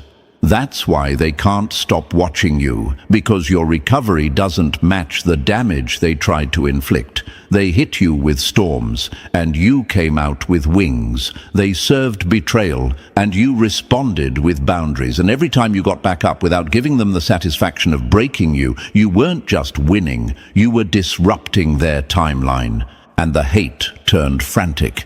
They didn't expect to be this frustrated. They didn't expect to keep checking your page, your energy, your life, and seeing progress. You became their obsession, not because you gave them anything but because you took your power back, and power reclaimed always echoes. It's like slamming a door they thought they'd always have access to. You want to know why they're acting out now? Why they suddenly reappear in your life after so much time? It's not coincidence, it's panic. The longer you stay unbothered, the closer they get to watching their entire strategy collapse. The control they thought they had is slipping. The attention they used to steal from you is gone, and the life they tried to destroy is now flourishing. That's a hard pill to swallow when you were hoping to dance on someone's downfall. Even Judas had a plan, chosen one. He didn't betray Jesus out of impulse. It was premeditated. A deal was struck. A timeline was set. And yet, the resurrection still happened. Let that sit with you. They thought betrayal would be the end, not realizing it was the beginning of your ascension. And in the same way, your enemies signed your death certificate while your destiny was still under construction. Some of them even bragged behind closed doors. Watch, I'm gonna make them quit. They wanted to see you lose your mind, lose your money, lose your momentum. But the universe has a funny way of spinning plans. The more they plotted, the more purpose got activated in you. The more pressure they applied, the more clarity you found. The more they predicted your collapse, the more the universe whispered, "Keep walking." And you did. Through betrayal, through heartbreak, through sabotage, and they hated that your healing didn't include them. They hated that you found your power in solitude, that you came out of the storm with new vision, new strength, and no bitterness. That's the part they never saw coming. Let's be honest, they were addicted to your downfall. Your lowest moments gave them energy. Your tears were their entertainment. But now they're starving because there's no new collapse to feed off. There's no update to their fantasy. You've become a ghost in their narrative, a reminder that some people can't be destroyed, no matter how calculated the attack. Famous transformations carry this same story. Chadwick Boseman filmed 4 major films, including Black Panther, while silently battling cancer. No pity posts, no sympathy, just legacy. That's chosen energy. It's moving through pain with poise. And when the world found out, it wasn't just grief, it was shock. Because how could someone that strong be hurting that deeply and still give that much? You, chosen one, carry the same spirit. Your enemies didn't expect you to operate in silence. They didn't expect grace under pressure. They thought they'd watch you fall in real time. But instead, you gave them something worse than a breakdown. You gave them absence. You disappeared from their plans. You exited their cycle. And now they have no access, no control, no updates. That's where their timeline ends, right where your healing began. And the best part? They still don't know what's coming next. They're watching, waiting, refreshing, but you've gone off script. You're not bound by their calendar anymore. You're guided by something beyond their comprehension. That's why it feels unhuman. Because it is. It's divine resilience. It's chosen power. So when they ask, how did you survive all that? Smile. Let them wonder. Because your survival wasn't luck. It was war. And you won. Quietly. Brilliantly. Without permission. You didn't just survive their schedule. You cancelled it. Number 3. You heard the universe whisper, turn left. They mapped out your fall like a weather forecast, but forgot the universe controls the storm. Chosen one, they weren't hoping you'd mess up. They were betting on it. They didn't just wait for your collapse. They engineered it. Days, dates, moments, all planned like calendar events. They wanted your downfall to happen on their timeline. That's why they were so quiet. That's why they kept checking on you, not with love, but with expectation. Every message had a motive. Every smile had a snake behind it. They thought they were moving in silence, but they forgot. The universe was watching them, not just you. They studied your habits, waited for your weakest moment, and then nothing. You didn't fall. You paused. You pivoted. Something told you, not that way, and you listened. That whisper wasn't fear. It was divine rerouting. The trap was set. The leaves were placed over the pit. But your spirit knew better. You didn't take the bait. That's when they started losing their grip. Not because their plan failed, but because you refused to follow the script. That's what shattered them. The schedule is broken. The timeline is gone. And you're still rising. Let them panic, chosen one. The universe just rewrote the ending. Number 4. Everything they built to break you, elevated you instead. They built your downfall like a monument. Now they have to stare at it while you stand on top of it. Chosen one, they didn't just throw obstacles in your way. They crafted them with detail. Like builders laying stone, they constructed betrayal after betrayal, hoping the weight would crush you. They whispered lies, thinking they'd echo louder than your truth. They gathered people like bricks to form walls around your opportunities. But here's what they never expected. Everything they built to break you, elevated you instead. Every lie they told became a lesson. Every rejection became a redirection. Every closed door forced you to build your own. And now, you're walking through entrances they can't even find. That's not coincidence. That's karma delivered through resilience. They handed you poison, hoping to watch you choke on it, but you turned it into medicine, healing, wisdom, power. That's alchemy, and that's what happens when the universe is on your side. It flips destruction into direction. Even the setbacks had purpose. Even the pain had placement. The trap they built became your training ground. The rumor they started became your reputation's turning point. And every time they plotted with confidence, the universe flipped the outcome with precision. That's why they're in shock. How did it all help you? How did the downfall fuel your rise? It doesn't make sense to them. They wanted to see you crying, but instead they see you creating. They wanted you to feel humiliated, but now your presence commands rooms they aren't even allowed in. They built your fall as a performance, but you flipped the stage and took the mic. That's what happens when you're chosen. The universe doesn't just defend you, it makes your enemies regret trying. Real talk? They never wanted you to grow, they just wanted you to suffer quietly. But your growth couldn't be stopped because it wasn't man-made. It was forged in pain, silence, and spiritual fire. You didn't become strong in comfort. You became powerful in chaos. That's why it looks unhuman to them, because no blueprint explains what happened to you. No strategy can copy it. They gave you all the wrong ingredients, and you still came out a masterpiece. Now they sit there, haunted by the fact that everything they did to tear you down built you up instead. Number 5. You came out of the fire without a burn mark. You danced through fire like it was rain. Now they swear you must be inhuman. Chosen one, what they witnessed was supposed to be the end of you. They watched the flames get higher, they saw the pressure build, and they waited for you to collapse, scream, fold, or even disappear. But you didn't.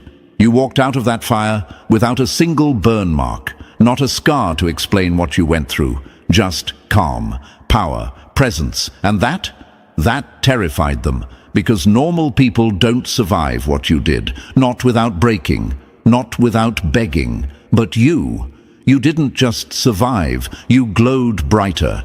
They don't know what it's like to be carried by something invisible, to feel the universe pull your hand back when you were about to step into a trap, to hear something deep inside whisper, "Keep going," when your body screamed, "Stop." You walked through fire, but it didn't touch your spirit. That's the chosen one paradox. What consumes others refines you. You became like the salamander, an ancient symbol of fireproof souls. Legends say they live in flames without getting burned, and that's what you became. Your enemies saw you surrounded by fire, then looked again and saw you walking out stronger, clearer, and more dangerous. No wonder they think something's off.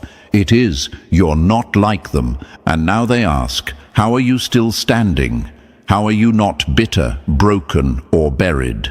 It's simple. You didn't rely on surface strength. You moved with intuition, faith in the unseen. You let the universe take what needed to go and give what couldn't be stolen. What was meant to kill your light only intensified your glow. They can't comprehend it because they never had that kind of connection. They only had calculation, cruelty, and control. You had purpose, you had protection. So let them stare, let them study your every move, hoping to find the blueprint to your survival. They won't, because the fire wasn't just a test, it was a transformation. You were never meant to come out the same. And now, with each step you take, you leave behind smoke and confusion. because to them it's unexplainable. But to the universe, it was the plan all along. Number 6. They thought you were finished. Now you're crowned. They laughed at your ashes. Now they're choking on your crown. Chosen one, they celebrated too early. When you were down, they threw parties. When you were silent, they called it weakness. When you disappeared, they labeled it defeat. But you weren't broken. You were becoming. They thought they witnessed your ending, but what they really saw was your initiation. Because now you're crowned, and the same people who mocked your silence are now silenced by your glow.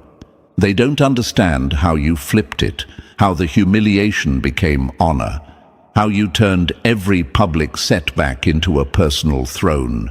It doesn't make sense to them because they only understand climbing through control. You elevated through pain. They claw their way up by stepping on others. You rose from the ground they left you on. That's what makes your rise feel supernatural. They tried to strip your identity. Now they have to watch you wear royalty like it was made for your skin. Every cycle they tried to block only spun your favor faster. Your glow-up didn't arrive once. It keeps arriving over and over again, and that's what has them in pieces, because they swore this was your last chance, that the last loss was too much for anyone to come back from. But you didn't just return, you ruled. That's the pattern now. Loss, rise, repeat.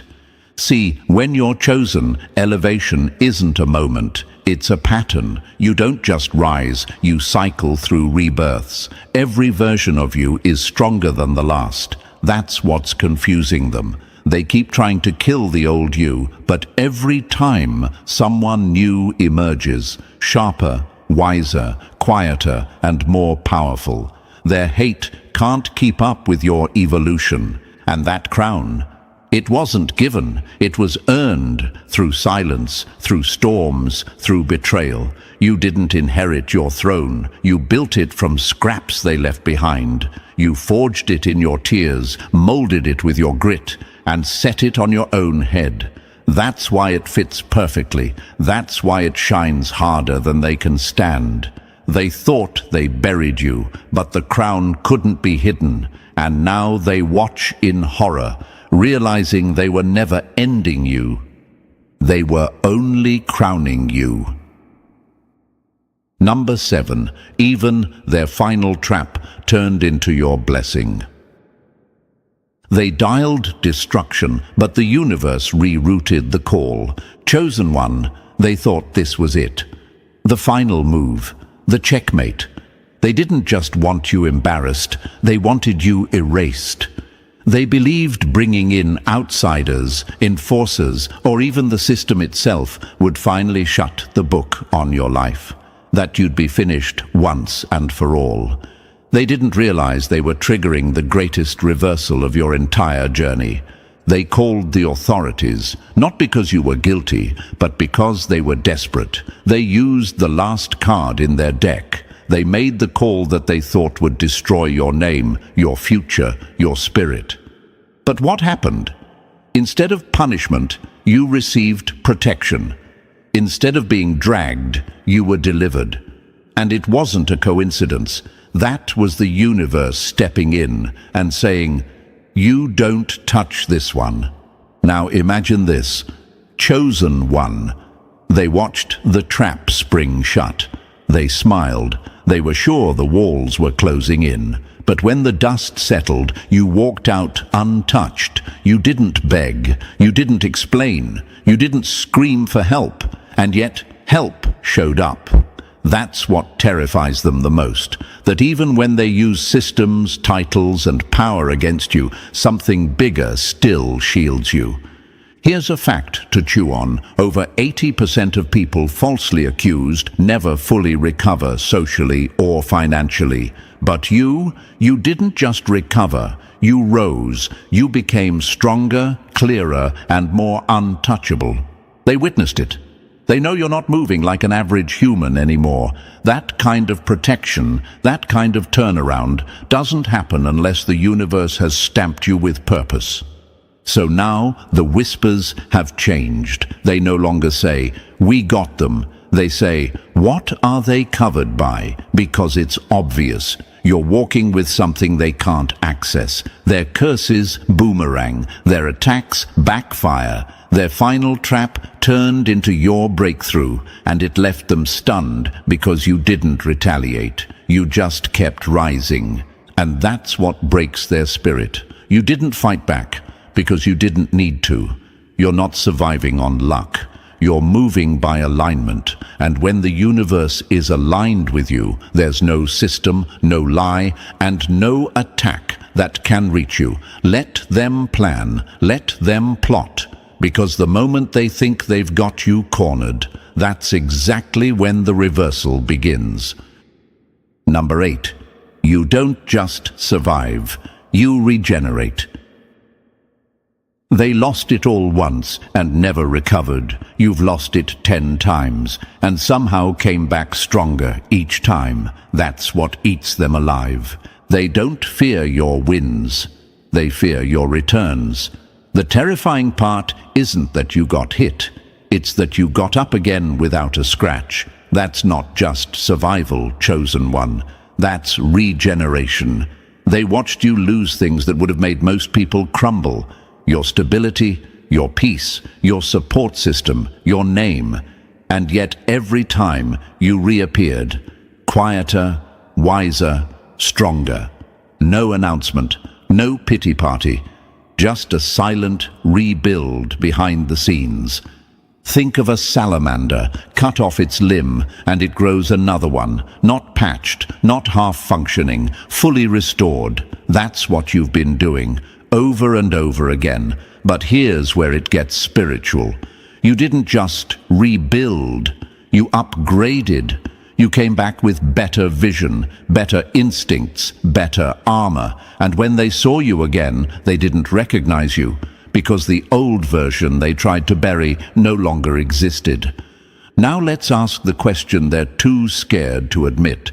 How are they still going? Because truthfully, they thought you'd stop last time. The pain was real, the sabotage was extreme, the loneliness was brutal. But while they waited for your breakdown, you were busy building a new foundation in the dark. That's what makes them panic. You heal in hiding, you regenerate in silence. They never get to see the process, only the result. And that result, it shakes them. Look at history. Malcolm X rebuilt in prison. Nelson Mandela regenerated in isolation. Maya Angelou survived childhood trauma and turned it into poetry that moved the world. The pattern is clear. Chosen ones don't just recover, they transform. And that's what makes you different. You never needed an audience to rebuild. You needed the pain. Because every betrayal became a blueprint. Every loss sharpened your focus. You didn't get back what they took. You became someone they can't touch. So now they whisper, why doesn't it break them? Because they still don't get it. You're not fueled by revenge. You're fueled by evolution. They underestimated the quiet. They mistook stillness for weakness. But the silence was your cocoon, and now you're out of it. Bigger, brighter, unrecognizable. They tried to end you. You regenerated again and again and again. That's not natural. That's chosen. Number 9. They watched you crash, then saw you fly again. They brought popcorn to your crash. Now they're choking on your altitude. They were front row when it all came apart. The bills stacked up, the job was gone, the home you built crumbled, and the body in the mirror didn't even look like you anymore. You were walking through fire with no shoes and no witness. They didn't just watch your downfall, they enjoyed it. Some were quiet about it, others clapped behind your back, but either way, they assumed the wreck was permanent, that there was no coming back from that kind of destruction. You see, people don't believe in resurrection until they see it happen, and even then, they'll call it fake. But here's the kicker. You didn't just recover. You evolved. You didn't just get back up. You took off. One day, the calls stopped. The social media went quiet. Your eyes looked different, and by the time they noticed something had changed, it was already too late. You weren't on the ground anymore, you were already airborne. Imagine this, a car crumpled on the side of the road, windows shattered, smoke in the air. People slow down to watch. No one offers help. They shake their heads like, damn, that's the end of them. But what happens when the driver gets out, walks away, and weeks later you see them soaring overhead in a private jet? That's your story, and it doesn't compute in their world, because in their world, ruin equals the end. But in yours, ruin is where rebirth begins. They can't understand how you got out, how you healed without help, how you rebuilt without money, how your body, your energy, your mind started glowing again. They don't know that sometimes the collapse is the calling, that the silence after the wreck wasn't the end. It was the rewiring. While they were gossiping, you were upgrading. While they were watching the smoke, you were building wings. So now they act confused. How did they bounce back? Where did this glow come from? Weren't they just broken? Yes, broken, but not beaten. You're not who you were in that crash. That version of you died there. But what rose?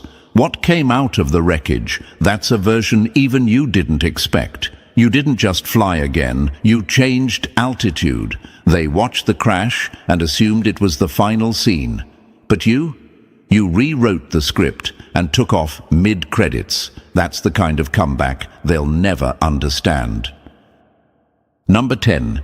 You were fighting a storm they thought would drown you. They saw the waves crashing and said, that ship's going under. What they didn't know was who was steering it. Chosen one, they thought the storm would be your end. They saw the chaos rising around you, bills you couldn't pay, friends turning to enemies, lies spreading faster than truth. And they assumed there was no way you'd survive it. The winds were too loud, the waters too deep. You were standing on a boat that looked like it was falling apart. But what they didn't see was your grip on the wheel.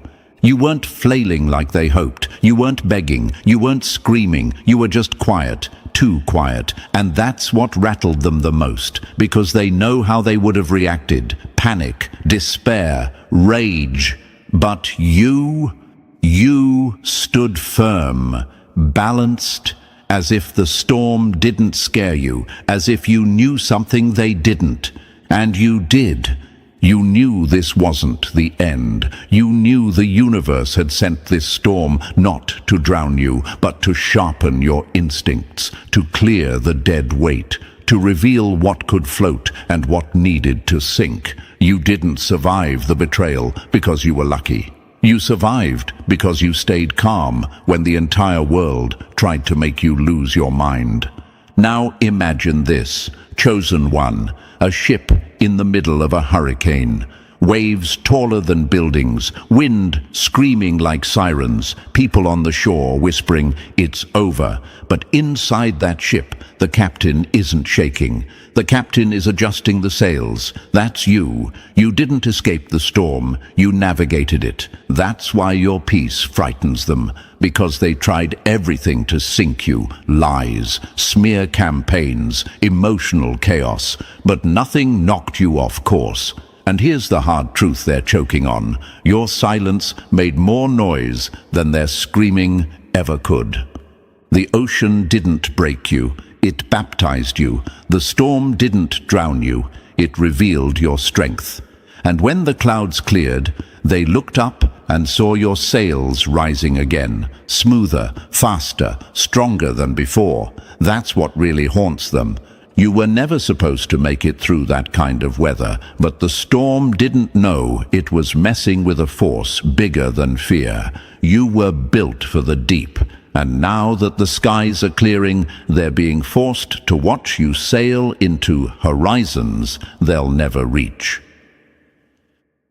Number 11. You didn't just win, you mastered every level. They thought they were burying you in problems.